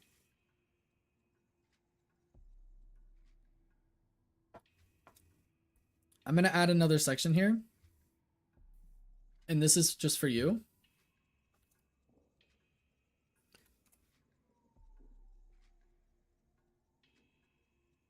Okay, these are things that I noticed that you're doing really well and that I liked and that I don't want you to stop doing, because sometimes when we focus on improving, we just negate or neglect is the word I was looking for. Neglect everything else. Yeah, I move to defend very often when I should just be splitting. Yeah, it's a common mistake in low elo, is not understanding that you can just make the trade. So positive points. Sorry. 1, I really like your ulti usage and positioning. Keep popping that bad boy anytime you have teammates around and there's 1 to 2 plus enemies in front of you. but stay far enough back that they can't cancel it. You do this well, continue taking advantage of your massive brain. 2, this is gonna have to go bigger. Usually I don't want to do it that big, but it's fine. We're doing it anyway. 2, I really like that you're taking camps and sinners. Oh, that's the other timing I should include up here. Sorry. 7:45 at sinners. Okay. Around the map, I would aim to steal more farm. You can use wall and pre-place turrets to help you and punish anybody who tries to stop you. Enemy side of the map is 2 times value. 100% for you, minus 100% for them. 3, I like your micro and overall usage of turrets, walls, and items, and heal. Keep following the footsteps of Eternus players in this arena and keep improving. You're doing excellently overall with your micro. So don't beat yourself up too much about it. Because I know you were like a little worried about it earlier, calling yourself like maybe that you need to be in ritualist or whatever, but I wouldn't worry about it. It's just the macro that I would focus on. That's nice because I do worry about the ult usage. Yeah, you're doing great. You're doing great. Don't worry about it too much. I'm gonna keep your notes like this. That way you can just kind of review them on your own. This is for Crab Shack. And then hopefully you can just kind of implement them in your games moving forward. You can remember, you know, go through a few items every time you play a game. Just try and focus on a new thing. Don't try and drink from a fire hydrant, right? Like I would want you to spread out all of these improvements over 15 to 25 games. So it's not like your next game, you're going to improve on all of these points. It's like unrealistic. It can maybe even impair you. So if you feel like it's something within your capacity to like focus on every single game, sure, do that. But if you want to break it down, do that. Because the goal isn't to like, oh, I just got coached, now I'm winning all my games. The goal is, oh, I just got coached. Now I've formed all these strong habits that I didn't think about before, and I'm ranking up as a byproduct of that. Okay, that's like the rank. Don't chase rank, chase improvement, and then rank comes with it. Okay. I'll go ahead and send this to you in Discord,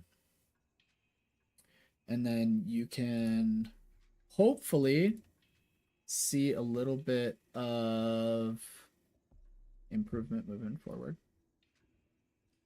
Got any other questions for me? I'm glad I was able to sneak in before you have to go. Hopefully we can see some improvement and hopefully it helps. Yeah, considering the state of MMR right now, I just want to improve. Yeah. And I just wouldn't worry about rank too. Like I wouldn't worry about ranking up, breaking down too much when you're working on improving.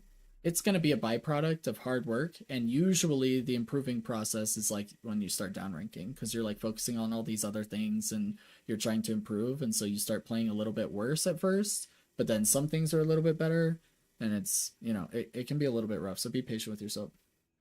No, I think you covered what I was looking for. Thank you so much. Yeah, happy to help, dude. Hopefully your games go a little bit better moving forward, and yeah, I mean, you're definitely on track to rank up pretty quick if you start implementing these things a little bit better. But feel free to send me another VOD whenever you want to. Most people wait like at least a week, maybe several weeks. Like PactFan and I did it.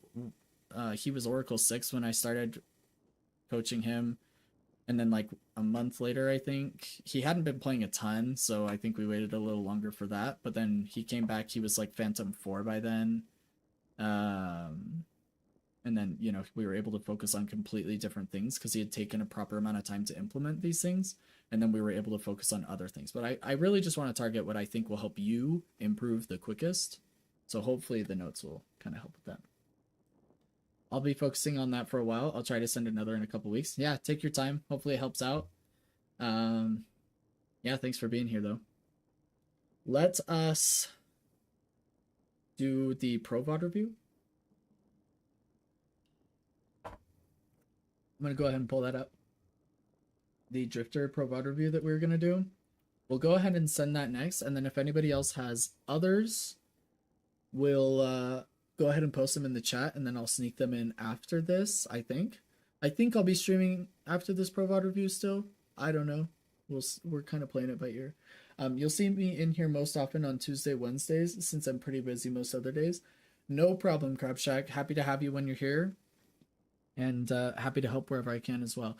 You can also, like, I try and post YouTube videos. Obviously, the stream is way too much content to be posting a video about, like, everything that goes on, right? Like, I'm not posting 4 or 5 different VOD reviews every single day. So being in stream, you're definitely going to see more content. You're going to see more VOD reviews. You're going to see more Pro VOD reviews, that sort of thing. But I do post on the YouTube channel and send out some videos of like the content that I think will be most helpful for students from that particular stream, if that makes sense.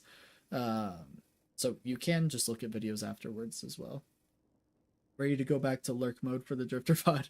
Yeah, no problem at all. Let's go ahead and send this Drifter VOD. I'm excited to see it because we haven't done a Drifter Pro VOD review. So this is the number 7 in EU at Drifter. And it's a Russian name, so I don't know, but you may recognize like some other names in here.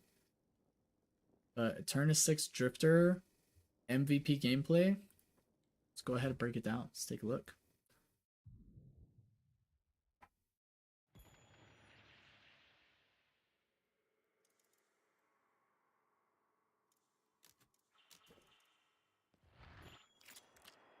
I'm not going to understand the typing. It's going to be rough. So for those who don't know, Drifter benefits from cover more than most every other hero because his autos are like those crisscross, right? Like it's diagonal one way and then diagonal the other way. However, if you hit any portion of that diagonal auto, it's full damage. So he can play really far behind cover and just hit like a tiny portion of his auto and get 100% value out of it. So playing behind cover and playing that positioning with Drifter is even more important than most other heroes because you can literally do damage without taking any damage in return. Very strong. And then popping out for his Rens.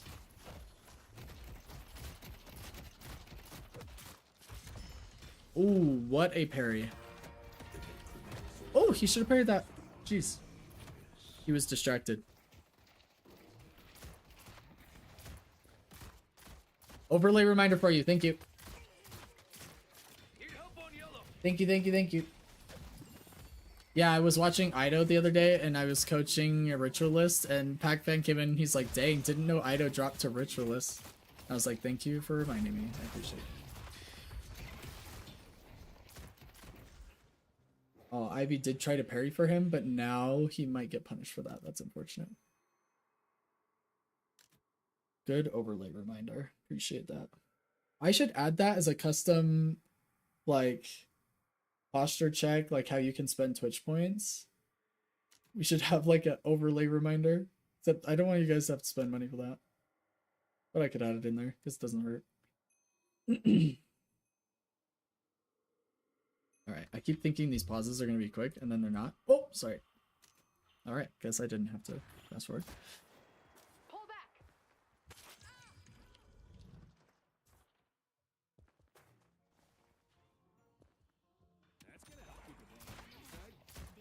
Extra regen is so good.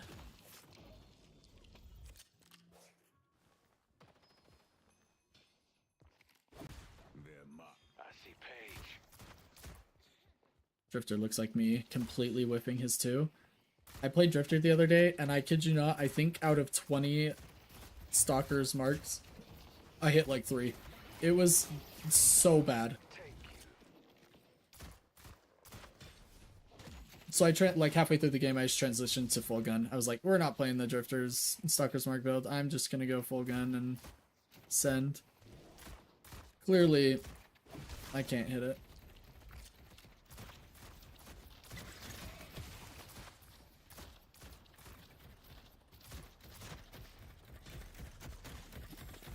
His teammate played back on purpose so he could get solo heal. Allows them to maintain more aggressive play. Good communication there. Now he's much healthier.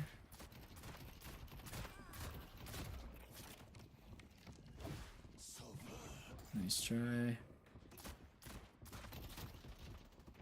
He's using verticality because it's so annoying for them to do damage with the alchemical flask when he's playing up on the bridge. So he's taking advantage of that, and then also just page autos in general are really hard to hit on a target that's above you. And page autos go through minions, and they can't take advantage of the pierce. Dang, that Vindicta actually just railed him. He's mega pissed at his team for not calling Vindicta's missing. You guys see that? Jeez. He should expect that. We get sub 5-minute ganks almost every single game in Eternus. Don't act like that's their fault for not calling it. Minimap and clock, bro.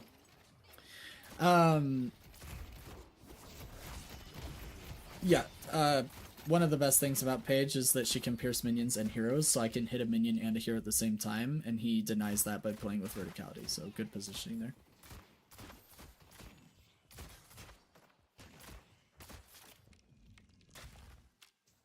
Minimap and clock, we know that nothing to do after this wave, so we're just going to do a box route, and then after next wave, we will go ahead and take advantage of those purge buffs.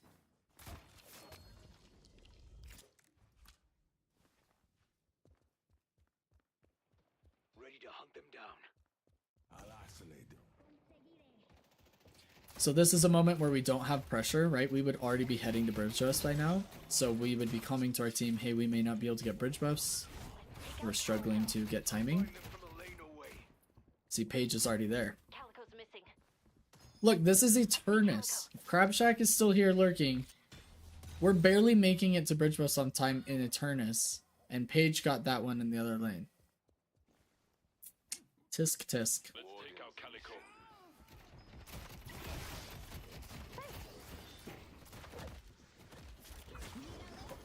Headed blue. Ooh! Is ready. Pull back. Thank you. I see Paige. We have help. We want to push hard when we have help. Insta pop that ult. Insta pop that ult. Do not let this Paige get away.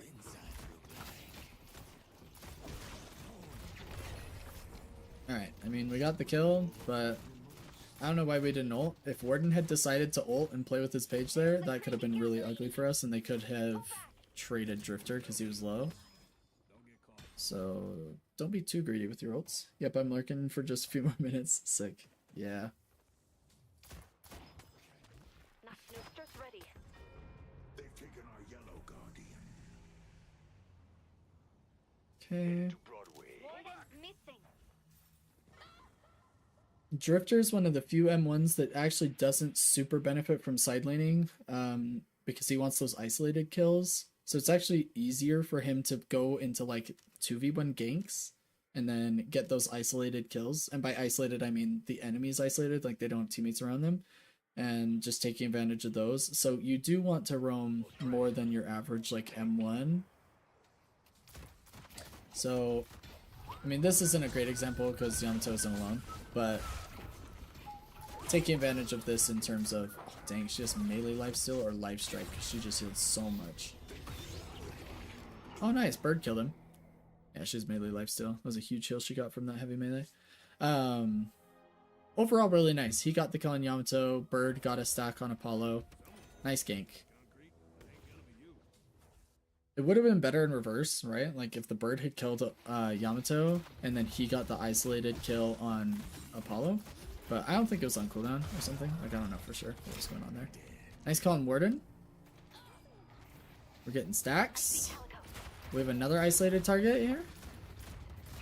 Huge. Now we got Vindicta. We do not want to fight her while she's in the air. Yeah, nice. You can hit your 2 on her, but since you can't get your 1 and stuff, like it's just really scary to fight her in the air when she's getting that spirit damage out. Oh, he went for the light melee. Yikes.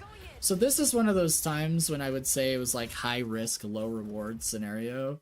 He's trying to get an isolated kill under a guardian while he's low. And like the best case scenario is he gets the kill and gets out. And that's a very, very low probability. So I would categorize that as an overly aggressive play. But he's just trying to get those stacks any way that he can. And Vindicta's worth a lot of souls, so getting the kill there would have been really good. But we had already been in blue for so long, it was risky to continue fighting there.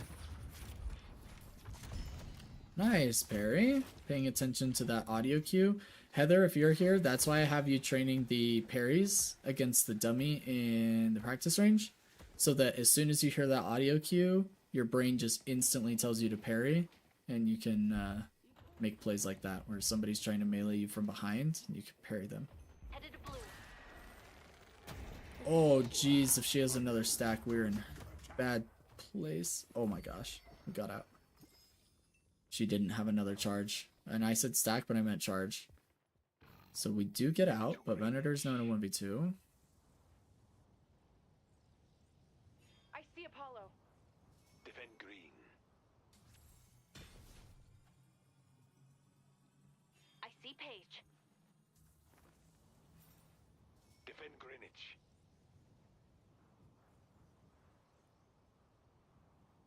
Pull back. See the enemy.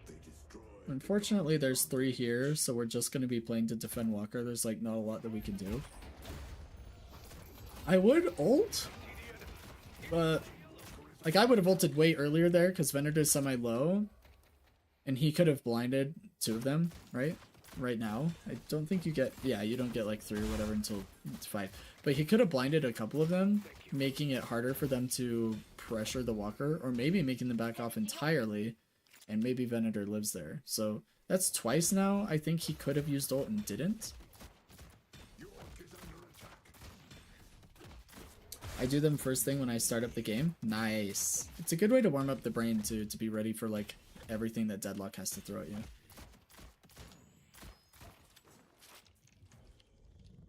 How's your getting out of secret shop coming? Are you able to get out of secret shop a lot better, Heather? Have you been practicing that too?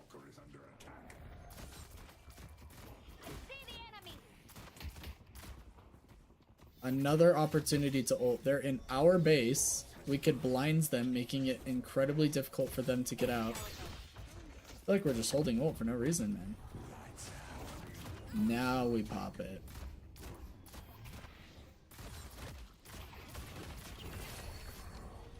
Okay, we got a kill with our ult finally. I've been practicing. Nice! So we'd like to see Heather. Huge! Heather, I've still been thinking about this playing with viewers thing where I think pugs and okay, so I come up with 2 solutions. One is if we have viewership large enough to the point where we could actually organize 6v6 pugs. I could do something to where I'm actually either the team consents, like we're okay playing against Coach Blayton, right? So it'd be me and 5 viewers versus 6 viewers. Or I could coach both teams. So we have 2 Discord channels, 1 for each team, right? So like we've got team 1 and team 2. And then I pop in and coach both teams. So that I'm kind of playing for both teams, but that you're all getting the kind of opportunity to play with me. But that wouldn't be actually playing with me, right? Like I wouldn't be in the game. But those are the ideas I have there.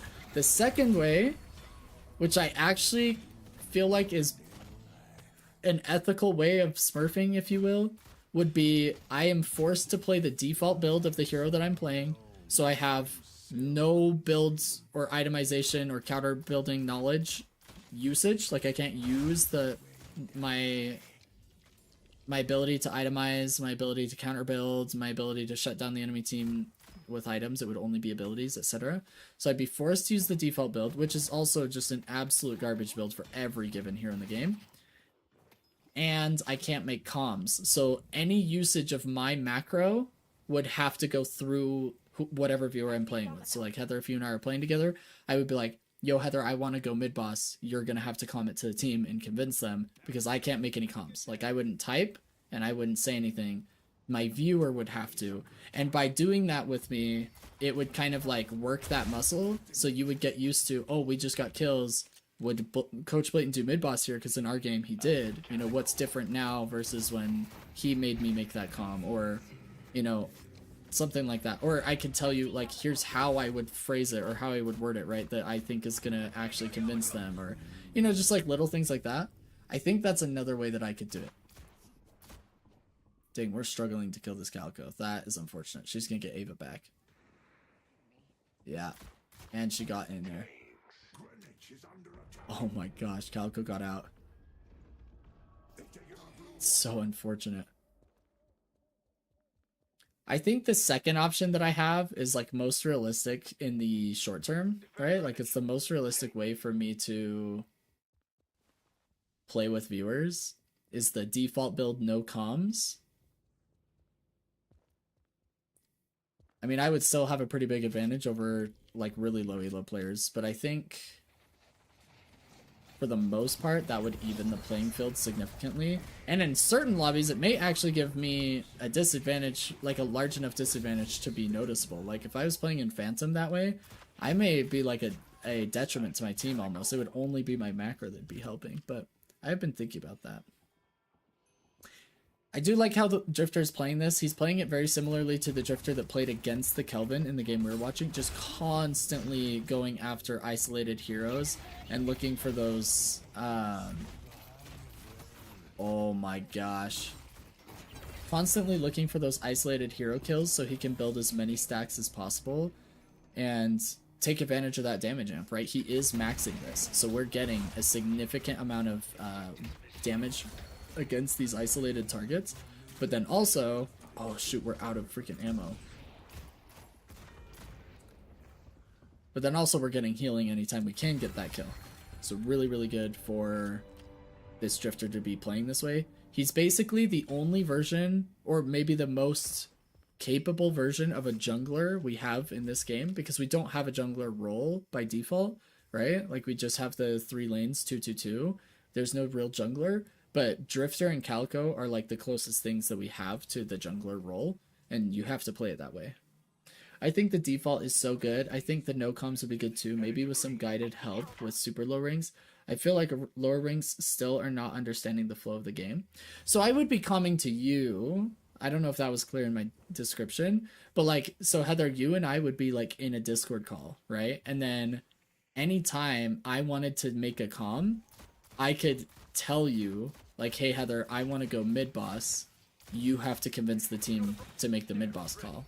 Because I can't be like, yeah, let's go. Like, I can't back up your call. I can only go with you, but I can tell you that's what the call is. So, like, by me talking to you in Discord, you would start to learn the flow of the game, but I can't actually tell the team. So if the team disagrees with you, I can't actually convince them that it's the right play. And you can't tell them, yo, my Discord coach in my Discord call, or my Eternus coach in my Discord call is telling me we should go mid boss. Like, you can't use any of that to persuade them. Like, you would have to learn how to properly make calls and establish yourself as the IGL. I'm going to rewatch this death because I'm not 100% sure this is fault. I want to take a look here.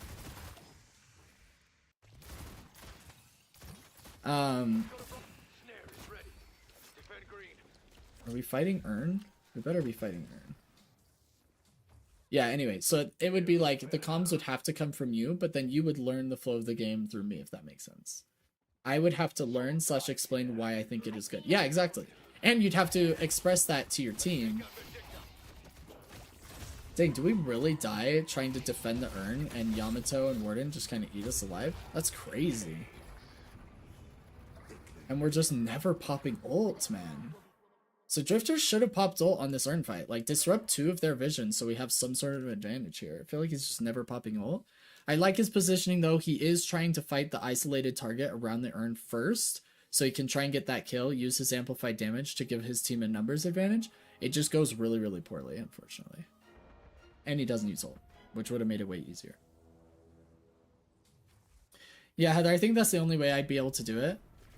and do it on stream, right? And feel good about it. Because like I could technically play with viewers off stream and just be, you know, a dum-dum about it. Because like as unethical as it would be, or as unethical as I'd feel.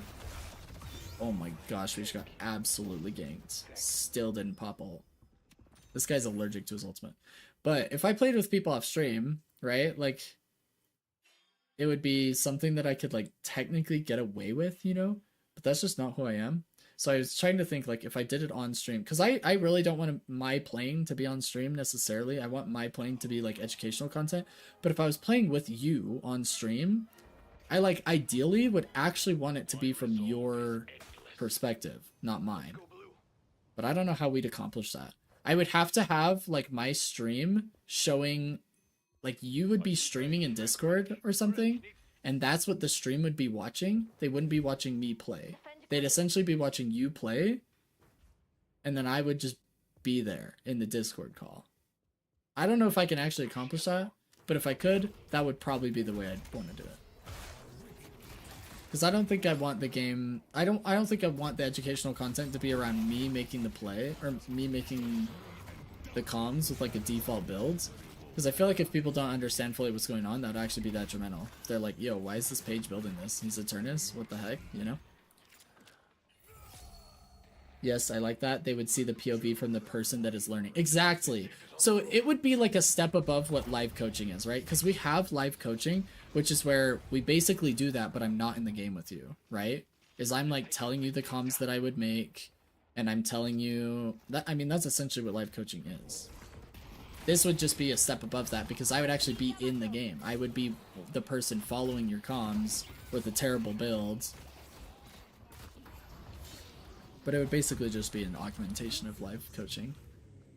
And you're watching, when I'm live coaching, you're watching the person play the game, right? Like you're watching the person that's learning, so you would see like, oh, this is what it's like to learn, or this is what it's like to receive comms, or oh, if I'm in this exact position, this is how I could implement this thing that I just learned, that kind of thing, etc. Yep, it would be hands-on learning. Exactly. I just don't know if I'm okay with me being in the game versus just doing live coaching. Like, or maybe this is a better way to phrase the question. I really like Drifter focusing the backline and the support. This is exactly what I would do as Drifter. Take advantage, like, the weakest of the herd kind of a thing, right? Like, if you're hunting as a pack, you go after, like, the sick, elderly, and the young. It's essentially what you want to do as Drifter.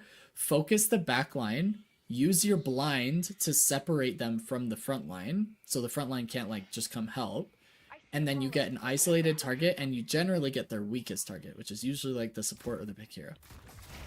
So it makes it easier for you to get that numbers advantage early into that fight. So I like the way he's focusing the backline when he's in these fights. Sorry, what I was trying to say, Heather, though, before I got caught up in the VOD, while we're resetting, I'll kind of touch on it. I don't know what added benefit you would have to me playing with you versus just doing a live coaching session. If I can answer that question in a meaningful way, I'd probably be more open to the idea. But I feel like it would basically... The only added benefit would be like emotional. Like it would be fun to game with viewers or for viewers to game with me.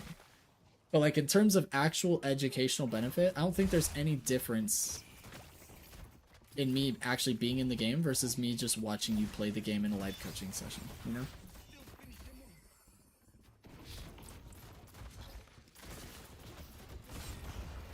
Ooh, we got absolutely nuked. We did take the Guardian, but we're losing our Walker. Our last and final Walker. Our last chance to defend against like a mid-boss or something. Let's just kind of fast forward. Our team is grabbing the urn. We're fighting. We die. And now we're going.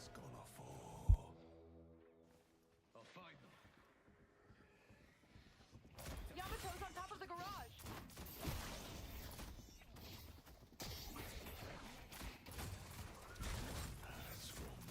Let's take out Calico. Take out Yamato. Spirit jar here.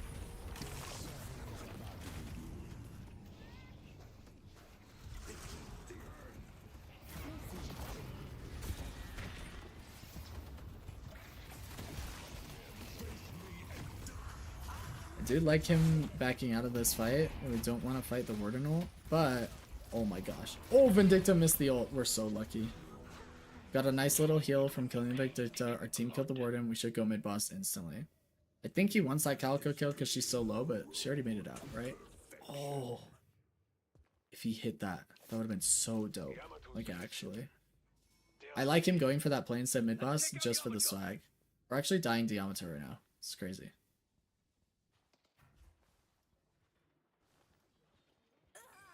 Okay. We do get Yamato. We're officially in the 5v2. We can get mid boss. Could have gotten mid boss a while ago, but now we can really get mid boss, you know? Ooh, Apollo contesting early, trying to get a ton of damage with his ults. Calico also here. Nice parry on the Calico. Oh my gosh, these parries are so big. That's 2 more dead. Now we've got staggered deaths. Then 3 dead. Paige is alone. Paige is going down. We've only lost 1 person, by the way. We've gotten 4 extra kills. Now we can finish mid-boss. Warden and Yam are up.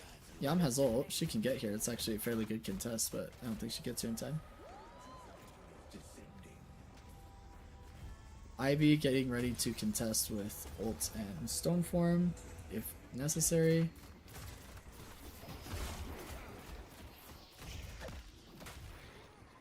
We're trying to back out. We don't want to give her a free kill. Let our team handle the fight for the most part. We stay close enough to help, but we're trying not to be like directly in the fray when we're low health. Like that. Alright, so Urn spawns in a minute and a half. I imagine they're going to mostly shove waves because our waves are in a really bad position. And then go for the Urn in a minute when it spawns. And take advantage of our rejuves to basically secure the Urn. Give ourselves a good soul lead. And then we should be able to get more picks or win more team fights. That's going to allow us to get one of these walkers and open up a slot.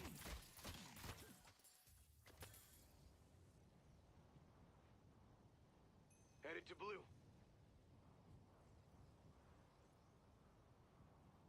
Agreed. Let the good times roll, baby.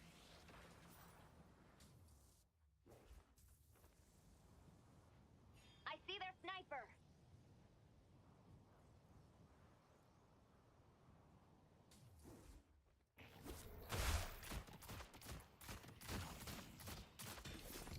Thank you. First comes the darkness, then the terror. Okay, so they're doing what I thought. I mean, we've been shoving waves here, and now we're prepping for Urn. It's going to spawn green side. Is that what lane we're in? I actually can't tell. Is this green? This is yellow, isn't it? It's gonna spawn over here, I think. Careful, Drifter. Another thing would be, would you duo and be lane partner with a person? If so, I could see it being a help to have a lane partner to practice communication with and other partner stuff and see what different lane partners would do what.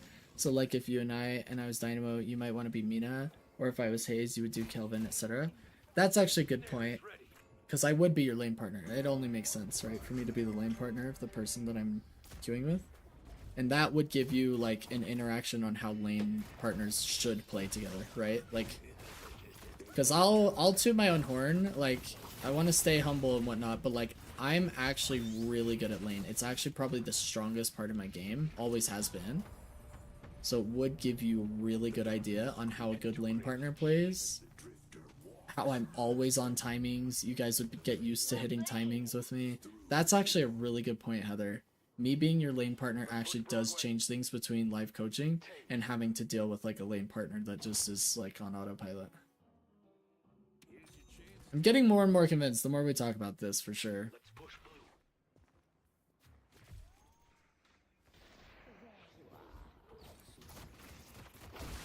The problem is I can't play perfect every single game. So like, what if I start throwing your games? That's a problem. Dang, nice kill on the Apollo here. Gets that kinetic dash proc so he can kill this walker quicker. And we've effectively used our rejuves to get both walkers and a bunch of kills. And then I think we got Urn too just now, right? Didn't we just depot it? Pretty sure. So really, really good push from the team, taking advantage of our soul lead. And Drifter just scaling so well. He's at 38k top souls of the lobby right now because we're just constantly chasing these enemies down and taking these advantageous 1v1s, not only because of our soul lead but because of our amplified damage. Just makes it really hard to 1v1 him. It makes it really easy for him to play that jungle role and gank people. If I'm him, I would have been going after this page. He would have just seen her on the minimap. I mean, she backed out instantly because she's an Eternus player and realizes it, but then it could help the viewer learn what to ask for from their lane partner. True. You could even do one that intentionally throws. So I could be the lane partner that intentionally throws. Like I can make bad plays on purpose.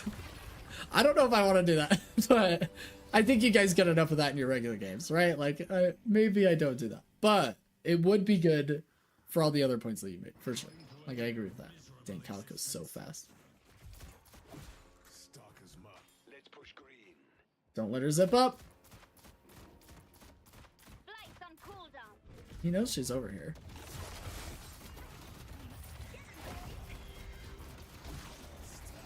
Nice. Like, what would you do if your lane partner is stupid? Do stupid things like say that bridge bumps aren't important. Heather, let it go, Heather. Heather, walk towards the light. Follow my voice. Let it go, Heather. Heather, let's put it this way, okay? That guy is clearly a Duke fan, right? Okay, so we can just ignore him, you know? Don't give Duke fans any more power than they already think they have, you know? Just let it go. Okay, we just gotta let that guy stay the hard stuck alchemist, you know? Like all Duke fans are.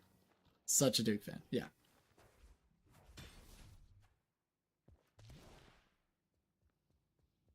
I actually, okay, the what would you do if a teammate was throwing? I could actually simulate like certain scenarios, although I feel like it's kind of troll because you guys deal with this all the time in your rings.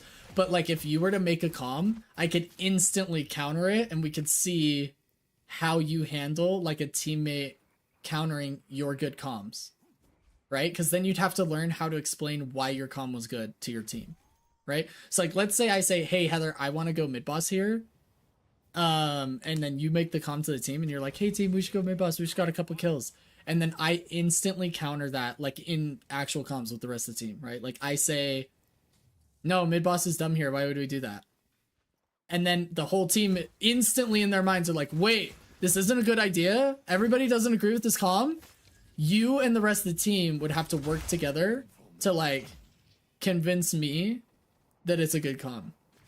So I could simulate that. Let's go yellow. I don't know, because I feel like I might just tilt your teammates. but it's an idea. We can kind of work with that a little bit, you know? I should have said that in voice. Oh, you should have. Every time somebody says that, you should just be like, yo, you probably like Duke, don't you? You like that? You actually like that? I could try, and maybe it's up to the viewer, right? Like maybe in Heather's games, we do that because Heather's okay with that and wants to learn that. But then a different viewer's like, yo, coach, don't you dare tilt my teammates. Maybe I'll make it up to the viewer, right? Depending on who I'm playing with, what you want to limit me, right? Like you get to decide how you want me to play. Do you want me to play like I normally would in lane? So you learn like, this is what a good lane partner looks like. When I'm playing with my lane partner, I can ask them to do these things because you were doing them and it was helpful. And then some will be like, I want you to play like a bad lane partner, and then if I calm something to you, have you either not listen to it or sometimes listen to it and see like, you know, simulate these different ideas. Ooh, that's so unlucky for Vindicta to get hyperline there. I don't even think she meant to hit the line. Heather, we're definitely cooking something up. I don't know if what we're cooking is good, but it's cooking, you know? Not every recipe's a banger, but we're onto something here. We've definitely got something going. What would I call it though? Like we have VOD reviews and then we have live coaching. Would this be like, I don't know. We need a name. Like once some of the viewer knows the good stuff on lanes and games, then can do some throw stuff to see what they would do. Oh, that's a good idea. Like the first games would be me playing good so they know what it's like, and then the second games, or like not even second game but like the other games, like let's say it's the third game or whatever, I start to do like throwing lane stuff, so you have to try and compensate for it. Like, how do you play when your teammate's feeding and they've muted everybody on the game? Like, what if I just purposely go 0-4 in lane phase? So you have to deal with that. You have to learn how to properly counterbalance it.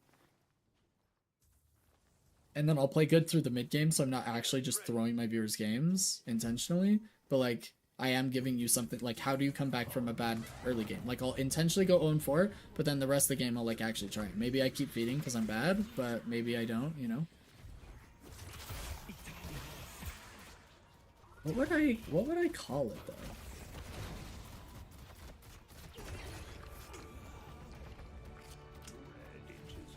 I want to say like partnership makes the most sense. Like, what could I call it that has to do with partner? Dang, he actually just murdered him.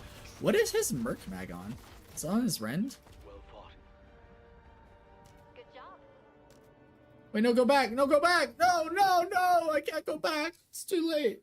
Dang, whatever he popped Merc Mag on, I think it's on his Rend or something, but he's reloading with it, and then he's just like doing so much damage. Jeez. I mean, this is a really good example of Drifter. Just kind of coming back to our Pro VOD review here. I know Heather and I have been cooking pretty much the entire Pro VOD review, but this is how Drifter needs to be played. Pure jungler, isolated targets, but close to your teammates if possible, so that you can get help with these isolated kills, especially on the earlier stacks, and then properly snowballing your lead, targeting the backline where the enemy team won't be as focused because they're focusing on your teammates and pushing. So you're just kind of slowly killing the backline, getting rid of their support, maybe getting rid of their pick capacity because you just killed the backline. I would like to see him use ult more. I feel like we had a lot of missed opportunities with ult. I liked his build order. We pretty much went all gun. Took advantage of the stacks from his the AP order. He was obviously playing for blood scent maxing, so he went gun. So paying attention to how he's going in AP, you guys can actually use this match ID and use create build. It will have both the order he put in his AP and got his abilities, as well as the order in which he bought items. And then yeah, like a little bit of counter building, like enough to be significant. Like he got Dispel Magic, he got Siphon Bullets because he was so far ahead he could get these green items earlier, you know, like these are hybrid defensive offensive items, but he's so far ahead he could afford them, and Dispel Magic, etc. Really well played from Drifter. Hopefully I helped a little bit. I feel like this Pro VOD review I didn't have a ton to comment on because it was boiled down into like a few simple concepts, and like his usage of, you know, constantly using that too to be able to teleport behind the enemy. Every time he teleports behind the enemy, he's trying to do a light melee to proc Stalker. Sometimes you can't do it every single time or they'll catch on and parry you, but he was able to do that.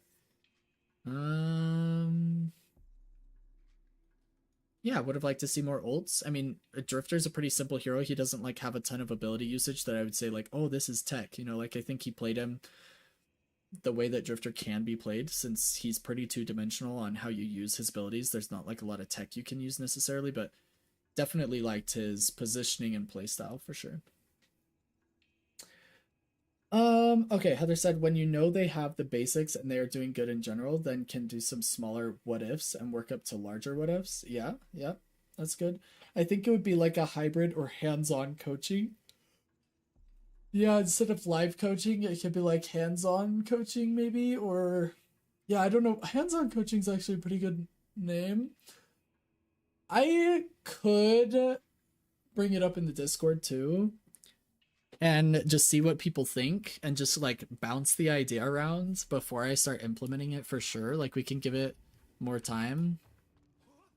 But I am getting more and more convinced that it is a possibility, like that we could implement this to some degree, right? Okay. I don't want to do any more Pro VOD reviews, I don't think. Maybe we'll do one more if you guys really want to. But the rest of the stream is kind of up to you guys on, we can do randoms. So like I can just hop in here and just do like standard matches. We could raid. I thought about this and I was thinking like for the last hour or less or something of a stream, you guys could raid a lower viewership person. Like we wouldn't be adding a ton, right? Like we'd just be like us 3 or whatever, us 4, but we could raid somebody who's playing Deadlock and I could do coaching on our stream of their gameplay, but we would be in their chat and like hanging out with that person, give them some people to hang out with. So we could do that at the end of the stream, and then I would just kind of give coaching, not directly to them, right? Because they'd be streaming and they're not a student, but like I would be telling you guys what I think they should be doing better, and we can kind of learn from their gameplay. So it would be kind of like when we do these random matches where I just like click on this game and then we just watch Wraith play, and we do that, but we'd be doing it with another streamer that has like no views. Does that make sense? Like kind of combining the two elements. So we could do that at the end of the stream, or we could do it like for the vast majority of the rest of the stream, like for the next 2 hours or whatever. But for right now, I'm going to take like a 5-minute break. So I'm going to run, I'm going to refill my water, use the restroom, talk to my wife because she got home. So maybe like a 10-minute break, actually. Give it a little bit longer because I have more to do. Usually it's just like a restroom break, but this is like refilling my water and whatnot. So I'm going to take 10 minutes. If you guys have match IDs you want me to review, I will prioritize that over everything else. So if you have a match ID you want me to look at, or if you want to do a live coaching session. Actually, I don't think I want to do live coaching today. We'd probably have to do it on another stream. I think live coaching I want to like, I don't think I could do live coaching like on demand. I feel like I'm more of a VOD review on demand because I can just load it up and go. Live coaching, I have to be in like a specific mindset. So we'd have to like organize that. You'd have to go to request a coach for live coaching probably. But if you guys have match IDs you want me to take a look at, feel free to throw them in the chat and then we can take a look at those first. And then maybe we can go into like rating somebody, doing coaching on their games, kind of a deal if you want to. Whatever. I'll let you guys decide. For now, I'm just going to take a 10-minute break. You said, oh yeah, for sure, you should make a channel for it, and that way people can add stuff in. That's actually a really good idea, Heather. I'll try and do that after the stream. And if I don't and I forget, you can kind of just at me in the Discord and the general chat and be like, hey, remember the hands-on coaching channel? And then I'll put it in. And we'll put it in as like a, what's the word they use when it's like new and then you're experimenting with it so it's not fully released? It's like a word for it. But we'll call the channel like hands-on coaching beta or something. And then we'll just kind of like, beta is not the word I'm looking for. There's a different one. Like when you're like, I don't know. I'll think of it while I'm on my break. No, alpha. No, not alpha either. It's like, it's not like the stage of development. It's like when you're, oh my gosh, my brain's just not working. I'm just dehydrated. I need water. I'll think of it. Give me 10 minutes. I'll be right back. And then we'll decide what we do for the rest of the stream. And I will think of that word that is not coming to my mind. But I'll be right back.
All right, we are back. Okay, so I couldn't think of the word. So I still don't know what I was thinking of, like in Discord. I'm trying to think like when they put something on the menu temporarily and it's like limited time. Hey, Alice Senpai, you subscribe to the YouTube. I don't know if you're in the stream, but welcome. Thanks for the subscription. I appreciate it. And I still can't remember the name. I want to say it's like on menus when they're like new at a restaurant and it's like limited time or they're testing it, you know, like it's like an experimental thing. Maybe experimental is the word I'm looking for, and it's just like I'm not satisfied with it. I don't know. Anyway, I'll start a channel in the Discord that is like experimental idea type dealio, and then we'll just go from there.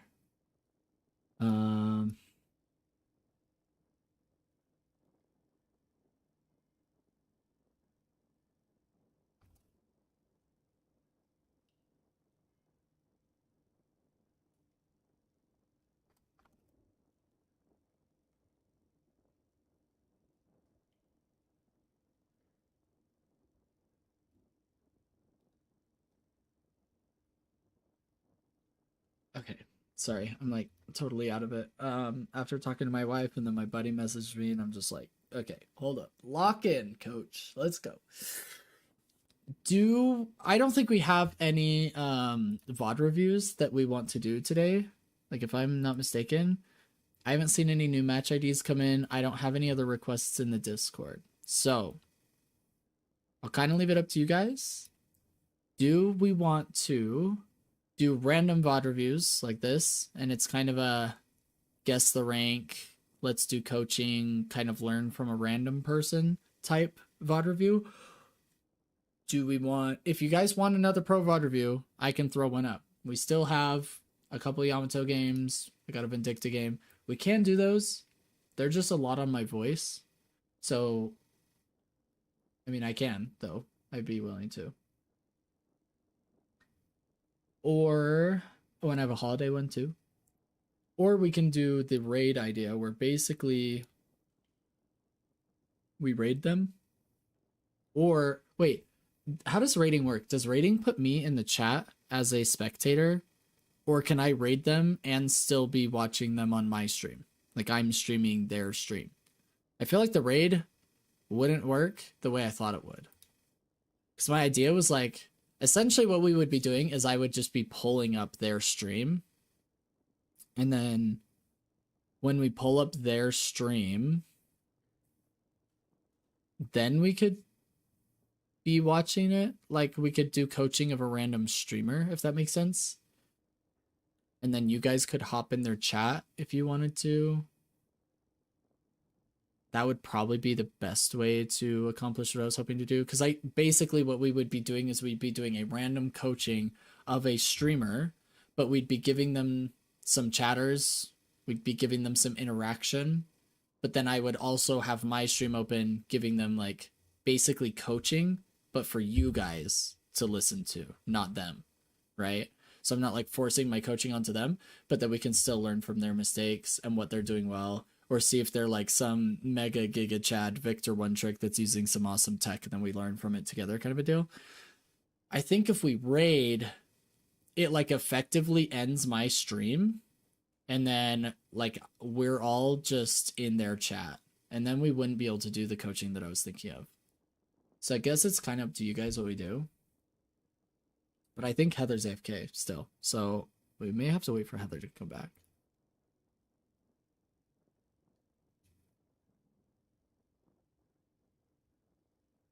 Alrighty.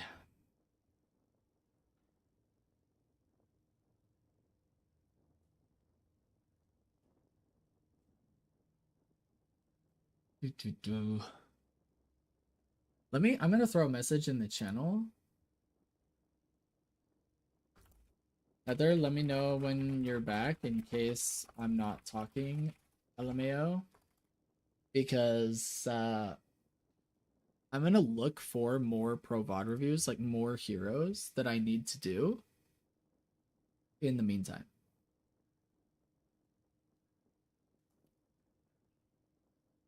Like, I need to find an Apollo Pro VOD review.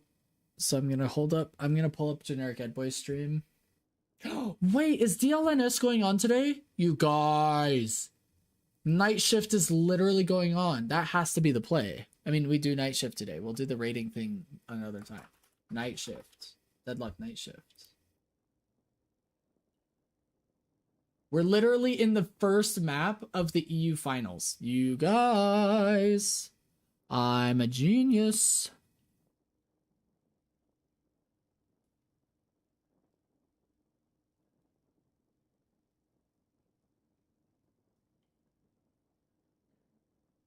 As much love recently. I obviously, you know, got hit with some nerfs over time.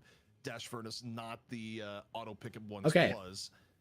I'm a little Guys, bit this is split it. on this draft here, Jason, honestly. Like, I don't love This is the definitely Wraith, what we're doing. but I like most of Abraham's draft before the Wraith. So Like, as Loki, good as W, and Victor Abraham's Viper going have, at you it. know, been recently. I would say this before last week. I would look at Loki W and be like, I don't have much faith in this composition because they're so squishy. Like Haze, Great Talon, Viper, relatively squishy. I'm gonna keep it pretty quiet. If it's too quiet, let me know. We're gonna change the stream title, I think. Oh, actually, changing the stream title is like mega annoying with my current setup, I think. Maybe I can. Position themselves with how Great Talon's not going to be near the fight. Can you? I think you can riposte the affliction too. Usually when I'm using AI, I'm very wary and cautious. There's been so many times where it's just gotten it wrong. With AI mode in Google search, it gives me sources and links that you can directly click on. That was really transformational for like my studying experience. Well, I can change the... For just $15.99. That's $15.99 for all the double crunch shrimp, boneless wings, and riblets that you can eat. Yeah, I think that... Okay, I changed it on Twitch. I can't change it on YouTube, though. So it's just kind of... It is what it is. I think.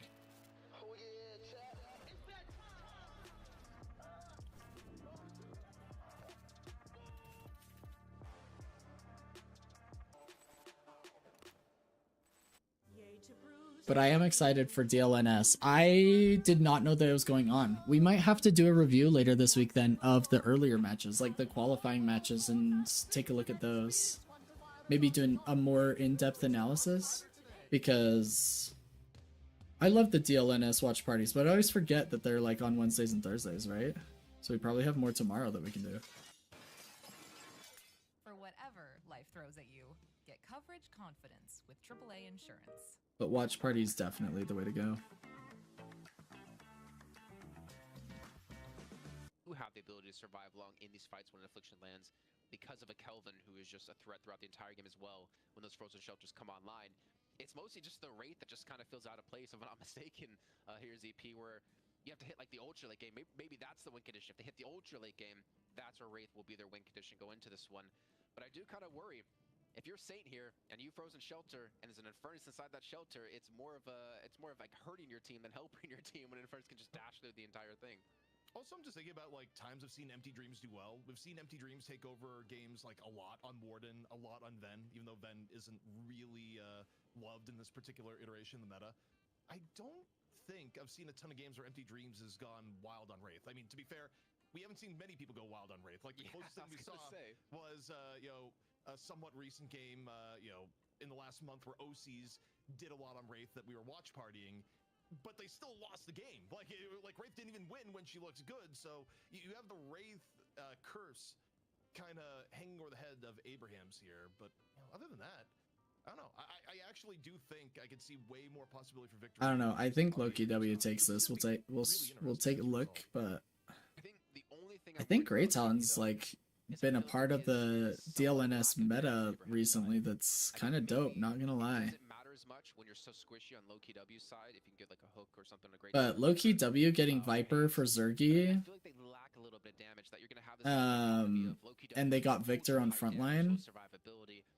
They're gonna be able to play Pick Haze because they have Viper and Infernus on like Spirit and Gun hyper carries, and then Grey Talon executes Apollo's early game. I don't know. They just feel really balanced. Abraham's has a great comp. The problem with Loki W is they don't have team fight ults, right? Like they have kind of Apollo, kind of Viper, and Infernus, kind of Haze, but Haze is mostly gonna be playing Pickle. So Abraham's is gonna have like better mid boss contests with Lash ults, Kelvin ults, pocket ults, etc. So for team objectives, Abraham's definitely has it in my opinion, but I think Loki W is going to be stronger across all parts of the game. But we'll see. We'll see. Oh, wait. I need to change my yeah, guys, words are hard. Just leave me alone. My HUD. We're on DLNS Watch Party, not Pro VOD Review. Silly geese. Silly geese. Meta, it still subtly changes like week in and week out. I'm trying to think back to a time where we had like very set picks every single time. Nothing really got mixed up.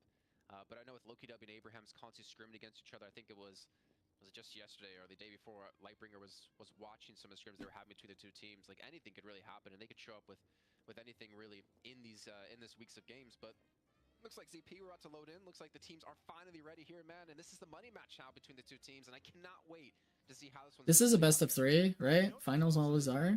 So we should get 2 games. Maybe 3. Yeah, like okay, I'm gonna give chat like what happened. You can guess who it was because we don't even know, or rather, the casters don't know.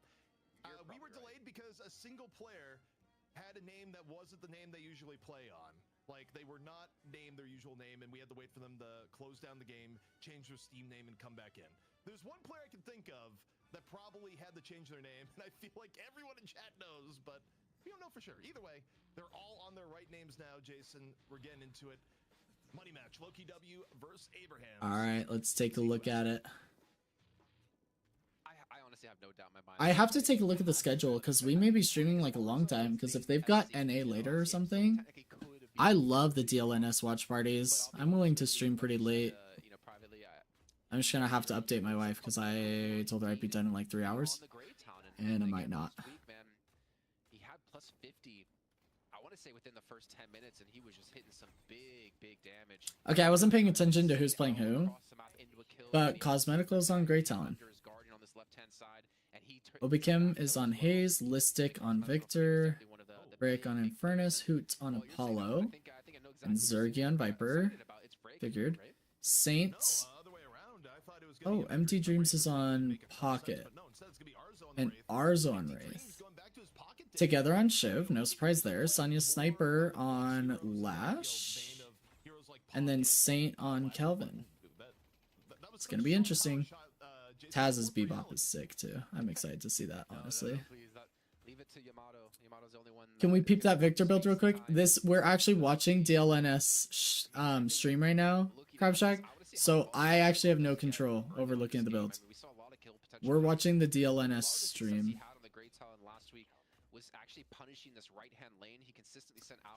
Or did this just start? I just got back and it's hard to see the clock on my phone. Yeah, sorry fam, but this is actually DLNS watch party for it's their stream. Yeah, so we're actually watching the EU finals and I have no control over anything. But I would, Crab Shack, I would if I could. We'll have to just take a look at builds whenever they give it to us. Almost certainly it's gonna be the like Rusty's gun build that's been meta. Empty Dreams instantly going for a box route, stealing some souls from the enemy team. It is the story. We're making it our own truth. Oh man. But now off the mid lane, a big rotation from Loki W. Again, all sorts of aggro in the middle. Bring 3 people to the party. And Taz look at these 2.5 minute ganks. This is so common at high elo. Breakaway. Get back off to the Guardian. But you know, Loki W. Oh, Empty Dreams punishes Obikim for trying to get back to his lane. 500 damage and he wastes. Oh, that's kill. That's first blood. Oh my gosh. Obikim missed the parry, so it's just over. Oh, Empty Dreams took advantage. Not only did he just steal a whole box route, but he also punished Obikim after getting no value in mid lane and killed him on his way back. That was crazy work. I think that's a mistake he makes maybe 1 out of 20 times. So I am back. think Hey, that's- Heather, welcome don't back. get too much upset, but obviously gonna help Empty Dreams out Heather, I with asked you to let me know space. when you'd be back, but that's because I was trying to decide what we would do for the rest of the stream, and I wanted your opinion on it. But I forgot DLNS was today, so we're watching the EU finals match. We may have actually missed some earlier because I did the Drifter Pro VOD review instead, because I'm Dum and I forgot DLNS was today. So we're just doing a watch party for DLNS. So thanks for letting me know, but we're good. Generally says you don't really have a bunch of priority in the lane at that point. Yeah, it's really scary too, because that's like for LoKW, that's technically their strongest lane where they should be able to secure it since the tier 1. So we're just gonna kind of hang out. I'll do like a little bit of coaching, you know, kind of give like a Eternus perspective, but I'll mainly be answering any questions you guys have about what's going on or why they're doing what they're doing. But even if you're just like looking at the minimap or who we're spectating, but it'll mostly just be us hanging out, watching DLNS, having some fun. It's not necessarily a great start for LoKW, but that's kind of what happened with Obicam getting caught early on in the jungle. Empty Dreams is gonna get ult first because he got first blood, and that affliction is gonna give him and Wraith some pretty decent pressure in lane. Gets hooked in, courtesy of Taz. His fall through gonna be there. Low HP. Victor Dang, done. Listic got out. Just barely able to get Very some low. clearance, but in the process, I mean, Hoot also gets chunked too. You look across the Dang, lanes, you guys, Abraham's I doing took a that break and then I didn't even grab the push in food. the laning stage. You guys would actually be sickened if you saw the amount of snacks my wife has near my computer. I think she's trying to get me fat. I'm not gonna lie to you all. If I had a snack cam, and I showed you the amount of snacks I have, always. I literally can't eat them fast enough. She buys more than I eat. Oh my gosh. Oh, he misses the ground strike. That would have been a kill for sure. Who would have died? Sanya still ate all 3 flawless advances there while crouched on the ties. Like, surely this is enough cover. Not quite. The mustache hitbox. It was showing over the corner. Yep. All in all, though, pretty solid start here from Abrahams. They're able to snag both buffs on spawn. Left lane for LoKW, looking all sorts of damage as Abrahams, every Guardian they have right now is in good repair, Jason. So, yeah, you know, a near perfect lane phase so far. I mean, it's not quite the out of control lane phase we saw last game, but it's been Abraham's advantage across the map. We're gonna have to go back through the other games and review them together as a stream on another day. Look at Taz so patient on placing the bomb, because if you try and place bomb into riposte, you don't place it. Your bomb goes on cooldown and he doesn't get a stack. So he pulled him in, who instantly riposts because he's worried that Taz might use the bomb. Taz doesn't use the bomb, instead uppercuts him and then uses the bomb after so that Hoot still takes the bomb damage and he gets the stack. Well played. I also have a bunch of snacks now. Nice, Heather. Let's go. Snacks are necessary for getting fat and gaming. Both, you know? Ooh, wow. Taz just owns there.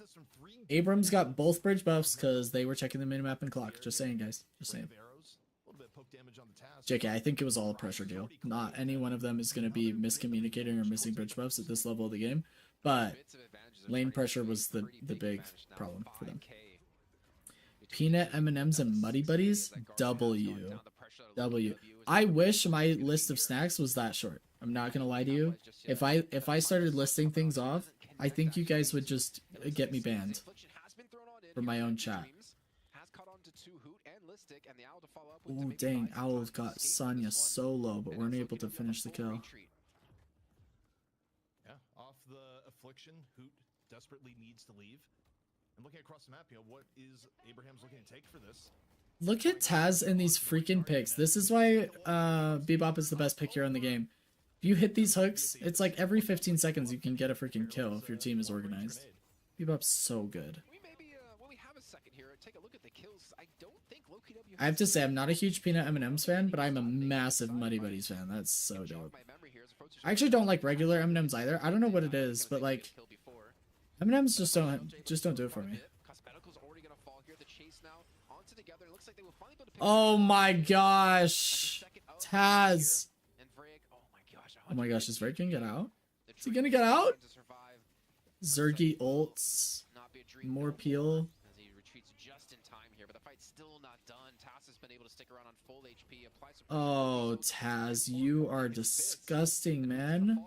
Headshot booster just owning. And the Guardian going to be joining in just a moment. Abraham's able to pin down the Guardian on the right. Bro, 10k almost. Yeah, it's an absurd advantage. I mean, Abraham's early game, both against Leviathan and now against Loki W, has just been smashing.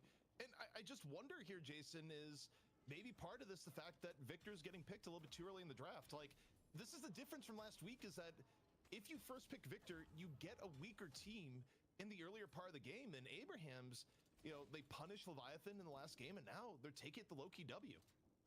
Okay, production, I saw that soul difference. You're messing with us, because I'm pretty sure that was the same soul difference from last game at this point, right? No, I'm just kidding. It actually was this game, but it definitely feels like the same, man. I mean, the saving grace right now is Zergy at 7.3k, but I think the scariest thing about this, though, ZP, I also have peanut butter M&Ms. I do like those better than peanut M&Ms. So I've never been a huge, like, nuts in my chocolate or in my food type of person. But the peanut butter M&Ms, they're way better for sure. Oh, Obi Kim just completely outnumbered. The lead continues to grow for Abrahams. Also, I mean, think about the comp that Loki W is playing here, Jason. I actually don't think they're playing a comp that, like, naturally gains tempo or foothold when you get behind. Yeah, in this way. Like, I actually think this is terrible. I mean, some of the most prolific GT players will talk about it, but GT is not a hero that does well from behind. I don't really think Victor is a hero that does well from behind. And Apollo, while Apollo, like, has really good early game power, so you're never really in the state, if Apollo manages to have the bad early game, he essentially doesn't have a mid game. As a hook just went on to Zergy. Zergy, how's his HP? It's across the map, you just see the hook, and Zergy's dead! Taz was able to finish him off. Yeah, I think the one hero that Loki W has that plays okay from behind or can play okay from behind is Obi Kim grabbing the retake urn is so massive. Look at Arzo not want him to get it. He just chucked so many cards into him, insta-killed him. They want to deny that retake urn. They do not want the enemy team getting that. Oh my gosh. Taz and Empty Dreams. Look at them just killing everybody. Oh, Taz is going down here, right? Surely. Look at him hold that flawless advance, trying to get it on him. Unfortunately, I'm not going to be able to finish that kill. It looks like Sonya's all over us. The immediate retreat now comes in from the back. Going for something a little bit sneaky. Earn, meanwhile. But that was a Walker going down the right-hand side. Didn't even notice that ZP, and it's actually an advantage Earn as well. Wow. Maintain the control. Yeah, I mean, things are just going down across the map. Empty Dreams gave his life for it, but that's a trade you take any day of the week. Hoot right now, 18 HP, nowhere to go. Earn still in firm control here. Oh my gosh, we're trying to deliver their Earn, and we just got their Walker. The old combo, Kelvin Shiv, heading for an Earn turn in here, and you know, Loki W, the ability to fight this, I think, is a little bit compromised. I mean, we're looking at a 14k difference 11 minutes in. If this Earn gets turned in, you're looking at almost a 17k difference. And Loki never trying to go for the fight here, but look how healthy Abraham's are here. The combustion going on up. It does get a stun onto together. Oh my gosh, Lashel. And the dome. Oh my gosh. One kill over onto Taz, but still going to be a 1-for-1 trade. Here comes the Earn Depot. Zergy tried to do the Viper lore and just steal the Earn when no one was noticing. Ooh, Sonya's going down. Yep. Do we not trade Listic? Oh my gosh, Listic is going to get out on Victor. The lead has fallen just a little bit, but Empty Dreams got that Walker half HP, and we got Retake Earn. And all they got was like a net positive of like 2 kills. Look at him come back in for this Walker, doing damage, and then just teleports out with his cloak. Pre-presses that cloak. Who was it that we were watching on Pocket like last week? I was coaching a Pocket player, and we were talking about pre-using your cloak, setting up your plays. It's exactly what we're talking about. We just watched Empty Dreams do it. I mean, that fight was without him, actually, too. I do wonder how would it have played out if they had an Affliction and his just raw damage coming on through. And he's going to be under some pressure himself. Gets slipped up on the left-hand side, but no confirmation of the kill. You know what I did learn, though, the other day, ZP? I think it is weird watching this and not having control over, like, I can't look at builds, I can't look at AP order, I can't look at, you know, this, that, and the other. It's hard for me to get used to. That's actually interesting. No, I've not played enough Pocket. This is a lot of vitality on Gun Pocket, right? Well, I mean, almost everybody starts Gun Pocket. right? He's probably going spare pocket late. It's like the one Like, almost look at all that vitality, man. of the game. So I'm down for it. Also, I mean, other heroes. Cultist sacrifice you and can avoid some of the damage. even more vitality. So Dispel magic, reactive barrier, enchanters, warp stone. This guy's unkillable. This is what happens when you're ahead. He has 17k souls. He's literally spent 6,400 on 2 green items, and he still has essentially the same amount of souls as their Victor, Hayes, and Apollo in terms of offensive power, even with all those greens. I just took a brief look to see what's the reception to the match so far. I know, Heather, I saw the new badge because it said first. Yeah, I think it's because you're the first sub, right? So now you're extra special here. Heck yeah, Heather. W for Heather. Oh boy.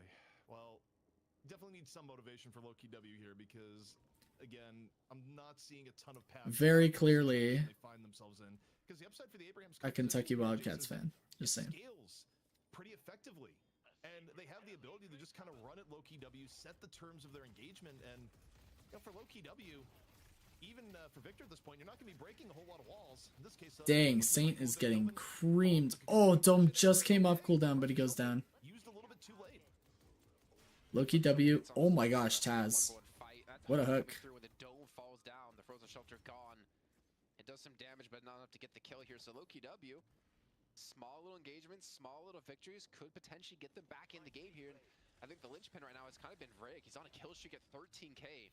They're heavily Ooh, that Wraith ult. Now he can't get back up, man. Take a look at Arzo, knocked to the ground. All sorts of damage onto Wraith. Able to project mind. Looks like he was able to card out. Look at them trying to get that urn. Trying to grab it while it's retake. They can't lock it in. Abrams using Lash ult even just to stop them from picking up the urn. Unfortunately, Hayes is able to get it. So Obikim does pick up the urn and locks it in as a retake urn. eventually from it, so I think Cosmetical getting some stacks here. So Obikem's looking for the 1v1 against Oh my 20K, gosh. but it's not going to matter. They do secure the urn once again. But Zergy has been left to his own devices. He's going to get a Guardian here. He's going to have to fully tank this one up because Empty Dreams... Zergy's just back during the Guardian because he can. Well played. He's going to proxy the wave because Empty Dreams is proxying his wave. That side lane's just getting proxied like mad. Abrahams is grabbing the retake urn, trying to deny it. This allows now Together to go for the chase if he wants it. But there's still another fight brewing here on the right-hand side, ZP. Ooh, Empty Dreams is matching up with Together here. I think they're trying to catch Zergy out, but... Two walkers down now for Loki W, and in this case, Listic just gets run down. And this may be a team fight that Empty Dreams goes to. Affliction, ready to go. The Frogs getting ready to come out of the case in just a moment. And, I mean, how are these team fights going to go down when Empty Dreams is actually participating in them, Jason? Rough. That's what I want to say, man. Honestly, rough. If you're looking at like a two... I think even just a minimum of like a 2-man Affliction, potentially even one, I think could be enough to win you the game here. The urn is being chauffeured across the map by Task once again. And I think you're seeing some space looking to be creative. Ooh, Solo gets out there. Empty Dreams isn't there. There's no objective to taking the left and the right-hand lane, so maybe they're actually not looking to go for the turn here. Maybe they're looking for a fight, and the fight might be coming towards... I just hurt my finger. Don't worry. The key thing here is not giving up the comeback urn. If you get the turn in, it's a little bit gravy. I think Abrahams is showing a little bit more respect than we saw before. Affliction comes out. It's only on one. One-man Affliction on the Vrake, who's very quickly going to be taking the Flame Dash out. Listic, though, getting pummeled in the light exchange as Urn going to be picked up here by Saint. Bird in motion. Just going to cause Saint to drop the Urn. Oh, wow. Comes there. What a grenade. That nearly killed Obikim from afar. Okay. Vrake is not here, and Obikim's 1 HP. We are 6v4 on the CERN fight. Vrake got here, though. It took too long. Listic ult goes down. Urn's on timeout, so Shiv is out of the fight right now.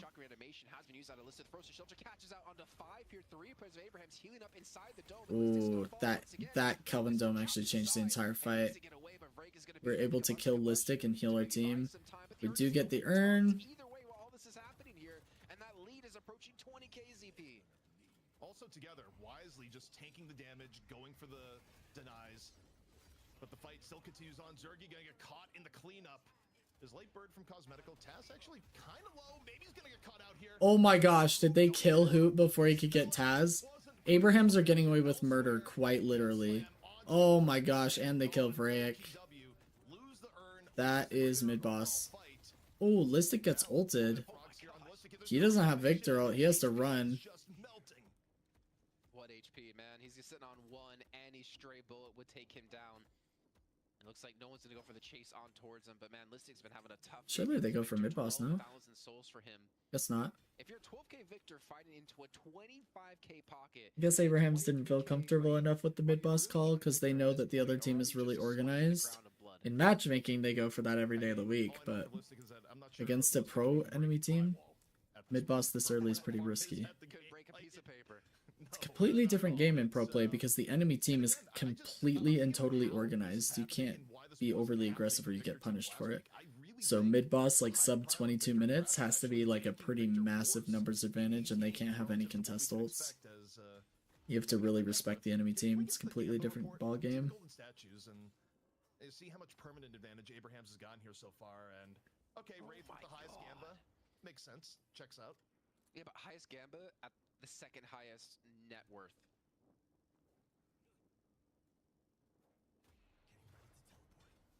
It's not easy to deal with as the game goes on. How are they tracking golden statue buffs?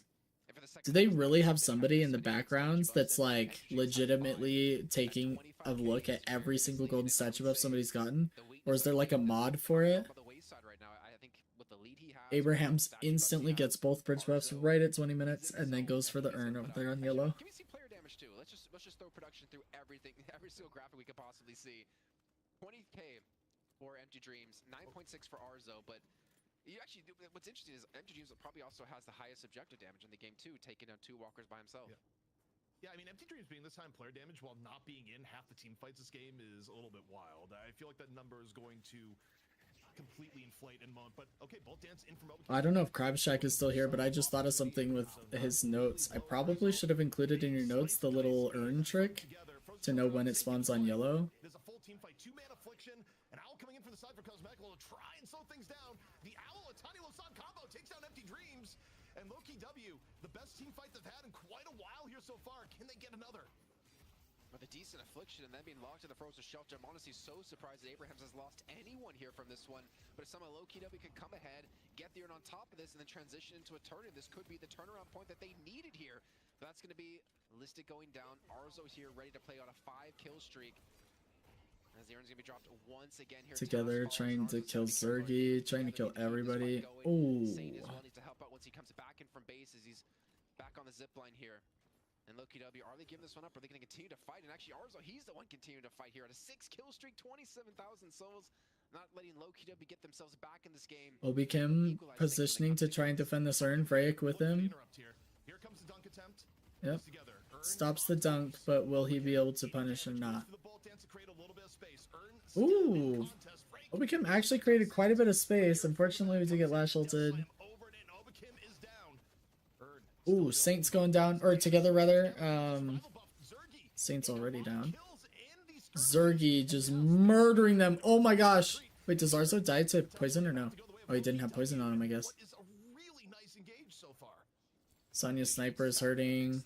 He's trying to grab that urn. Had to warp stone out. Oh my gosh. Zergy actually just changed this entire fight. They should replay this fight from Zergy's perspective. He just went so hard in the paint.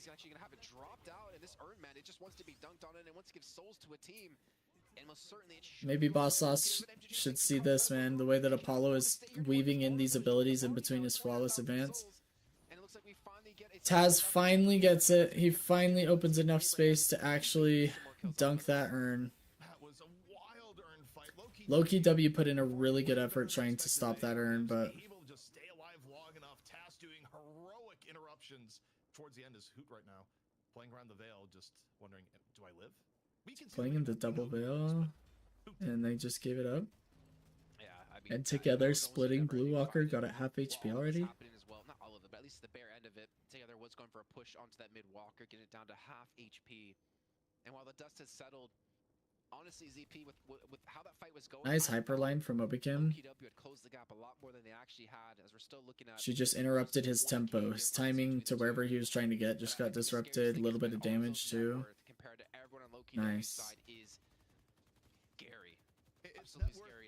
and golden 31,000. statues. Like, there's a lot of latent power in there that isn't even reflected on the souls. Arzo effectively turns into a raid boss the longer this game goes, and a lot of it isn't permanent power. So, yeah, for Low-Key W, fantastic fight to get some kills. Even if they don't get the urn, they're able to, you know, those trades do work out a little bit more in their favor. Unfortunately, the overall game state is still a little bit ugly. The one thing that I think they have done really well, though, Jason, like the common theme to the fights that have gone well for Low-Key W, has been being able to jump on Saint early and take him down early in the fight and force out like less than optimal frozen shelters. Yeah, actually, I want to see really quick if I have a chance to chat him in with them. What did he max? I want to assume he maxed Frozen Shelter, because that's probably still one of the best things to go about here. The amount of raw healing you can do inside this dome, and he's had some really good domes catching 3, sometimes 4 players on his own team. But it feels like all that healing, like for instance, the dome we had, yeah, look at this. Wow, maxing out his 1, maxing out his ultimate. The domes he had here in towards middle, I thought Abrahams had won that fight relatively easy, because they had Empty Dreams inside with an Affliction ready to go. But it actually came out with them having, I believe, 2 of the first deaths. Abraham's looking really strong, and Wraith is getting fed. It's and Empty Dreams getting fed too on Pocket. Again, favors Low-Key W a little bit.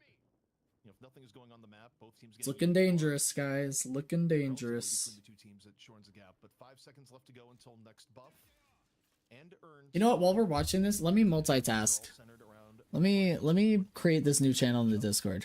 It's a gun buff from Zergy. Maybe. Favoring Low-Key W. If I can. 4 together as cosmetical, you know, widely dashes away from the hook.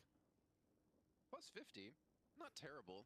I think the painful thing is no rapid recharge, no boundless for cosmetical. The damage out of him is not going to be necessarily as high as he'd want to in some of these fights, but only at 23,000 souls, needs to definitely catch up. We've had 3 urns, and every urn's gone the way of Abraham's. They look to do it once again as it's I feel like it needs to be its own. Turn in. But Cosmetical's already gone down. Low-Key W fighting a man down. They're fighting into a Lash as well. They're fighting into a Frozen Shelter and Affliction. You have to give this one up. Yeah, I don't know. Take a look at how Low-Key W is playing. This was a smart play. I think if they commit onto this fight, they lose the fight, they lose Urn, and then they lose mid-boss. Abrahams, I mean, they're a team that will force mid with this much of an advantage at times, but from Low-Key W, jump. You don't have counterspell, bro. Yeah, I know. That's the funny thing is that the parry wouldn't have done anything if the hook actually hit. It's just like, wait a second. Yeah, I mean, mid-boss, I think I'm a little bit afraid to do that because I feel like you have to respect the Petrifying Bola out of Zergy. Yeah. But I think in general, you're 100% right. Abrahams are much stronger when it comes to a 6v6 fight on mid-pit, but I wouldn't want to give Low-Key W, if I was Abrahams, the chance to take rejuves and the chance to get back in the game. Because with the way the game's going right now, with a 23k lead, I feel like you just don't have to go for mid-boss. You don't have to give that opportunity to Low-Key W. Just keep playing the same way.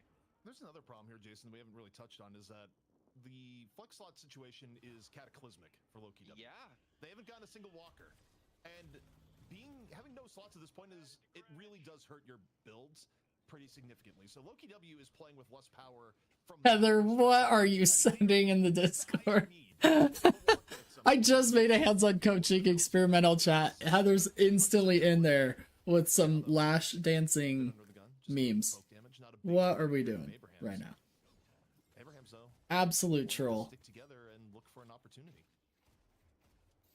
Both teams were completely grouped, but looks like they will break off here for Abraham's side. Make sure these waves continue to be shoved back. Again, as you mentioned before, deny that flex stop, but the Sleep Dagger comes on through.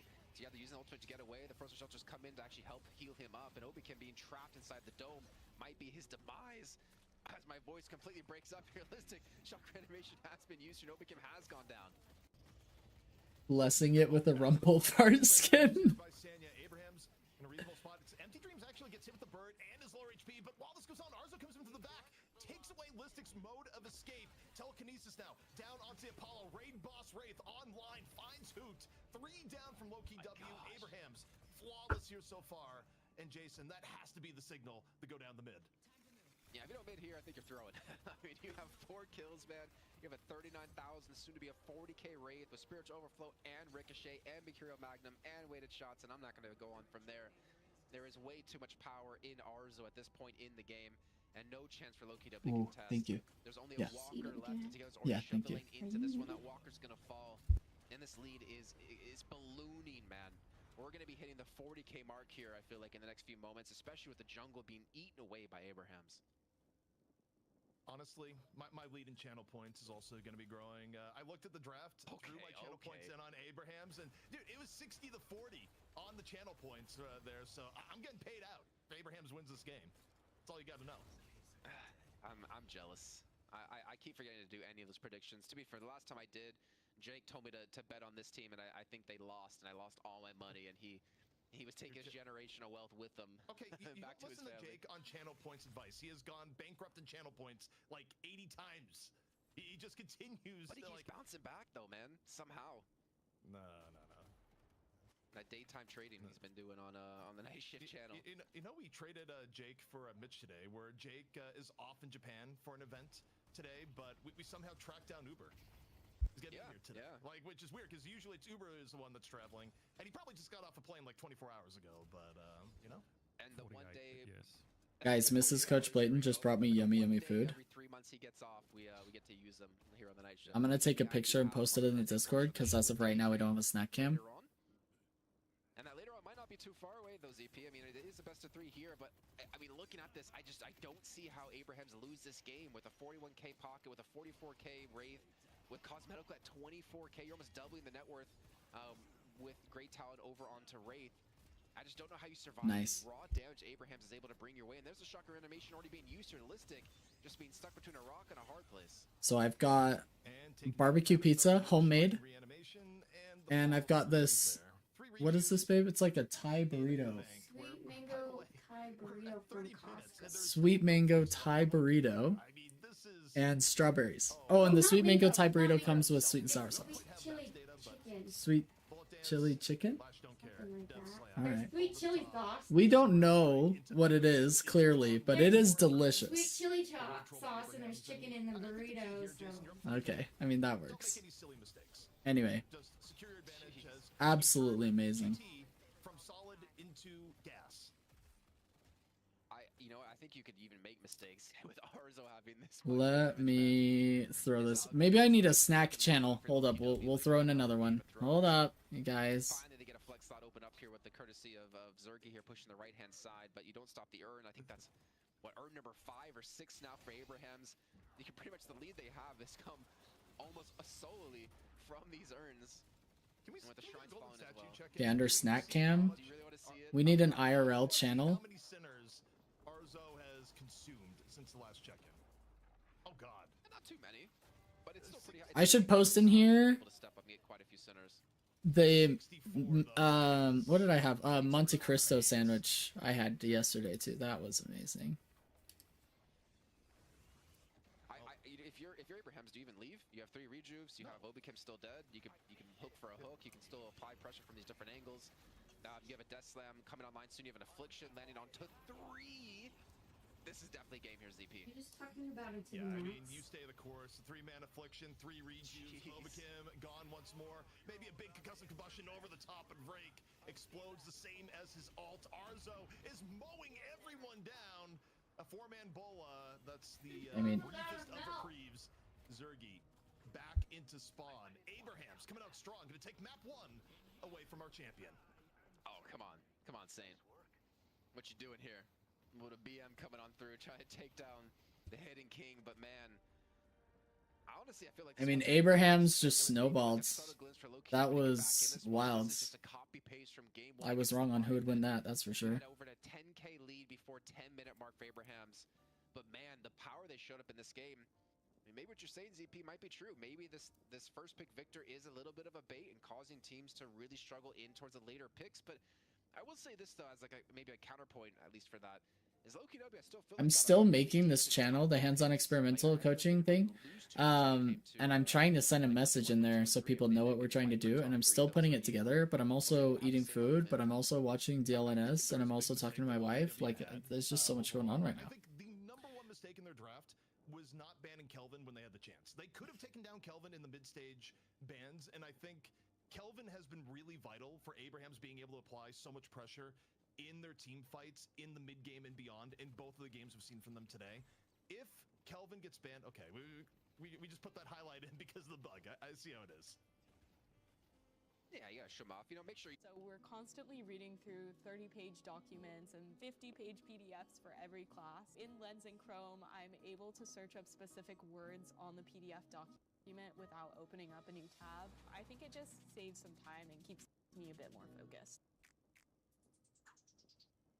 Hey you! Relax! Domino's large one-topping pizzas are just $7.99 when you carry out. But don't act now!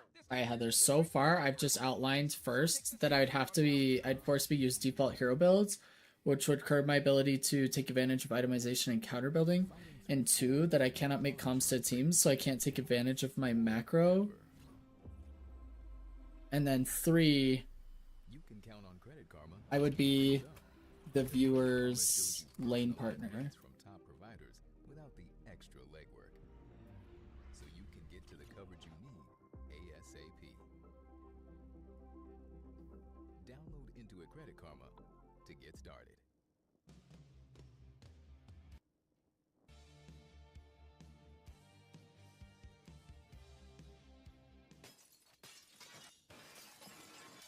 For whatever life throws at you, get coverage confidence with AAA insurance. Abraham's ended up like 15K ahead. Loki W had so little paths back into this game.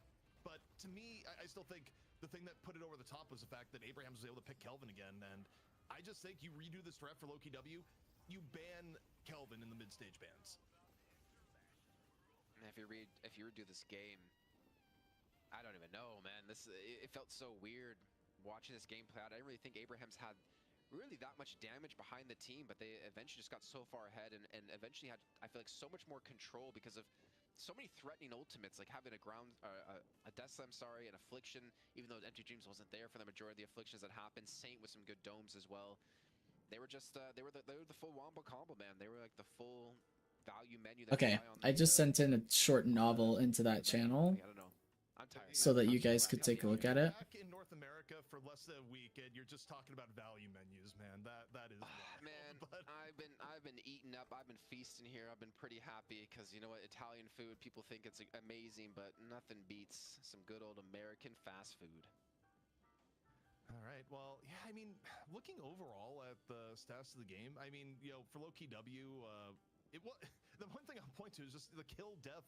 Overall, I mean, this was basically... Dang, Empty Dreams damage was just insane throughout that game. 15 kills as opposed to 5, but it was Abraham's dominated throughout the entirety of the game, and I do wonder if there's some aspect here where, you know, you pick Apollo, but you don't necessarily stack the deck with other heroes that dominate the early game. Are you getting the most out of your Apollo pick? Because I feel like the comps that Apollo's done really well and are comps that are also stacking with things that also crush the early game, and... I don't know. I feel like the overall, like what Loki W was going for didn't necessarily come together. Just want to point a couple notes here as well. Beyond that real fast, that's Saint 37,000 healing, but Empty Dreams 48k player damage and almost 28k objective damage. Ridiculous. But I will say this though, I feel like if you were able to localize these stats in a certain time frame, maybe in the last like 5 minutes of time, Arzo probably would have been #1 in almost every category except probably healing, obviously, and not deaths. Because I think the brunt of his damage came towards the very latest stage of the game. If you remember, we checked in with player damage, and he was at like 6k when Empty Dreams was like on 20k. Turn up the volume a little bit here. He didn't have. I mean, he wasn't really trying to be in those fights. He didn't have the items he needed to really be a big threat in those games. But you know, credit to Abraham's, man. It's not looked good for them. That's the first map they took against Loki W in the last, what, 2 weeks of time? Yep. It was 5-0 in favor of Loki W, and they finally do turn the tides here. But can they do it again, ZP? Because they still have potentially 2 more games to go. Loki W, they've been one of the most adaptable teams in EU, but they got to find some of that adaptation here today. Abraham's up 1-0. Can they retake the throne once more? We'll be back in a quick break.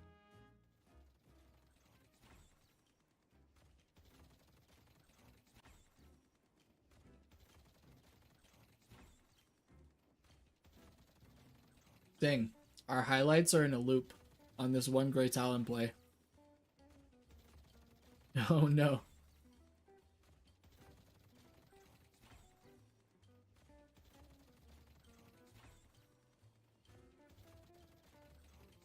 Every time it fades, I think it might change. Like, they may have fixed it. But I think we're legitimately going to be... I'm muting this. This is, yeah, we can't do it.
Okay, Heather, I'm currently working on an IRA. Oh, I can unpause this. They fixed the loop. Or unmute it, I mean. I'm currently looking at a IRL and off-topic channel. But I wanted it to be...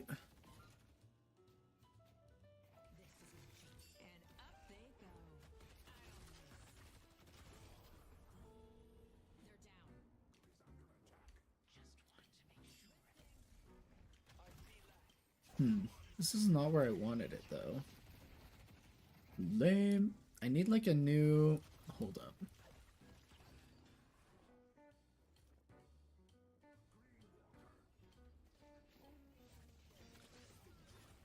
I created a new category, but then also... Oh, here we go. That's where I should have put it. Here we go. IRL and off topic. This is where it should go.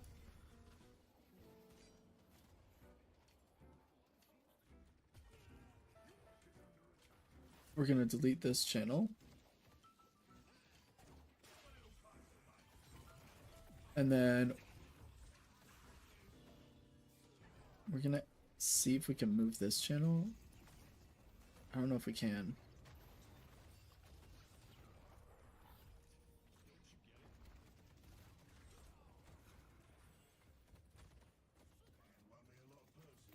I wish there was a way. I don't want to get rid of the snack cam channel. Oh, here we go. There we go.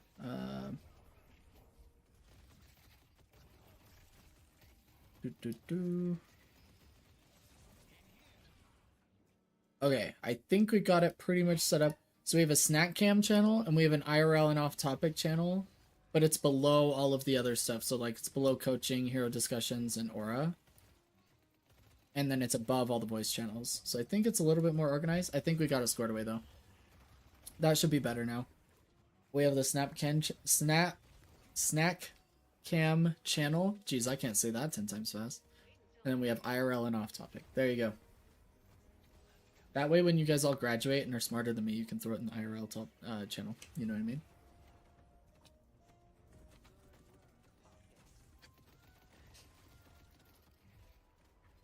Eventually I'll have a snack cam and we'll just have it live on stream.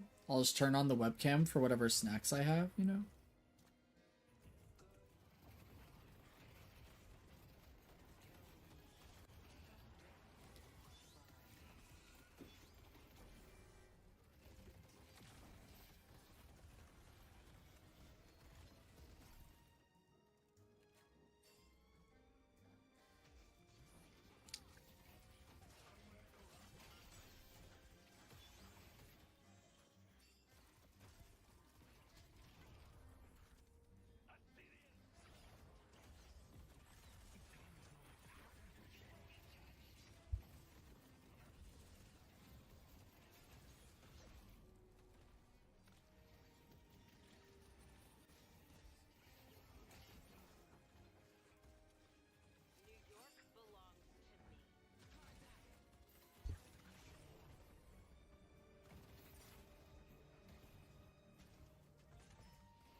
All right. Hold up. Oh, dang. We're definitely not streaming this late. Apparently, the next games, the NA ones, are at 8 and 9 p.m. Is that what this is saying? 8 p.m. best of 1, 9 p.m. best of 3? I don't think I have it in me. I like it. I must post my kitty. Oh, heck yeah. Nice, Heather. Definitely get in the Discord channel with IRL stuff. I think that's sick.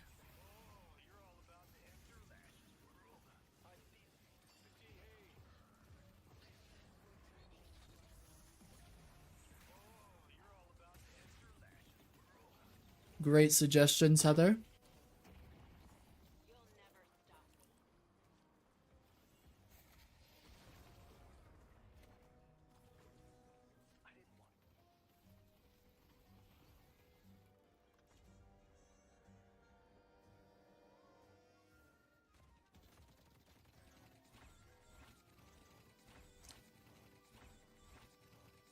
Oh no, we're in the same loop of highlights.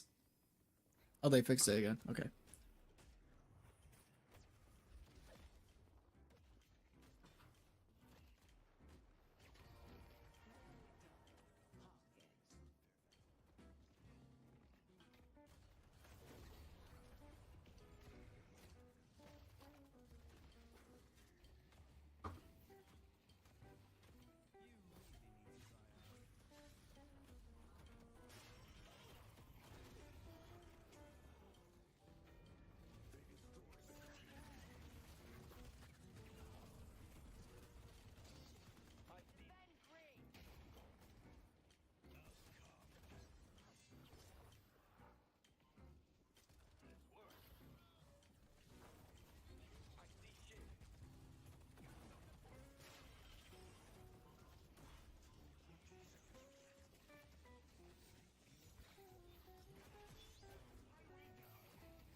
Do we have Abrahams taking it in a 2-0 clean sweep, or do we have Loki W taking it to a game 3?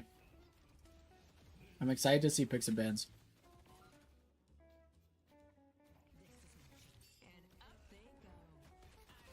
Look at Arco just having 4 cards in his inventory and just chucks them at somebody after ulting.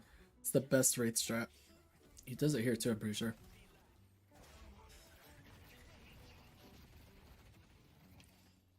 Taz just line of sighting the ult. Yep, 4 cards. Just insta kills the urn carrier.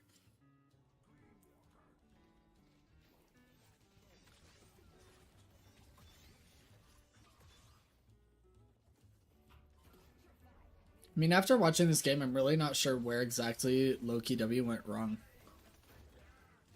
Because they never got the lead back. Abraham's just completely dominated.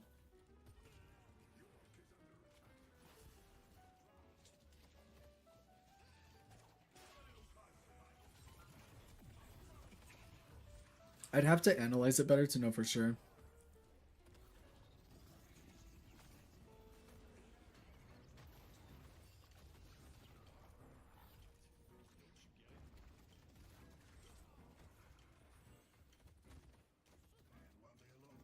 Dang, that highlight was so good because Listic as Victor came up to punch the urn out of Sonya Sniper's hands. And Saint was far enough away from the urn that he still had parry. And he parried the melee that was going to knock the urn. Crazy work.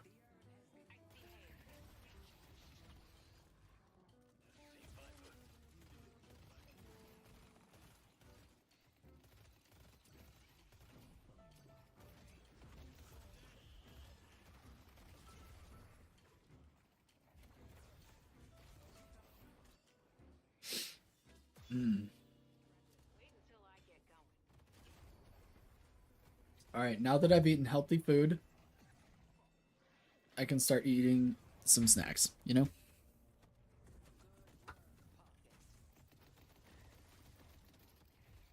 Oh, we're moving in like a few weeks. And when I reset up my computer setup, I'm going to have to set up a spot for snack cam. We're going to have to lock that in.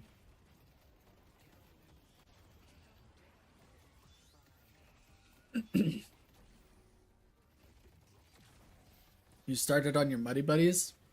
Heather and I are just on the same wavelength today, you guys. We definitely need to get the snacking going for sure. See how he tried to put that... What are we watching? He tried to put the bomb on him and uppercut, and the riposte just completely shut it down.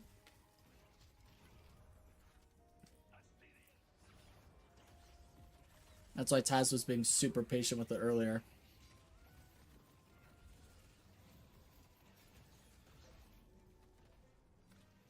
Hook him in, bait the riposte, then hit the bomb uppercut after riposte is done channeling.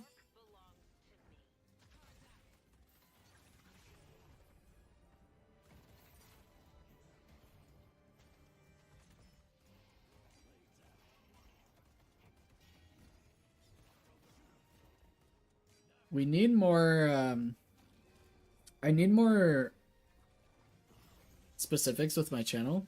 Like, outside of, emotes. Like, we need custom emotes and stuff, but we also need other stuff. Like, today I was playing around with stream elements. And I added in, like, different ways for you guys to spend channel points. But I need more ideas. Like, how else are we gonna spend channel points here?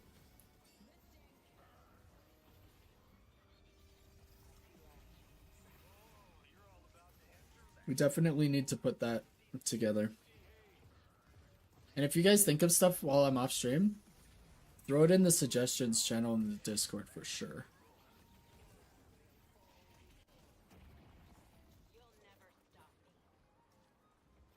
Then I can implement it.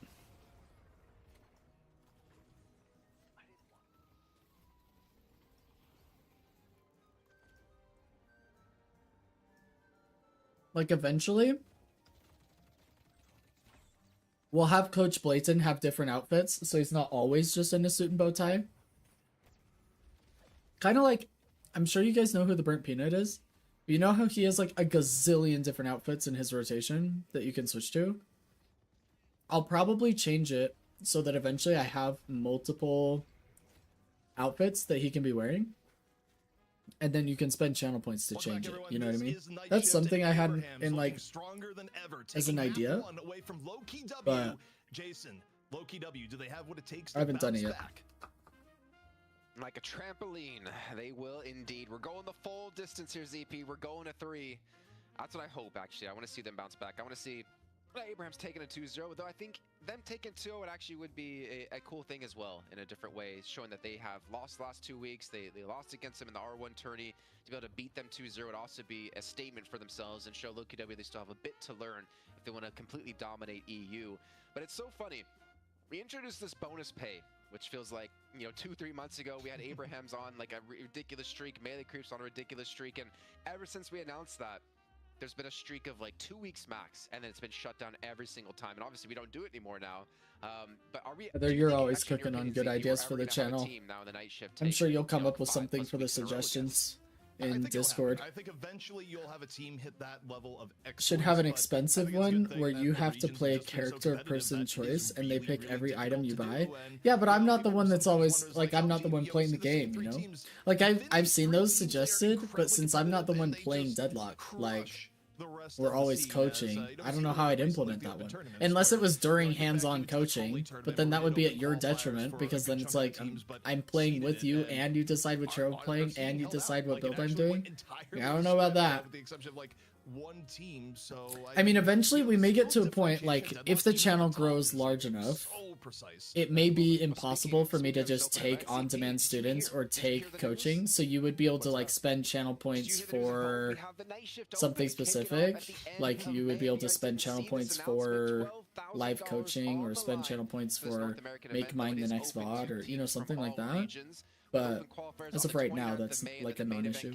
Maybe as a special stream. We could do it. We could do it as a special stream, like if you want to participate, very but not specific until stream Friday for at you noon guys get to EST choose who I in play, you guys Arcosi. get to choose my After builds 64 or teams have both, signed up. So if you're or interested in participating, you know you that, gotta and you get just there have early. to Hope the site doesn't crash. spend channel and points make sure for you it. sign your team up. But this is gonna be awesome, man. ZP. It's been such a long time since we had one of these night shift opens, and I can't wait to see like what teams we get from this one. And So like I want you to play Dynamo and you're only taking items to max 2.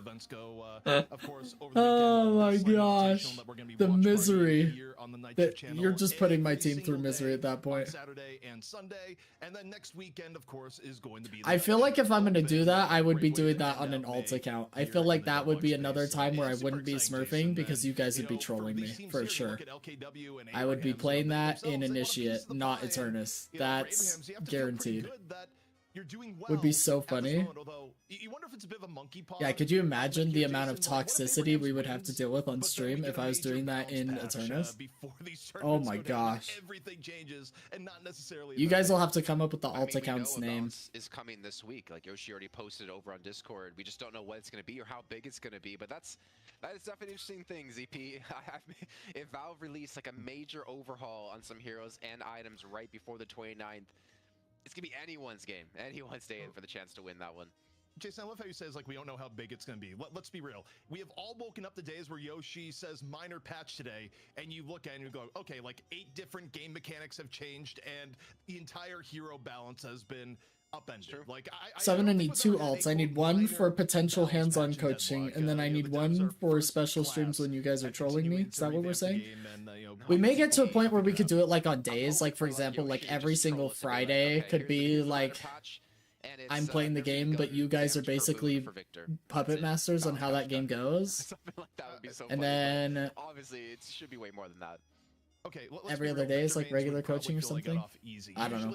We'll think about it. We'll see. Both on ladder and in comp, like Victor gets hit with the Nerf Ultra Hammer. Like he is knocked into space. Like he walked into Smash Brothers into the home run competition. Like Victor gets knocked down for months at a time after having like. Yeah, I'm gonna turn them down a little bit. Sorry if it gets too quiet. Let me know if you want me to turn them up. But during picks and bans, I don't need to hear them chatting necessarily. Some balances towards heroes. We're seeing 0 picks consistently here in the night shift. Like I want to see my boy 7 come back in, maybe get some positive bounces for him to make him stronger so he can come back into the mix, and then we get to see the true depth from above on Zergy playing 7 once again. As we head into the drop ZP, a Victor being banned right away from LQW. You could also use that account for testing troll builds. I mean, to be fair, I was bold enough on stream. Was it last week? I can't remember. We did some bot lobbies testing Spirit Venator, but I wasn't able to properly test it, so I actually just sent it on my main account. I played Spirit Venator, and we won, and I had absolutely no impact. Oh no, it wasn't on stream. I didn't do that game on stream. So I did the bot lobbies on stream while we were theory crafting. It was off stream that I did the Spirit Venator on my main account, which was Mega Troll, and it was so bad. So we banned Victor, banned Doorman. Why is Doorman all beat up? Look at this. This poor Doorman. I call Doorman Bellboy half the time. Blade Troll alt account name. Nice. So is that the one that you guys get to control? Do you come in with the Shiv here? Blade Troll. So okay, you leave Shiv open. Coach Blade Troll. We're not going to give up the Bebop in this instance. So for Loki W, 100%, you have to feel the plan here is going to be Shiv +1. Well, I could do like the one that when I'm hands-on coaching, we could do something to where it's like it has to do with the fact that I'm silent, like Coach Silent, or the fact that, or Coach Defaults, because I'm always using default builds or something. Hands-on coaching, we'll have to come up with another name for that account too. Or I could just combine it with Coach Blade Troll. This is really interesting. Because if you're Abrahams can probably just lock in Shiv at a bare minimum, I think. For The only problem I've thought of when I think about the hands-on coaching is unless I'm like within 6 ranks of you, it could drastically change the matchmaking. So like, for example, if I'm with an initiate player that wants to do hands-on coaching, but my alt account is Ritualist, that initiate player is going to be playing against players that are significantly better than them because it's going to average around Arcanist or whatever. So I'm worried about that because then I would theoretically need alt accounts at every single rank depending on which person I'm coaching or doing the hands-on coaching with. And then you would need a low, a mid, and then your main. Yeah, but then the problem is like, then my mid is gonna rank up and get closer to my main, and then I have to manage like all these different alt accounts. Like that's gonna be a pain in the butt. So I have to think about a solution for that one. In like a 4th, 5th pick before, but they actually do go for the Viper. Okay, so Abraham's really trying to hit Loki W where it hurts, taking away the Bebop, taking away the Viper, and banning the Doorman. Yeah, I mean, now you wonder what Zergi's gonna play. Are they gonna, default back to a Mirage? Are they gonna put him on something like a Warden? In theory, I would like the Mirage a little bit better, but we'll see. Zergi could end up on Wraith. I mean, the weird thing is though, is that when Loki W. So Abraham's has the Viper now. They still have Taz on Bebop more than likely. Saint might be Kelvin. Sonya might be Silver. Maybe it's together. Loki W did get Celeste. That's massive. Celeste is in such a strong spot right now. Mina and Shiv were banned, so Wraith is still on the table. Haze, Infernus. Still not necessarily a huge fan of her. Maybe like a Warden could be a decent pickup. Warden, Mirage, yeah. The Max Cage could be pretty strong against this team as well if they did go for a Warden. Well, I mean, Abrahams, they grabbed the Mirage, so Mirage isn't even on the table for Loki W. I think it's going to have to be Zergi Wraith or Warden, like one of the two. I arguably would still rather see the Warden, but given history, maybe it's going to be the Wraith. They finish off with the Abrams, and I don't know, man. I mean, Abrahams, they have a pretty good front line here. You still have the Bebop. They're able to get the Kelvin before mid-stage bans, and now they put Zergi onto a lower-tier choice, in all likelihood. Can I ask you a question here, ZP? Venator, do you think people... What? Vindicta. Wow. I'm on the same wavelength as you, Jason. Here, the question I was going to ask you. There's some cooking being done from Loki W, and it's either going to be a 3-star Michelin meal or it's not going to be fit for human consumption. And I don't know where this one ends. I'm going to be honest. So, Hoot Celeste, Cosmetical Pocket. Is it Vraic Apollo, Obi-Kim Vindicta? Listic on Billy, most likely. Is this actually Zergi? Is Zergi playing Gun This is going to be an interesting game. Loki W, the Vindicta pick is actually really interesting. How do you do Lash's movement and shots with a mouse ball, with a trackball? Like,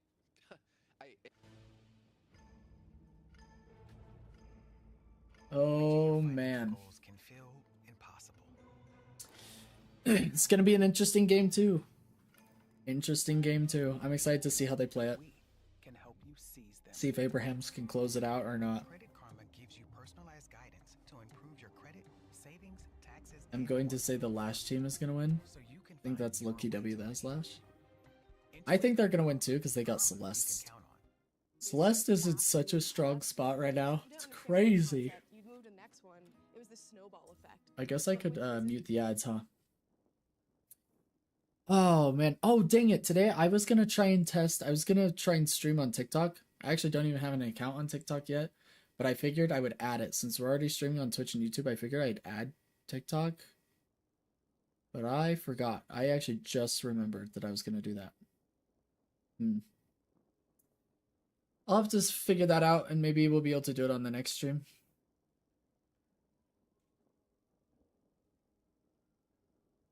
Oh yeah, that would be good. Yeah, I think so. It definitely can't hurt, right? I don't know. Just widen our reach. Between the two. Who's on Vindictas? I mean, Obi-Kim's on Apollo and Vraig's on Celeste? And I still come back to Zergi on Gunlash. This every time. Interesting. Oh yeah, we just got... Yeah, so Zergi on Gunlash, Vraig on Apollo, Cosmetical Pocket, Obi-Kim on... Wait. When was the last time we saw Obi-Kim on Celeste? Like, maybe it happened. Ever played Celeste? I don't think it's happened on Night Shift. Like, it might have happened in like. Let's take a look at this. This is gonna be interesting. To follow from a viewer because of how they handled like draws and JDs and whatnot. But yeah, Well, we'll see. You know what, ZP? I'm in for surprise. I'm in for a potential upset here with Loki W taking this with gun lash coming out as the new meta. I mean, we see it played quite gun heavy before. Let's see how it plays out, man. Like, I'm kind of hyped here, ZP, and I know the audience is as well. I'm skeptical. I'm skeptical hyped. Like, there's still a little bit of hype, but You're hypetical. Yeah. Say it however you will. I mean, Vindicta. I can't wait for them to show us who's playing who. We see Hoot is on the Vindicta. I'm sure there's someone in chat who's like, oh my god, they've been screaming this. How don't you guys know that? I guarantee there's at least one person in chat, because there's always I someone don't who says actually that. for the Vin pick. I don't think so. Zergy has been putting in time on Lash, so there's that. But man, this is. I don't watch the DLNS scrims at all, or any of the scrims from the pro players. I probably should, but I don't. The pocket early pick, you know, arguably. I think we're always streaming when they're doing scrims. I would have to watch recordings of streams to see scrims. Seems like too much work, you know what I mean? Was the early Billy pick. And even our production is struggling here with the picks because we don't even have our overlay up just yet because of that, of like what was expected and what actually. Vraic is the Apollo. Yeah, man, this is gonna be interesting times here. A gun lash and man. Taz Bebop, no surprise there. Here on a trackball, I would be so impressed if it wasn't already. You know, there's people from the aim training community that just want to like study Zergy like a lab experiment as, you know, things that shouldn't exist. I'm not even kidding. Yeah. The thing is, he's not even like the first pro who's played on trackball. I remember I said before in League of Legends back when I was casting LCS in 2013. We had Oh, that's tragic. The minion got in the way of the hook. And they were pretty damn good in that second season that they played. Well, for Loki W, I think step number one here, Jason, when you look at it, is have a better early game. They certainly have heroes that are better in the early game across the board than what we had last time around. Like, their ability to apply pressure in the early mid-game, you know, now you have Celeste on board, you have Vindicta, whose power spike is... It's hard in my position. I'm going back, sorry, totally changing gears back to what we were talking about when it comes to, like, spending channel points and stuff. It's hard in my position to come up with stuff, because most of the really good ideas or common ideas are coming from people that you're watching play the game, right? Like, I want to choose your build, or I want to choose the next item you buy, or I want to choose who you play, or I want to choose... you know, this, that, or the other. It's hard in a coaching position to come up with that. Ooh, it was a good parry from Sonya to try and catch Billy, but Billy was too patient, and now we get punished. Dang, Saint and Sonya go down. Who is it over here? Hoot and Listic? Yeah. Wait, did we swap lanes? Or did Hoot just gank over here? Why is Hoot... Hoot was in blue, wasn't he? Things work out well. And then it was Obikim and Vraic that went blue. Did we swap lanes maybe? Oh yeah, we can be creative, I think. Yeah, I definitely think we'll be able to figure something out. It's just difficult because it's not like, I don't know, it's not as easy. Nobody's done the work for me, you know? Like, I've seen streams like, so Average Jonas played a ton of Valorant. That's where I got to know him, but he plays Deadlock now. And he has streams like that where he's doing like the, you know, you get to choose what I buy next, or if you've spent channel points, or whatever it is, you know. I actually think his are set up with tips, so it's like, you know, $1 is this, and then $5 is that, and whatever. But I don't know how you do it as coach. I have thought about, like, there's gonna come a day when Pro VOD Reviews may be popular enough to where it's like you can spend channel points for which pro or which hero you want to see next.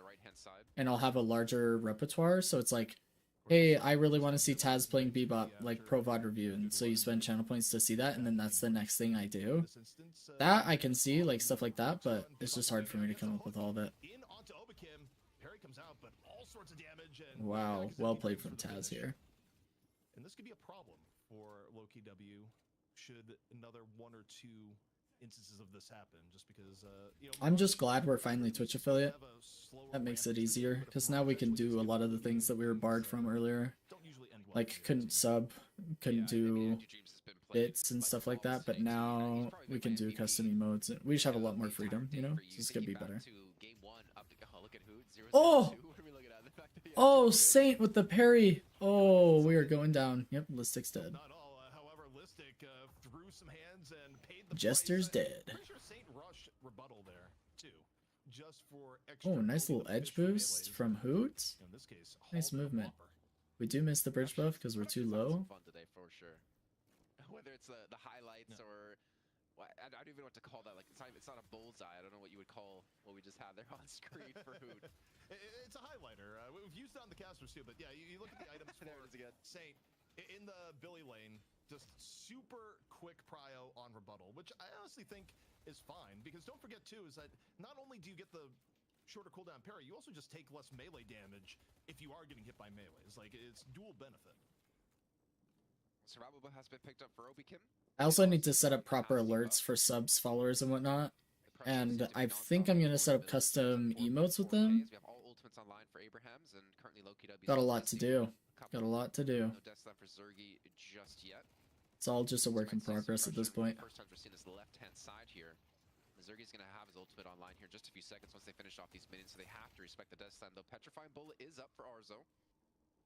Definitely something that's going to make, I think, Zergy's life a lot more difficult. But the thing is also, do you expect Zergy to be going in for these big death slams, or is he going to be playing back a little bit more to look for just pure damage like he typically would? I mean, I think you have to be active, and speaking of active, Obi-Kim on Celeste. I wasn't really paying attention. So Arzo's on Viper. Together was Abram, Sonya Sniper, Silver, kind of what I thought. Empty Dreams on Mirage and Saint back on Kelvin. Okay. So I wasn't really paying attention to the spread here that they have for the comps, who's playing what. Most farmed player in the game. Hook in on the Listic. Just came over here into the mid lane. Dust Devil gonna come on out, and Listic actually in a world of hurt, maybe going down Empty Dreams. Ooh, Listic is dead. Song coming on through too, catches on the toss. He's extremely Yeehaw, Jester's dead. Ooh, what a play. That turn uppercut was crazy. 5.3k souls, been a part of quite a few of the kills, and Empty Dreams should be relatively safe. Dust Devil up in 10 seconds of time, but again, I mean, Task pays the price, but Empty Dreams is still farming up some kills. You're up to 6k now, trying to create quite a big of quite a decent lead, not a big lead. Oh my gosh, the rebuttal. We have another thing that we could do, Heather, when it comes to the alt accounts. Sorry, I'm constantly just thinking about all this stuff. My brain's just like, as I'm watching this game and just chilling with the DLNS in the background, I'm just randomly thinking about this stuff we've been talking about. With the alt account where you guys control what I do, we could just have it be my name. Like, we could just have it be, like, Blatant TTV, or, like, Coach Blatant YT. Probably the TTV is easier. And then, the people that I'm playing against, who are, watching me be controlled like a puppet, could join the stream. Because it's an alt account, I wouldn't care as much about sniping, necessarily. Because I'll probably be stuck in Seeker with the freaking builds you guys are going to give me in crap. On the right, the lane swaps continuing to be a thing here for Loki W. I mean, that might be easier. Back in this lane earlier, now Listic is off in the left. It's a 3v3. Let's start the but for the hands-on coaching, if I'm able to make that work somehow, that I can't get sniped on playing with viewers, right? So that one would have to be a little bit more on the down low. Somehow, some way. For a kill. The Guardian's still ready to be taken. Abraham sporting a 2k lead. Taz will indeed push here, looking for the catch. I think Hoot might have. Ooh, Taz almost got that hook. Himself to back away. Even a hyper beam coming on through to shoot him out of the sky, and it's kind of low on HP. This Guardian's even lower on HP, and this should be a clean take for them to extend this lead even further. Well, I say even further, but to put it back to 2 to 3k. At the same time, Loki was able to push the left-hand side to take down Arzo. It's Guardian for Guardian. Yeah, exactly. The part that I'm pretty focused on here, though, is the allocation end, where, it's still early, but 9.1 on Empty Dreams now. And this is so much damage. I don't think Obikim's getting away from this one, Jason. You may have mobility, but it's just too much damage in from Empty Dreams. There he goes. He's starting to get fed from these interactions. He's 3-0 now, Jason. Has gotten a ton Empty Dreams being this far ahead of Obikim is really problematic. Your Apollo is 8.3k. Not great. He went for like I want to say like an early Dispel Magic too here. for Empty Dreams just to make sure to survive these little skirmishes. He has the damage with Shin's Mark plus the Scarabs. He can bait people into Oof. fights. Maybe they didn't think they could. Oh, they got 2 of them. Double knock coming on through. Not get to the high ground here. Look at this fight for bridge buff, man. It's like 5v5 up there. Bridge buff because of this. Yeah, he's got gun buff, and he's at 10k, and he's 3-0 as you mentioned. This is getting really. This can get really scary for Low KW if it continues this pace. Charge coming in from together, making a little bit of space, gonna get hit off the side. Ooh. In over the top. Big Lashel. Zergy. Onto Taz. Abraham's a little bit wounded in this fight. Empty Dreams though coming on in. So Saint goes down too. Wait, no, Empty Dreams actually he's off on the right. It's just Empty Dreams versus Celeste as Empty Dreams and Obi-Cam are fighting on the walker on that right side. basically not being involved in the Earn fight at all. Yeah, it's copy and paste from game 1, man. Except this time he's on Mirage. Oh, he has Dispel Magic already. 4.8k Vitality Spike, but also can just get rid of that Light Eater from the Celeste. That's really big. Oh, geez. Cosmetical is in there, though. People are low. Like, I don't think Empty Dreams can actually walk up in a full team fight here. There's a window to just dunk it. If you're low KW, Silver's there. In, off the side, goes for the dunk. No, Earn is going to be knocked loose. It's a full melee here on the Earn. Riposte attempt out, does not connect. Break into the flawless advance. Off to the side. Listic able to grab one here so far. No frozen shelter yet. It's just so close to cooldown. Dang, Saint goes down right before Frozen Shelter Break was all over him. Oh. Huh, I wonder why Empty Dreams... Oh, Empty Dreams, they're killing the walker. Sorry, I realized... I was like, why did he just teleport to defend this walker with Arzo? But they're killing the blue walker, and he teleported to help him. I see.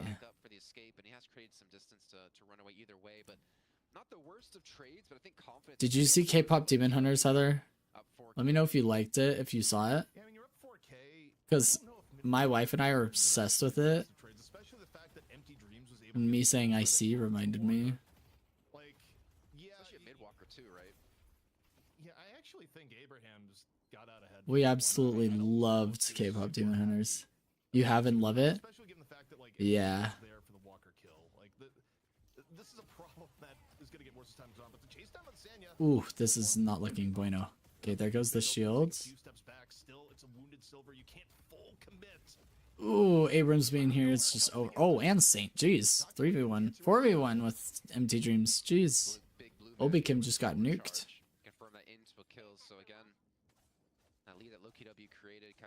Yeah, K-pop Demon Hunters rocks.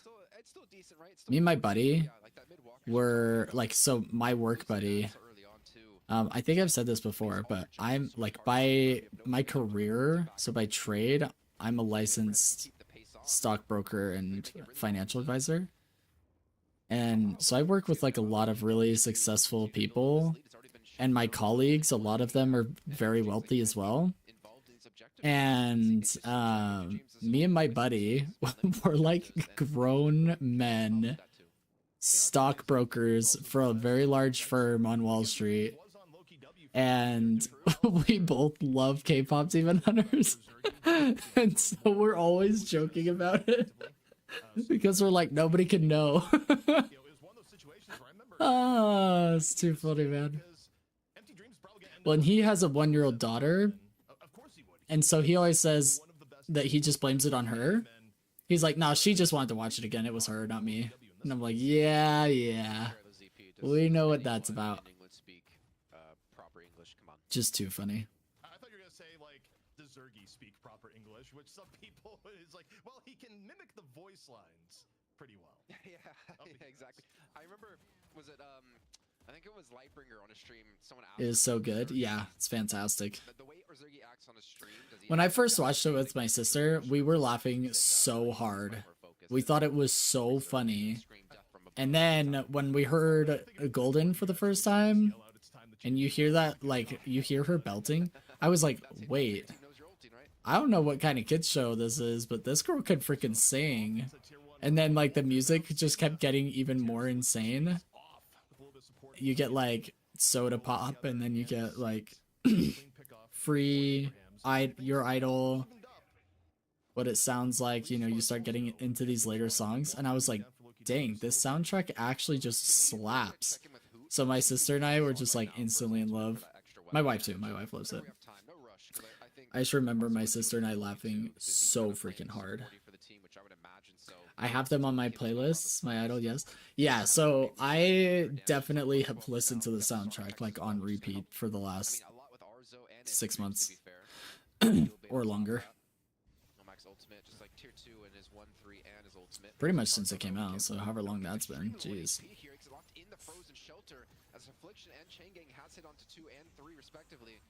But the damage is being done here by the Abrahams here. They're able to force them back here. Oh, isn't able to grab Listic with the shoulder charge. He'll still go down, but dang, this is crazy. Yeah, K-pop Demon Hunters was big at my house. I actually was starting to self-teach my, like, so normally I even have a few remakes of the songs from other artists. Oh, that's probably fun, yeah. Although I always worry about remakes because when music is that good and then somebody remakes it and it's not as good, I just like, I don't know, it just feels bad. But anyway, I grew up as a pianist, and so I used to just like, I'd find something I like and I just learn it on piano, you know, like find a piano arrangement and then replicate it because it's fun. It just makes it easier to learn because then you just like have more passion for the piece, you know? Because like I was a classically trained pianist and I didn't always have like this huge passion for like some etude from Mozart, but I learned it, right? Because it was just part of my training. But like when you have a song that you really like, you have more passion for learning it, and so it's like not as much of a chore. At least for me, that's how it was. Anyway, I don't really play piano anymore and haven't for probably more than a decade, but I play marimba, which is a keyboard instrument because I'm a percussionist, and I usually have to create my own arrangements on marimba because marimba repertoire is significantly smaller than like piano and stuff, so like nobody else is making these arrangements. So what I usually do is I take like a piano arrangement and then I simplify it and rearrange it for the marimba specifically. And I was going to self-teach a medley of K-pop Demon Hunter music for marimba, but it's so hard because marimba, like a lot of like the how it's done or takedown, like rap parts aren't melodic enough for it to make sense on that type of instrument. So instead of doing a medley, I'm probably just going to pick like Free or What It Sounds Like or something and then just like do that instead. But yeah. Moonlight Sonata? Yeah. Yeah, Moonlight Sonata is great. Yeah, I mean, I like the classical music that I learned and whatnot, and I do enjoy that music, but I'm not quite as passionate about it as other songs will be. Like when Frozen was released, that was like forever ago, but I learned Let It Go on the piano. I found like a really complicated arrangement for it, and I learned it. That was before it was like overplayed and annoying on the radio. This is like when it first came out in theaters. I was like, dang, that's a crazy good song. And I love Idina Menzel. I love Wicked, and she plays Elphaba in the original Wicked cast. And, you know, so I was like, dang, this is cool. I'll learn this. And I learned it. Then it got overplayed and was like, it started to become really annoying because it was like being played on the radio even. So I kind of got sick of that. But at the time, I had a lot of passion for learning that. I did the flute and sax growing up. That's awesome. Yeah, one of my best friends was, well, I think he played all forms of sax, really, but I think he was primarily a tenor sax player. But yeah, I loved playing in ensembles, like, concert bands, symphonies, etc. Tenor was me? Nice. I love the sax. I think sax is so sick. Obakim probably feels hunted between the bebop hooks and Together's general chase down. Yeah, maybe there will come a day when I actually take the time to arrange and teach myself a K-pop Demon Hunter song on marimba. Watching Obakim as Obakim looks for a good angle onto this fight. It's a little bit broken out. And in the end, I mean, ults get used, but nothing happens really for either team. Man, the right side of the map, too, is so awkward to see. I did jazz and marching. Yeah, I did marching bands, I did jazz bands, I did indoor percussion, which was basically marching band but just percussionists. And then I was part of the symphony. Pretty much anything I could be a part of, I was. Because freshman year, I lettered in my athletics, and so I decided to try and letter in music because I love music, and I just decided to pursue that the rest of high school because I much preferred music over athletics. I felt like I'd done athletics my whole life, and music I'd basically just been like, I practiced piano for 15 years. So I was like, I definitely want to make this more three-dimensional, but like sports, I played tennis and basketball, and I was a springboard and platform diver, did swimming.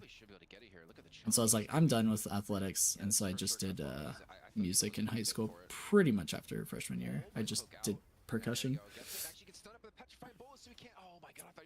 That would sound so good. I did drumline for a hot minute. I loved drumline. Drumline was a blast. I lettered in band and golf. That's sick, yeah. I lettered in percussion, and I lettered in French, and I lettered, which I don't speak anymore, don't even ask.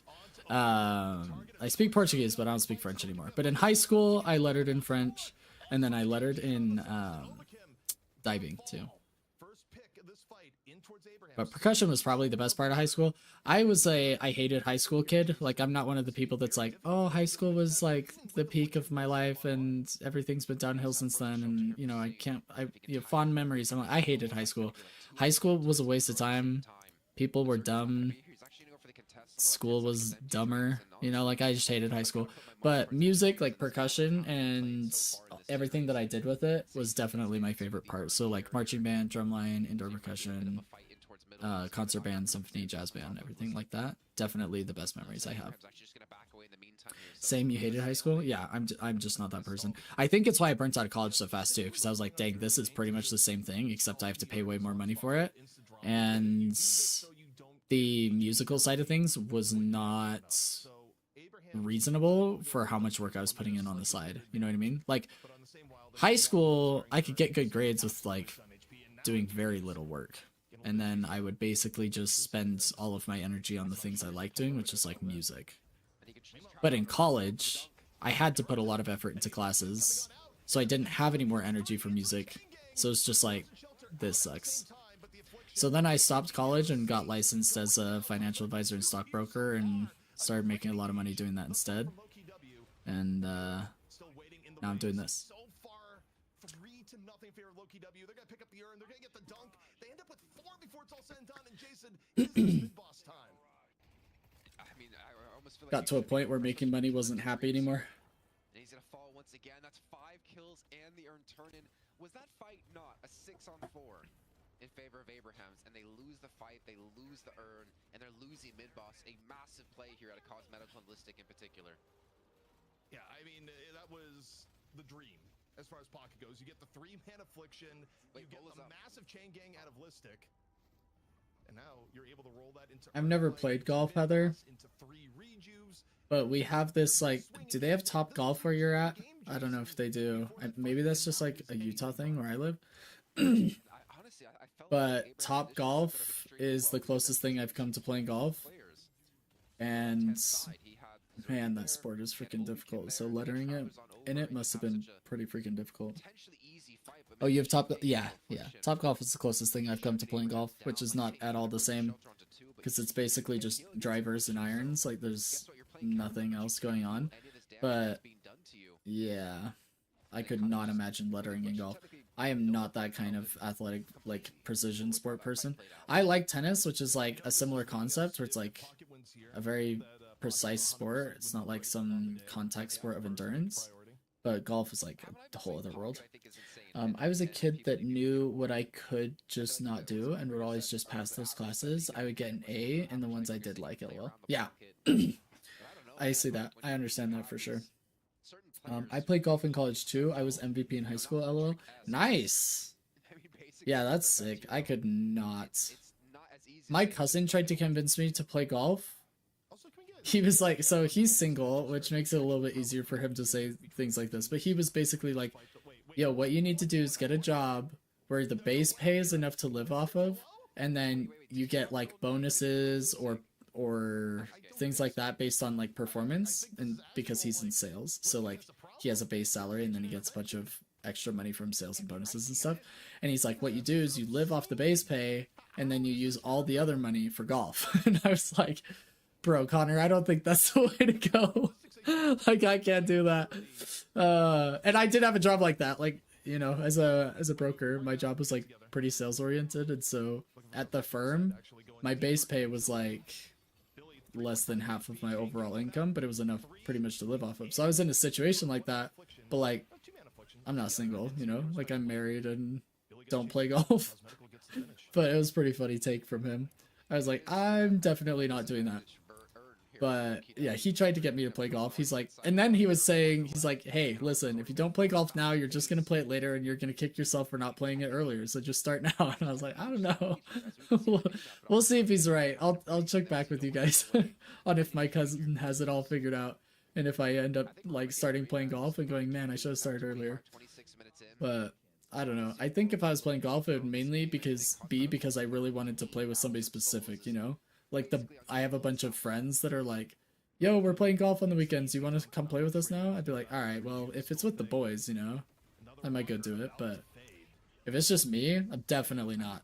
Definitely not. Abrahams was doing really well throughout most of this game, but man, one team fight, they have the most. I'm more on the wavelength of, there's a streamer that plays World of Warcraft. His name is Zaryu. And he said, somebody asked him, were you the kind of kid that slept around growing up? Or did you just have steady relationships? Like, did you play the field or did you like play the long game? And his answer was, when I was a kid, I played World of Warcraft. Oh, it was a pretty funny answer, but it was totally true. I was like, I relate to that. But yeah, that's pretty much where we're at, basically. I haven't played Gold since I was in school. One day I swear I'm going to do it again. I think that was supposed to say golf, not gold. But yeah, nice. Yeah. I understood you, Heather. I got you. We're on the same wavelengths today. Isn't golf like semi-expensive though? Like not only for memberships, but clubs, and then especially if you drink. Like I don't drink, but like the 19th hole, getting drinks after, like golf is an expensive hobby, isn't it? The clothes, the everything. I'm still frugal and cheap that I like avoid that, like the plague. Even Zergy on 35K, it's, I think, bar a massive mistake by Loki W and maybe another one. I just spend money on the things I absolutely adore, I guess. It can be. I played for free most places because they loved me all the way. That's awesome. You can play for free. That's dope. I'm such a hypocrite though, because like most people just don't care at all about like certain things and find it ridiculous to spend money on them. Like a good example would be cars. People are like, why would you spend so much money on such an expensive car when you can literally get the same place in the same amount of time in a different car, right? Like it's like, why would I spend hundreds of thousands of dollars on a car? And I agree with that, right? I'm the kind of person that's like, I could never spend gobs of money on a car. But people say the same thing about wristwatches, and I love wristwatches. I am a watch collector, and so I will spend a lot of money on watches. I have spent a lot of money on watches. But when it comes to stuff like golf, like I would be super frugal. I'd be like, if I can't play for free, I don't think I'm playing. I'm like such a hypocrite about it. I'm like, what, $10,000 watch? That's not that bad, you know? I'm like all justifying garbage, but then like my wife's like, no, you cannot buy a watch. And I'm like, what? And then somebody's like, yo, want to go out to dinner? And I'm like, $30? Are you kidding me? You know, I'm like so weird about it. I'm the same with Legos. Oh my gosh, so's my wife. My wife's getting into Legos right now because my wife likes puzzles and stuff, but Legos are basically just like 3D puzzles to her. And she likes Legos that are like bouquets of flowers and stuff, so she'll like put them together, but then she'll like put them out like as part of our decorations and stuff. And yeah, she's getting into it. Yeah, you're preaching to the choir over here. Me too, I love puzzles. Yeah. Yeah, Mrs. Coach Blatant loves puzzles and Legos. We usually do puzzles together. Like, we'll watch a show or a movie or something and we'll, like, work on puzzles together, but lately it's been a whole lot of Legos. In fact, she sent me, like, 4 different Lego sets she wants me to get for her birthday. So that's where we're at. Same, I love the botanicals. Yeah. Those are most of the Legos she gets. Or the botanicals. Look at Hoot just not letting Arzo out. Viper's stuck under the shrine, and he's just, look at him, just hunt this guy down. Arzo's just waiting for Flight to run out. Oh my gosh, that's hilarious. They're the only plants I can't kill. That's a very good point, Heather. That's some high level thinking right there.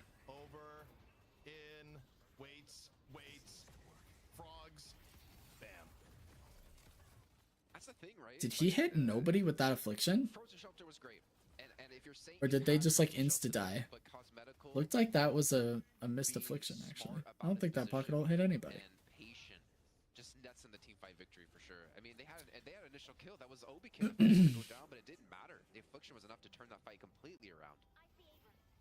Rejuve contest still gonna be here. You got a Viper, you got an Abrams, and together just gets parried instantly. Bola comes out, it's nowhere near enough. All 3 Rejuve crystals, the way of low-key W, and now the chase down squad on.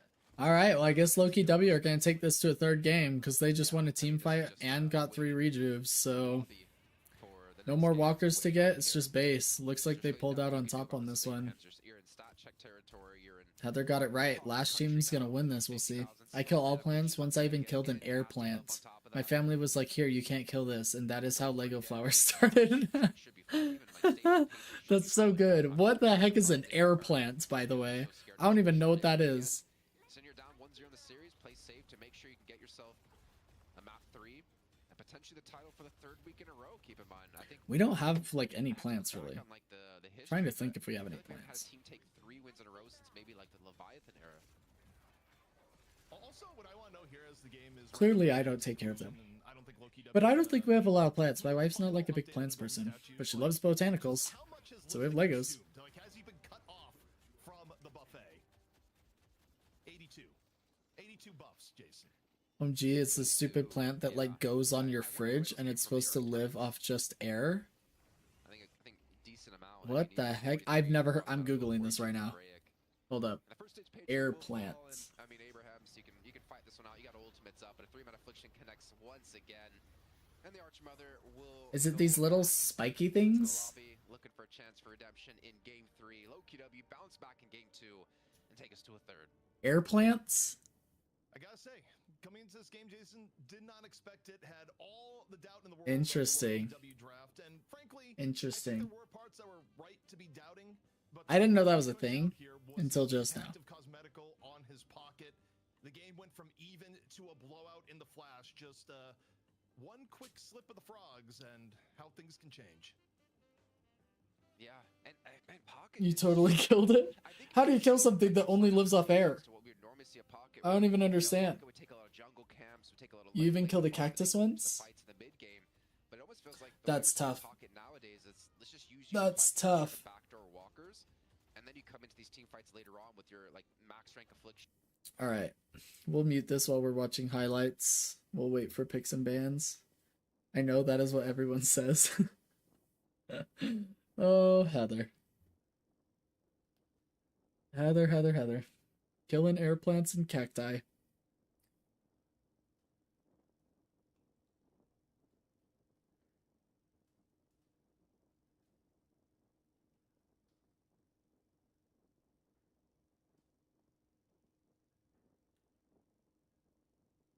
All right, we got one more game. So game 3 for EU finals, Loki W versus Abrams, and then we'll probably end stream.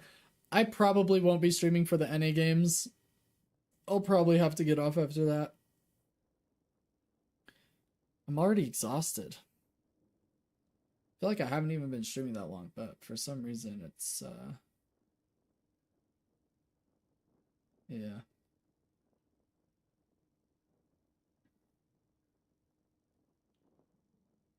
I'm tired.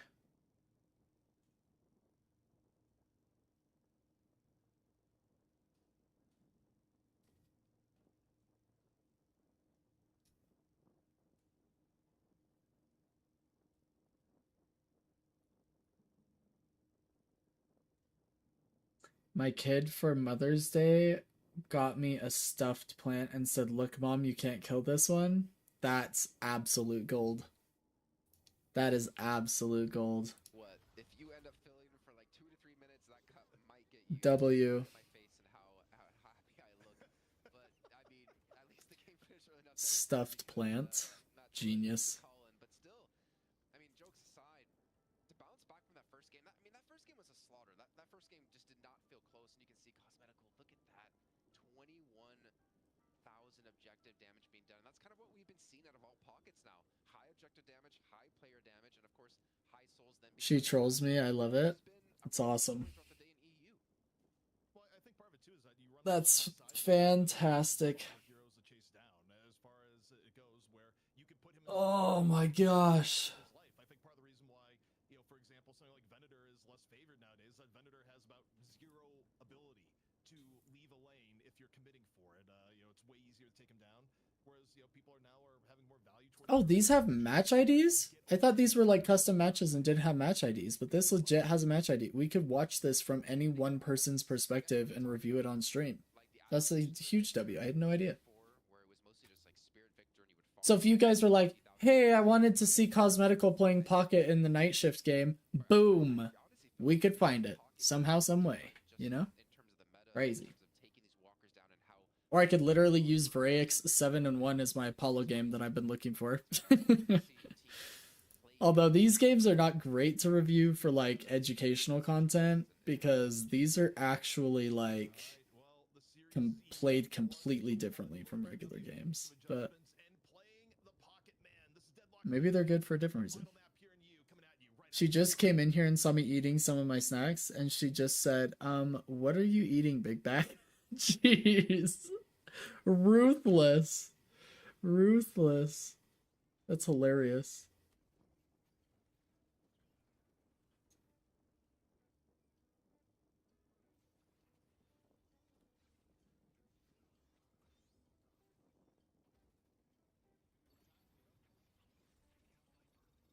So we're constantly reading through 30-page documents and 50-page PDFs for every class. In Lens and Chrome, I'm able to search up specific words on the PDF document without opening up a new tab. I think it just saves some time and keeps me a bit more focused. Chipotle honey chicken is back. All right, while we're waiting for game 3 to load up here, and we're watching ads, I'm gonna run to the restroom again. I probably won't even miss picks and bans because it's usually several minutes. So give me a minute. I will be back with you guys in just a bit. But I'll just leave it running here for y'all. You want to keep watching these ads and whatchamacallit? The highlights or whatever they run in the background. Anyway, I'll be back in a few.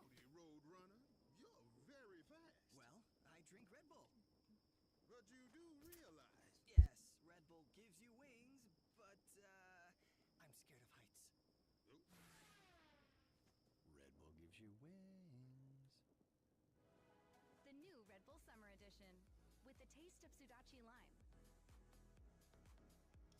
Wings for your summer.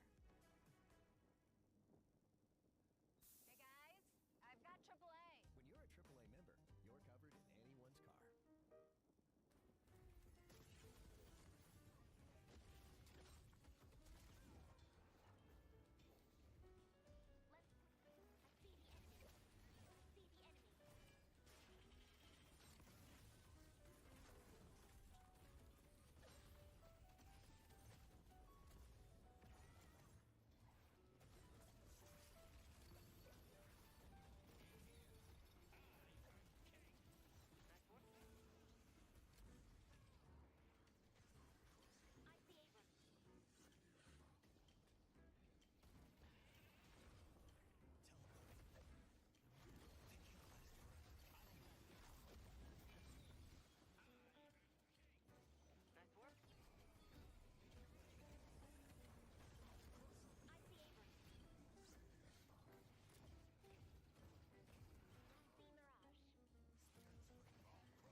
Alright, we're back.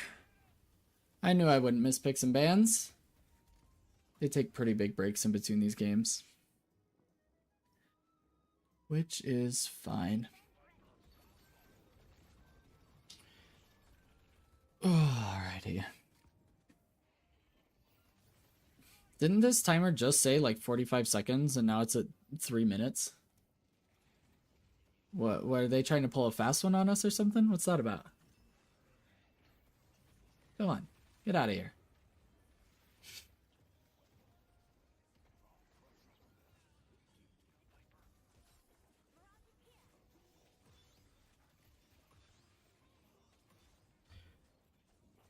Okay.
Wonder if they have different people commentating this game.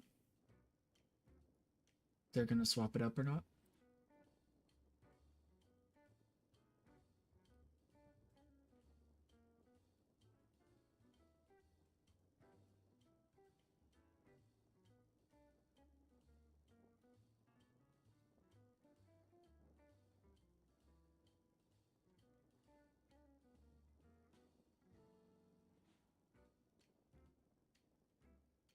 All right, I'm excited to see the comps because I wonder who's going to win this game. It's not very often, actually, despite the high level of gameplay that we are watching, it's not very often that we see a game 3, I feel like. I feel like it's always a 2-0 sweep.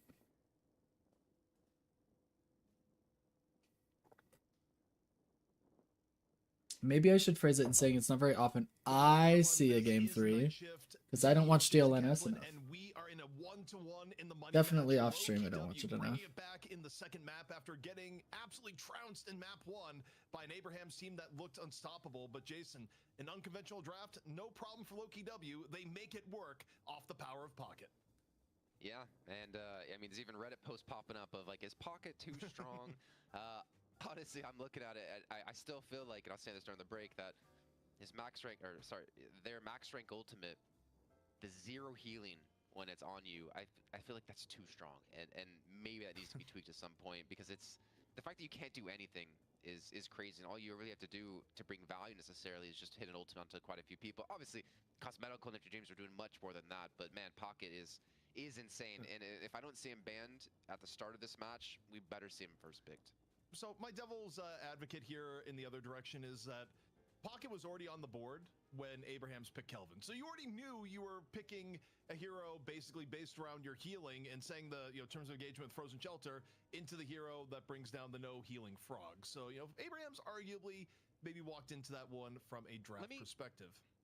Before you move on, let me follow up that actually with, haven't we seen a big drop off of divine barriers over the last months as being like a core item for a lot of heroes? Because we also don't see like Paige, who would naturally build into like a divine barrier. We don't see Kelvin too much, or even a Kelvin who builds into divine barrier. A little bit. I mean, I think they actually did build 1 or 2 divine barriers towards the end of the game. Like that last 4-man affliction, at least one of them did get purged off. But yeah, Dang, lots of people thinking low-key W will win this next one in this prediction they set up. It's wild. He is one character that we have not seen at all today because he is getting banned no matter the situation. Everything else has been a little bit more variable, but we are waiting for the players to get a little bit deeper into the draft. Should be shortly that we'll get a view on things. I do think one way or another that it is probably likely Pocket is not played here. I think both teams are intelligent enough to kind of look at the theme of the day and be like, team against Pocket loses. I do wonder though if there's going to be a change up and where Victor is valued.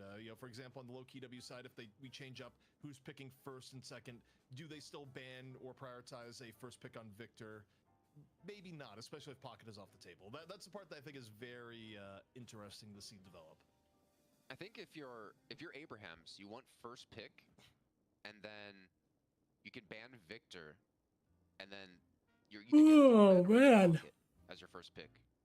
I'm so tired. Jeez. Of something that they got no sleep last night because I was up all night super freaking sick. So I'm just mega tired today. Or a doorman for your team. When we end the stream, I'm gonna have to go out and touch some grass, go on a bike ride or something. You're tired too? Yeah, rough day, man.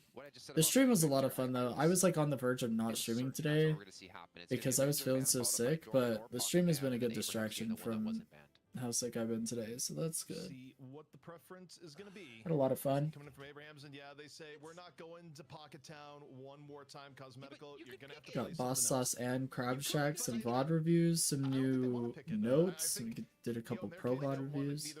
Are you feeling better? I'm improving. Yeah, I'm not like 100% recovered, but it's improving as the day goes on for sure. Okay, this is smart because I don't think Abrahams was necessarily going to first pick Victor. I think they're still looking towards other things, but now I wonder if they feel pressured. Yeah, wait, yeah, you have Doorman. Yeah, that's how I was like surprised. There's a guy snap pick Doorman. There's no question. I am honored to serve at your Okay, if I saw Victor there, I was just gonna be real confused and wonder what world did I wake up in. I mean, but the thing is, we've seen first pick Victors. Pocket. I'm actually surprised to see Loki W banning Bebop. I know Taz has been doing really well with him, but it also feels like and normally when you grab Victor like this, you give up. They did fine. No, you don't. No way do they. No, I don't. You don't pick Kelvin at this stage in the draft. No way. I really that would. I mean, Abraham still may go for it, but I think if you grab something like a Shiv at the very least. Okay, Silver. It's so interesting though because for Abrahams, you can actually go and just Shiv Kelvin. You could, yeah. The good old 2-3 punch here, and would Shiv Kelvin play around the style that Dorman brings to the team, because it's going to be really similar to what we have with the Pockets of going for this backdooring. Mirage this early in the draft is actually kind of surprising. If you have enough quasi global presence out of Doorman, having Mirage now on the team is gonna make that even stronger. And then of course with their third pick, maybe they're not looking to play Shiv, or maybe they're not looking to play Kelvin here. I think it's more the latter. I think probably Shiv, yeah. And low-key W, they probably ban Kelvin. They could play it in theory from this. Like it actually wouldn't be a bad pick for low-key W if they wanted to play it. I don't see any world where they actually let it get through the mid-stage bans. However, do we maybe see a Viper ban out of Abrahams? Because maybe they're baiting the Kelvin ban, and then they can ban Viper. I think the Viper ban is actually a pretty good shout for where Viper has been prioritized in the draft. You know, for Loki W, I don't think they wanted the risk giving up an Apollo if they were the ban Kelvin. But yeah, for Abraham's... Moen Krill ban. Okay. I was thinking maybe. Oh, well, okay. Oh, no, ZP. Don't say what. You remember what happened last time? It's a Doorman play. Yeah, it's a Doorman. Yes. Mo plays. But Zergy was in voice saying, "Ban Mo, get him out of here. I don't want to see it. I don't want to be getting to my own face again." True. Yeah, that was like one of our most viewed clips of all time too. Is Doorman. But okay, so Moen Krill plus Doorman. They didn't want to deal with that. I guess that makes sense. They can do without the Mo, so long as they get the Kelvin. Now, Loki W, they have the opportunity to pick the Kelvin here before there, but they're going to go Lash instead.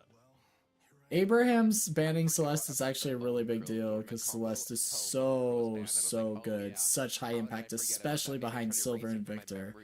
So, very strong ban there for sure. Because Celeste's Spirit Nuker damage from her gun and her Light Eater and everything, just absolutely nuking people behind the gun damage of Silver and Victor's or front lines is pretty nasty. Unfortunately, Abrahams have Mirage and Viper. So Loki W is probably going to go for like Wraith or Warden. Abrahams with great talent is interesting. Yeah. I mean, who played a lot of Kelvin with Loki W when he rejoined the team from Abraham's? But we haven't seen it in quite a while. But Mina. It's actually going to be a pick we see to come through, and with Mina being the second. I guess we're not going. I guess we're relying on Gunlash to be like our I mean, the Mina is clearly for cosmetical because gun damage. Victor and Silver kind of too. Which was his first pick, GT, which he picked otherwise, and then down the Mina, where cosmetical is still a really good Mina. And Haze. So pick Haze, Jungle Mina. Lash and Apollo team fight all Victor Silver frontline. Cosmetical and Mina. So it's going to be Zerg and Lash once again. All right. Actually, I'm curious about Silver. Interesting. Victor. Is that we'll see. Hoot Silver. In a no Saint Hero yet. So is it Kelvin? No, it's Billy. Billy. Is it going to be Doorman by Saint? It could be. Yeah, I mean, maybe Saint's playing Doorman, and that would explain a lot hero pool wise. I imagine Doorman is going to be their pick slash support on Abraham's. Yeah, I mean, I think Abrahams is one of the reasons why we saw being permaban for sure after what happened in that matchup. But here we go. Okay, so Billy. Interesting game. Oh dang! Did you guys see that? The ad had like a cowboy hat, and it was like right above Coach Blatant. It looked like I was wearing a cowboy hat. Ah, that's funny. And in my head, you could swap the team names, and it actually would make more sense to me than what we see it currently played out. Because Abraham seems to be running a comp that I would expect Loki W to be running. And vice versa. I'm trying to think who I favor here. I mean, honestly, even in early game power, this is... I mean, Doorman Mirage is a monster lane. Arguably, you know, you could make the argument for like most monstrous early game. Usually when I'm using AI, I'm very wary and cautious. There's been so many times where it's just gotten it wrong. With AI mode in Google search, it gives me sources and links that you can directly click on. That was really transformational for like my studying experience. You're gonna say Loki W again? That's $15.99 for all the double crunch shrimp. I don't know what to do. I think Abrahams might have it, but they both have such good comms and such good players. I have no idea who I'm calling winning the game. But I do enjoy watching it, that's for sure.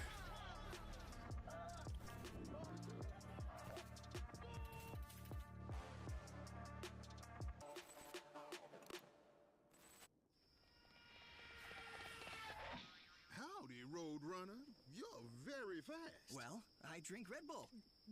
But you do realize... Yes, Red Bull gives you wings, but, I'm scared of heights. Red Bull gives you wings. The new Red Bull Summer Edition, with the taste of Sudachi Lime. Wings for your summer. Get way less practice playing around the hero and playing the hero in games because eventually, you know, for Abrahams, they've probably only played Doorman, you know, a handful of times over the last few weeks when he's been top meta. So there is a little bit of a penalty towards, okay, have you played with this hero in recent times as far as execution goes? And thereabouts. I don't think it's big enough to make a massive difference on the game, but if you're looking at being like, okay, Abraham's gonna run away with it, they got Doorman, there is a little bit of a wrinkle to be had. Yeah, I mean, we're also seeing, I think it's got to be a Tass Doorman if I remember right, but I don't know who Saints playing this comp. I want to assume Ray Talon? Empty Dreams on Mirage? Thing is, I'm torn between like Shiv and Billy, because I don't know who's going to be on who necessarily, because Together plays both of them for the team. If you go far enough back in the past, like Doorman used to be the I feel like Together's the Billy and Sonya's going to be playing Shiv, but we'll see. Wasn't being played a lot. It was always Tass on Doorman. But, and there have been times where like Saint has played frontliners. Like we've seen Saint on Abrams in the past. We've seen Saint on Mo and Krill a lot. So it could actually be Tass, Doorman, Saint, Billy. I think it's Empty Dreams on Mirage and Arzo on Viper. So kind of makes sense to me. And who's maybe Sonya, Grey I think Talon, Arzo, Saint is Viper, on Doorman and Dreams, Taz is on Grey Talon. But we'll see. Well, luckily for us, we don't have to wait or guess too much longer because we're going to head into the game here in just a few moments. And it's been what feels like a while since we've actually hit a 3-mapper over in EU, but we're being treated nicely today as LokiW look to defend their title and Abrahams look to reclaim it after the last 2 weeks. Truthfully, after last week was our shortest day ever between the NA disconnect and the no EU BO1, it would almost seem fitting for today to be the reverse and that we go the ultimate max length. As production's hearing me say this, being like, "No, don't you speak that evil into existence." It's like, I don't know, might be a thing. I'm just waiting for the Salma to cut your mic completely off and be like, "All right, well, ZP's not here anymore." We'll see what. Okay, so Together is on Billy. 2 words. That's what I thought. Figure that one out. We'll see if I got the lineup right. We'll see who I got wrong. Within 3 guesses, if it was on Family Feud, it'd be a thing. But taking a look at the lanes here, Jason, we got the lane from hell in middle that LokiW has to deal with. That's right, it's Doorman Mirage. And I mean, granted, Apollo, one of the best laners that you're going to have available against that. I think the only lane that'd be better would be like a Doorman Apollo lane. But yeah, this is still going to be a bit painful, I think, for LokiW in mid. So Saint's going to be on Grey Talon, Sonya going to be on Shiv, and Tio's going to be on the Billy. Interesting. But we pretty much guessed the rest correctly, and then over the side of LokiW, we pretty much guessed most of the... Okay, so Arzo Viper, Empty Dreams Mirage, Taz on Doorman, and Saint on Grey Talon. Those are the 2 I mixed up. I think I had Saint on Taz, or sorry, Saint on Doorman and Taz on Grey Talon, I think is what I said before. Oh wait, no! I think I did call that. Do you remember now? It's been a whole 40 seconds, can't remember that far ago. But I think I did have Taz on Doorman as pick hero. Also began the business here in middle. Doorman, known for his early pressure, nearly goes down early, so... I didn't even think about the other team. We knew Zergy would probably be playing Lash again. Cosmetical on Mina, Vrick on Apollo, Listic on Victor as always, all 3 games. Obi Kim, Hayes as always. Yeah, I mean, Empty Dreams could be happy, I think, getting on solo Silver. too. Okay. It's definitely been... I definitely would say their strongest players so far in both series today. He's been the standout performer for Abrahams. And Listic's gone deep here. He's actually being chased down by Tass. He's gone into the enemy side of the jungle here, trying to take these boxes. I don't really think there's any world that Tass can confirm this kill, so Listic will get away with it. Looking to get his golden statue buffs up once again from that last game. I don't remember how deep into that game we were, but he had 67, and I feel like it was like before 15 minutes. It almost felt like it was before 15 minutes. One thing to keep in mind on here is 2.5 minutes. LokiW, of all teams in EU, they're more willing to, take heavier rotations around the map. Zergy, got to oil up the old trackball in a moment, reconnecting to the game. Hardest working trackball probably in the world. You know, if I was... Go on. No, I wonder if that was just a normal DC from Zergy, but okay, he's back. If I was any org and I picked up this team and Zergy was on the team, I would go to whoever our peripheral sponsor was and get like a custom, or try to get like a custom made trackball with like Zergy's name on it and everything, and like the team colors. But obviously work with Zergy to make sure it's something he would use, because I think he's talked about on his stream using like gaming trackball mice before. But he doesn't like it. He likes like the office, if I remember correctly, trackballs. This is pure speculation with nothing confirmed, but as we look at Hoot there, wouldn't it be cool to have a silver skin someday night shift wise. You know, something to consider, Jason. Nah. I think we need a doorman skin. Actually, doorman skin could be pretty good too. Now that I think about it. Yeah, I think Silver's been one of our most consistently picked heroes across every week in the night shift since she's been out. Honestly, I can't remember a time when she just wasn't picked. You know, we get a silver skin made and then she just drops out of the meta. It would be our fault. Like, realistically. I mean, it'd be kind of whoever decided to get that skin made's fault, right? Because you kind of wished it in fruition. Exactly.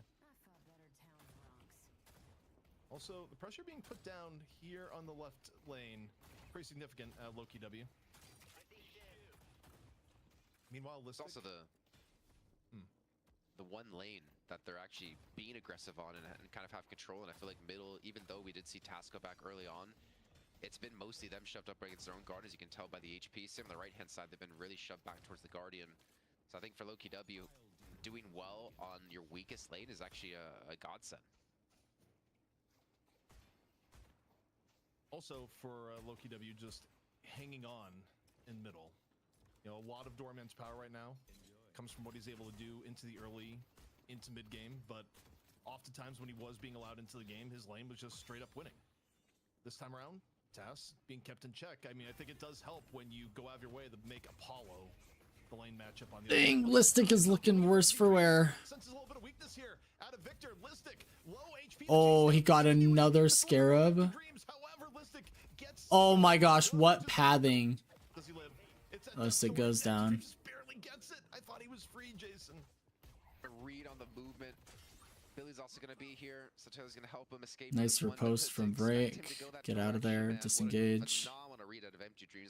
Wow, Empty Dreams did an amazing job there. He's been all over them. He has been a very strong player in every one of these maps for Abrahams. His pocket gameplay was crazy in game 1, and then wasn't he on Mirage last game too? High impact, rotating over, helping Zergy, who was playing Viper, I think. Or not Zergy, Arzo, who was playing Viper last map. I think it was last map, but anyway. Empty Dreams having quite the night. Great freaking rounds. See, look at these team fights over the bridge buff. As we see a big burger box over towards this first buff, that's a survival buff being taken Ooh, Empty Dreams is so low. Oh my gosh. We have to drop the kill? Oh no, Obikim's chasing him down. Nice. So Cosmetical knew that Obikim was chasing him down and was able to back out and not go too deep with no ammo. Huge. Uh-oh. Arzo's all over Obikim, but no ult. He does go down. A bigger chunk out of Arzo than he may have liked, but still had enough of an HP lead there at the beginning. But yeah, I mean, it'd be better for Obikim, Haze-wise, if Loki W was marginally close. I mean, the problem is that Haze is still... I think Abrahams takes it. We'll see. But I think they've got it. I think the Doorman is going to be enough. What I'm hoping to see is some crazy Doorman Grey Talon tech where they send like the bird through the door and just get like some crazy bird ganks or something, you know what I mean? I think that'd be dope. Also leaving Cosmetical alone at the Guardian. So that does give the way for Abrahams to actually take an early Guardian if they get the catch on a Cosmetical. Obviously lacking a little bit of CC when it comes to taking him down. For now. That'd be so good. I know. I want to see that. It'd be sick. This time around. Off on the right. Together. Still a survival buff. Dancing to and fro with both Mina. Went for extra health. Things getting reset a little bit back to normal here. 7 minutes into the game. 1 minute away from Sinners as really still anyone's game. Yeah, it really is. I think it comes down to Taz sure ults Brick.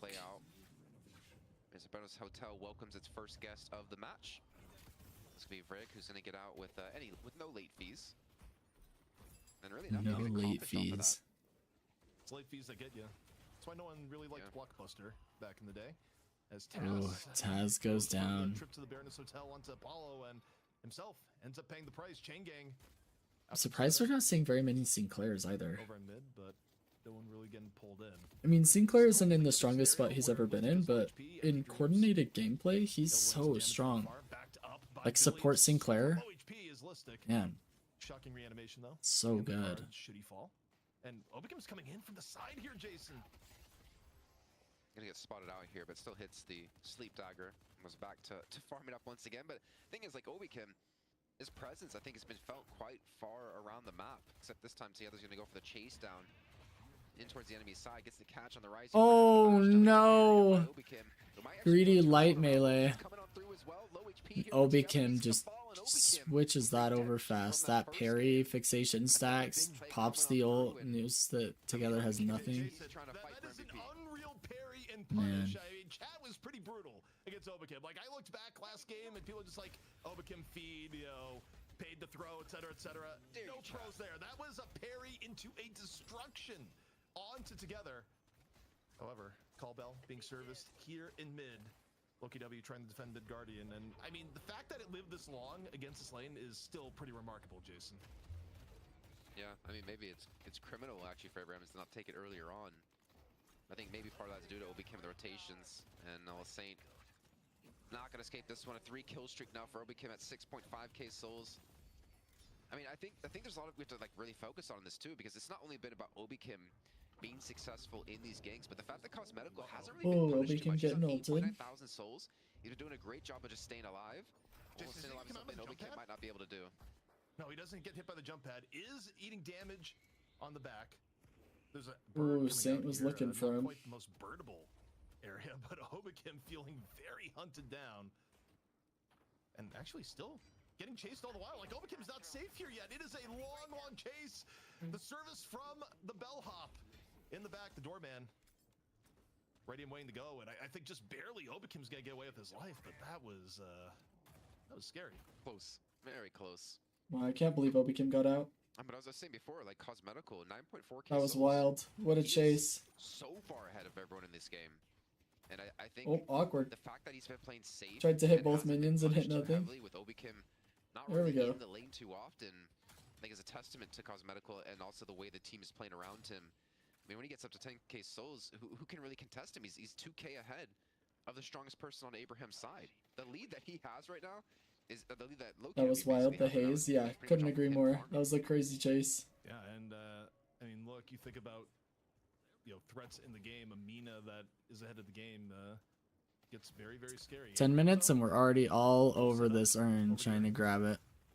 Spirit Snare providing extra cover. Together going to pick it up without too much worry. Question is, what do they give up in turn? Flawless advance here. Meanwhile, the Taz. Oh, Taz gets owned by Break there. With the punish, Doorman not looking necessarily. First pick, first ban stats here is Obikim once again. It's the Obikim chase down cam. Here we Ooh, that poison kills him. Kaboom. Well played from Arzo. Abrahams have both bridge buffs. But we're 4k behind. Abrams really need this urn. As an Owl's coming in as well on top of this. It's gonna connected onto 3 people, a big opener. Oh, Together's super low. He gets Apollo ulted. Vrake gets that kill. Vrake comes in with the kill, and Loki W are on the fight. Urn being picked up by Listic. Ooh, Listic gets instantly punished. That just dropped in the interim. Urn still available. Flawless advance in here from Vrake, ignoring it, looking for damage. Multiple pierced. Low is Arzo. Gonna try and deliver Urn again. Sonya Sniper rather. Sonya's all over him. On the shiv, still decent HP. Getting hit from multiple ends. Has to pop the bloodletting. Guardian going down while this happens. Silver getting into the fight. Tass is back over and in. Finds Cosmetical. The Urn still in the fray here, Jason. Picked up by Together. Can Abrahams get the dunk? Together says yes. Here we go. So a big little victory here for them if they can continue to win out in this fight and not lose too many players. Using that door to escape with the help of Tass. It's the door up in time that time, but those Sonya, he needs some backup. Actually forces Hoot to back away from this fight. So Abrahams, not only did they get the Urn, ZP, they also get 1 kill. Potentially a second if this burn can connect. Obikim is extremely low on health. Back on the zipline side, going for the lash and can't hit Zergy either. But Wait, does he have any stacks on Bird right now? I think no. that's 0. Yeah. He's missed the last 2 birds so far.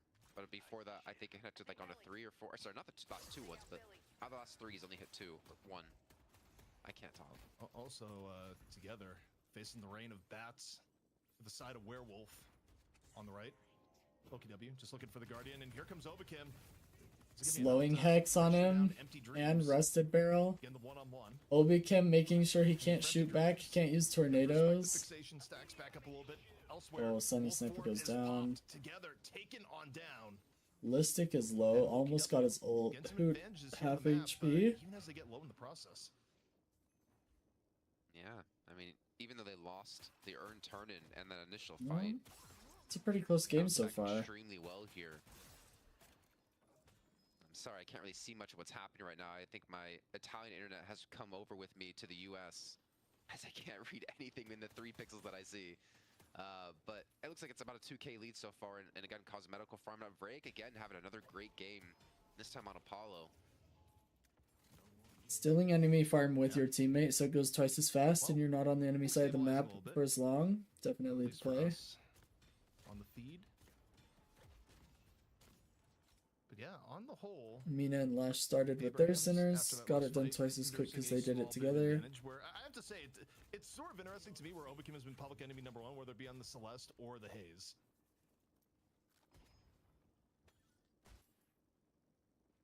Yeah, it's been actually, I think, quite an interesting series for him, because I don't think we've seen him on Celeste ever to bring out the series. I mean, they did obviously lose that. Actually, they did win that game in match 2. I wouldn't say necessarily because of him. But we're about a minute away from the next buffs, and more importantly, the next urn as well. Spawn on the right-hand side. As you can see, Abraham's getting the initial control, looking for a Guardian push. And if you're Zergy, I would say you want to get out of here.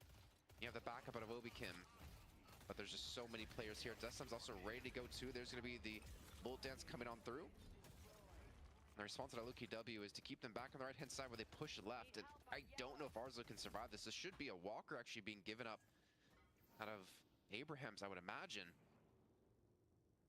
Lucky W would love to get left Walker. Left defending it right now. It's still just Empty Dreams, where even if Empty Dreams lives, the Walker certainly will not.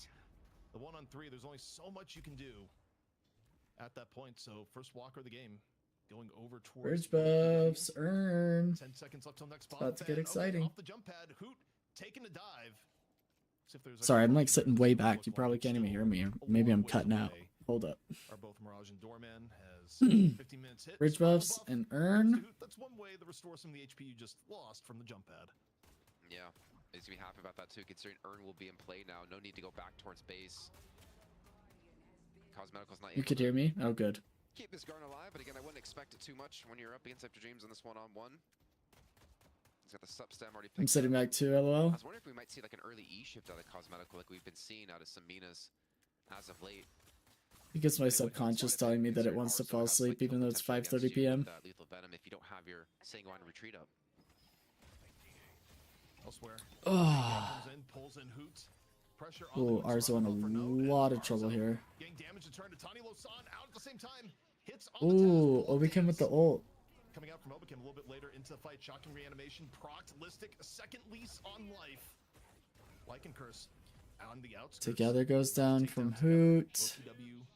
Up one. Arzo's resetting. In fact, going through the door. A little bit of extra pressure here on the Tass. Where Tass actually not afraid to take the fight. Silver, lower HP, goes through the door one more time. It feels like Loki W have been building a slow but steady lead now. I mean, they're up 7K with the Urn. A dunk here would put them up to about 11, 12K. And Abrahams really aren't in positions, as we can see across the map, to really contest this. I think it's pretty much just Empty Dreams trying to buy time. I mean, it's going to be Sonja Stipper on the right-hand side. He's going to be committing to some farmers. Zergy, he's going to teleport over to the left. I think Abrahams are going to be looking for the turn-in here in just a few moments. Well, the interesting thing is that it's so scary.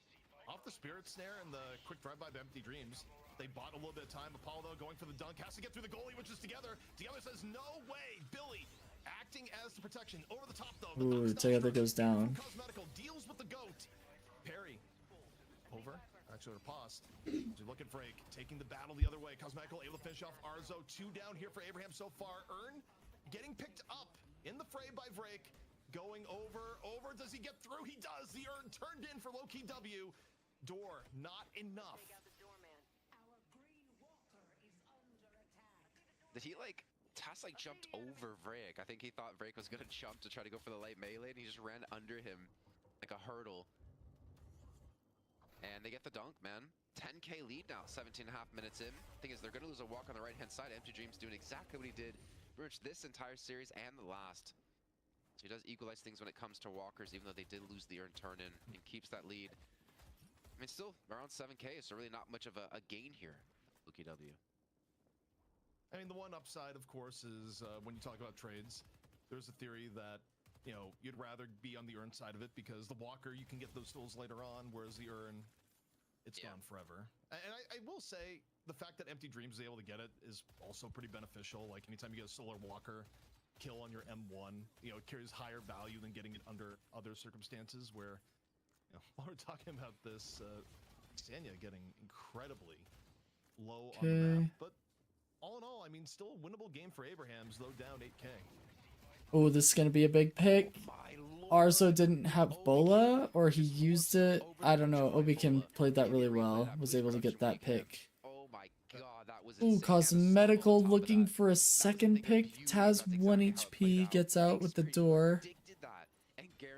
Now we're stealing their doubles. Yeah, I mean, that's the type of thing as a Viper where you're not happy. Like, you respect, but you're not happy. Listic and Obikim are just so far behind here. Of how that transpired. But So we're together in Saint, to be fair, but 1 minute till next set of earns and buffs, and you know, for LokiW, protect the 10k lead, and you know, really, you're one fight alright. breaking this open. Heather might be right. LokiW might be taking this. They're in a strong position for the most part. Abrahams could not recover from, but you know, circumstances a little bit different. No pocket this game. Yeah. I mean, you're right, though. That's where the snowball really kicked in for LokiW in the last game. And Abrahams, they do have Doorman. They do have the ability to kind of play with LokiW around these earns. But man, like, I'm a little scared. Vrake at 20k, Cosmetical at 22. Oh, the ambush. He's just waiting for someone to gamble. And that's someone, maybe Arzo, where while we're looking at the setup here, Let's see if Obikim is able to punish here. Oh, Arzo doesn't push up. Wait, Arzo decides, nope, I don't want to gamble. The world is unsafe. A little too sad to hear that. Listic, don't give your ult for free. Quick stroll into the Baroness. The welcoming committee is coming out. Okay, Taz goes down. Sonya Sniper's going down. Pulls in two. Abrahams, though, down one at the start of the fight. This is the fight they really want to be in together. Stunned on the ground. I think they've got parried. Together goes down. The punish is there. 2 free kills here from LokiW, who lets the beast out. A little bit lacking in targets here, but now off these pickoffs as LokiW look for something more, Jason. Yeah, the stun you saw there was an owl out of Saint. And Saint's actually been hitting some pretty big owls. I wanted to bring that up in particular because he hit before this one over towards the ear, and he hit like a 4-man ultimate. But the way he's playing... Oh, here we go. Here's the replay. Oh my gosh, man. That is so sick. Can I get that in slow-mo as well, if we have the time? Throwing ball. Oh my gosh. Little individual plays like that, man, really what separates you from like good to being the best, and Obikim has definitely proven to be one of the best on Haze. Also, thank you, production. A bit brutal is what that was, but Night Shift's production team is actually pretty decent. I remember last time that we were looking at Night Shifts, I remember saying that the commentators seemed to be a little bit like, in my opinion, clearly not Eternus. Like, they make comments that are like that of maybe lower rated players or mid rated players. Like, they are good at commentating, but they're not necessarily good at Deadlock, and it was like a little bit obvious to me. But they do have good production, I will give it to them. The people that are managing the stream itself, the replays, the highlights, you know, camera positions, who we're spectating, etc. I feel like they do a pretty good job. And their editing for their videos that they end up posting and whatnot. Silver gets a free express paid trip into the Baroness, but this is an escape. Well, say escape Baroness, but still a little bit of pressure on the back. Saint ends up falling. Zergi into the fight. Dang, we only trade 3 for 1 in Abrahams. Likely need to get out of here, Jason. I think that, yeah, they might Almost a 20k lead. Yeah, yeah, the 20k lead is tough. LokiW's running with this for sure. I Together and Saint are just not able to get back into this. Taz as well. I mean, they're just so far behind. Be in the driver's seat with 20k lead. You got to play this one safe, considering you could close this out and get a 3-win streak here in the night shift. But man, like some of the split decision making of Listic just be like, okay, you guys got the fight. I'm just gonna dunk this because there's no one there to stop me. It's really cool to see. And here we go, the golden statue buffs: 44 for Listic, 34 for Hoot, and 31 for Cosmetical. I mean, Abrahams are struggling, and look at Saint in particular. Not to call him out, but like the style he's playing with great talent isn't the same we would see if Cosmetical. When do the NA games start? Do they start in 2 hours? Did I say that the earliest one was at 8 p.m.? You're seeing it reflected like across the board here, like some of the lowest economy, lowest golden statue buffs. Also, can we get a look at the stacks? I feel like the owl has not been stacked. Because I might watch them like on my second monitor while I'm gaming off stream or something. Because my brother and I are probably going to game tonight. Because my wife just left to have dinner with my parents. I don't feel good, so I'm not going anywhere. But my parents offered to buy us dinner, and my wife's going to go hang out with them. So I'm probably gaming with my brother, but I'll probably throw this on in the background, maybe. Target, though, doesn't seem to be on point. Instead, just executed by Sanya. And that is a clean pickoff here for Abrahams while mid-boss is still available. Jason, I think if you're Abrahams, you have to try and turn this into business while you have the chance. I mean, you don't really have a bad comfort either. Doorman and Viper.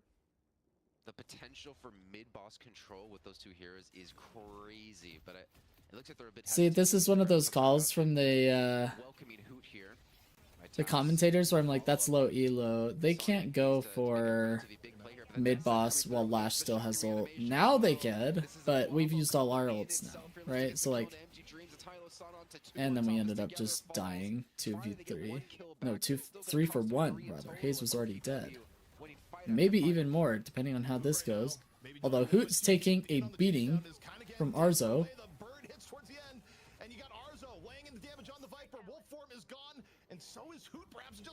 Oh, Arzo, nice freaking work. Oh my gosh, and now Saint is gonna go down from Obicam. Oh my gosh, it's just trades back and forth. But Loki W's getting mid-boss, and we have no contest whatsoever.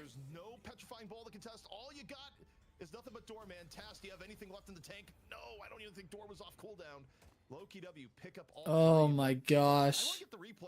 Look at Arzo though. Oh, I actually liked that push. I would have liked him to apply pressure to that Walker. Maybe unlock a slot. Yeah, I don't think I want to say we've never seen that in Night Shift history, actually. I don't think we've ever had that kind of circumstance kick off. Until now. Victor also has not been played until like the last little bit, so you know that would also be part of it. Also, chucking. That's why I was quite confident saying it, you know. It used to have a way lower radius, but okay. Chase down for Sanya on the Obicam. Got a bunch of knives in there. The tick down is real, but realistically, Sanya's getting hit from other angles. Doesn't have the HP to actually go in the full chase down. Empty Dreams got control of the urn, but it is not free at all. The pressure in from all sides. Get off the Dust Devil for a little bit more space.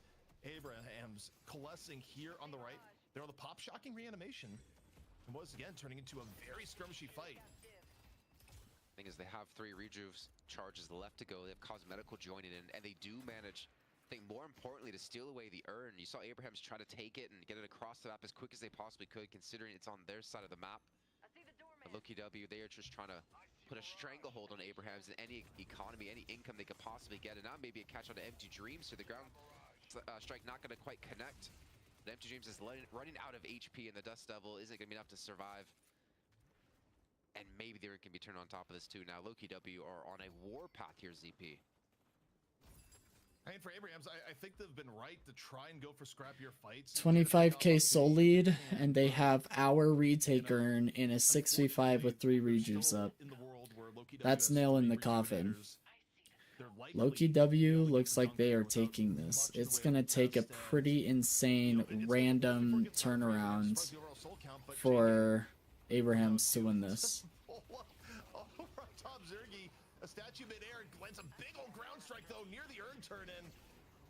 Dang! 5-man bird though. The straggler is Sanya. 2 rejuves though are given in the process, so I mean, if you're gonna give up the urn anyways, getting 2 rejuves isn't the worst outcome here, Jason. Yeah, it's not the worst, but I think it's definitely not the best outcome. Obviously, I mean they still get the turn. It's a pretty bad outcome, commentators. I'll tell you what. They still have Rayek and Cosmetical on a tear, 32 and 30K. We're still down 2 players, and we got 2 rejuves, and they got our urn. We have no way back into the game. Even if we were to completely wipe them right now, like if Abrahams were to completely wipe Loki W, there would be nothing on the map that we could do to narrow the soul lead gap significantly enough. We would like maybe get a walker. Again, not a combo we've seen often because Victor is required to be played, and you know, Shocking Reanimation didn't used to have. Dang, if Empty Dreams can radius, so I guess even at its old radius, go get Obi-Kim or something, that would be massive, but Obi-Kim's not Either way, alone. Jason, this lead has ballooned to 40,000. Abrahams, after looking so good in the Challenger match and map 1 of the series, now has to console themselves with the fact that this one may not be going their way, despite the good effort. Yeah, I think you're right, Heather. I think you're onto something. Well, for them, I mean, they still have the night shift open later on in this month.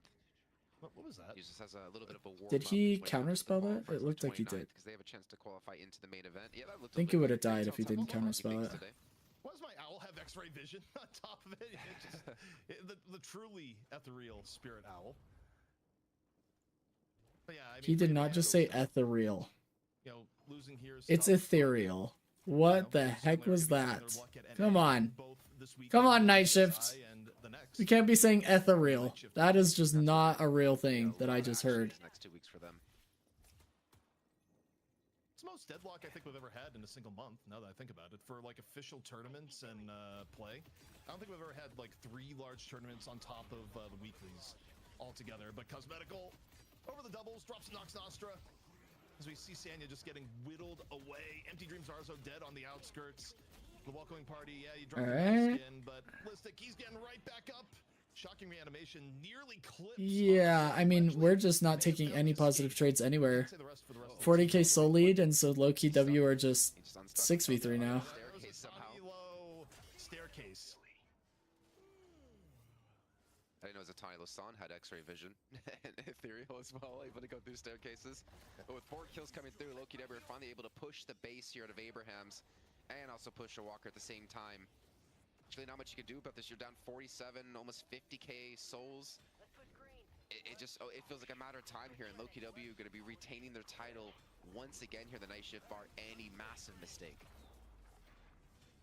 They made it work, and you know, in this game again, for Abrahams, I think things got a bit away from them. I would argue that I don't know if Saint was really the most comfortable on the GT. Like, if I think about how this went down for Abrahams, that's the thing that doesn't pass the eye test quite as much to me, is that I don't think they had the best GT utilization.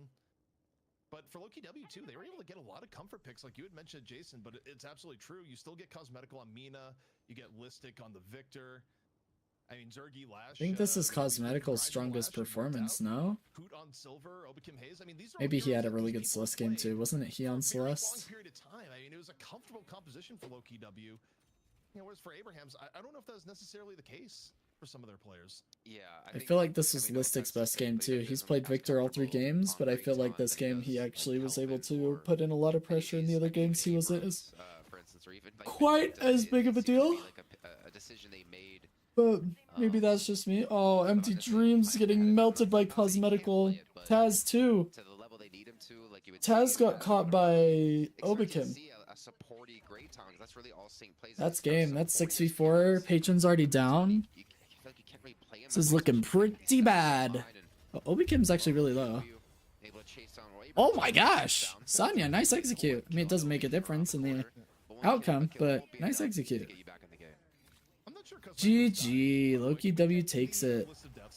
Yeah, I want to see the death counter before this fully ends. We don't actually have much time. Like, it is just about over. Second Day Chin King is done and over with. Loki W, they'll be your champions once more. They take it away from Abrahams in a reverse sweep here in the money match. Yeah, and really well done too, bouncing back from a very devastating loss in game 1. Wow. It actually, funny enough, feels like all 3 games in this series were very one-sided. I think they've called it with each one. I think you have, Heather. You're like on top of it. From now on, I'm just gonna vote for whoever you vote for. That's crazy work. Nice, nice. Okay. Loki W took it, ladies and gentlemen. Loki W took it. That was quite the series. All right, well, what a way to end it. It's the EU finals match from DLNS. We'll go ahead and end the stream with that. It's been nice chilling with you guys in the DLNS watch party, just hanging out. And then the coaching earlier today was a lot of fun. Got a couple students in, got a couple Pro VOD reviews. Awesome. Appreciate the support. Appreciate you guys being here. I'll see you in the next stream. That'll most likely be tomorrow. I am trying to kind of play it by ear, but most likely tomorrow. Anyway, I will catch you guys on the next one. Appreciate you being here again. And yeah, have a good rest of your night. You take it easy, fellas.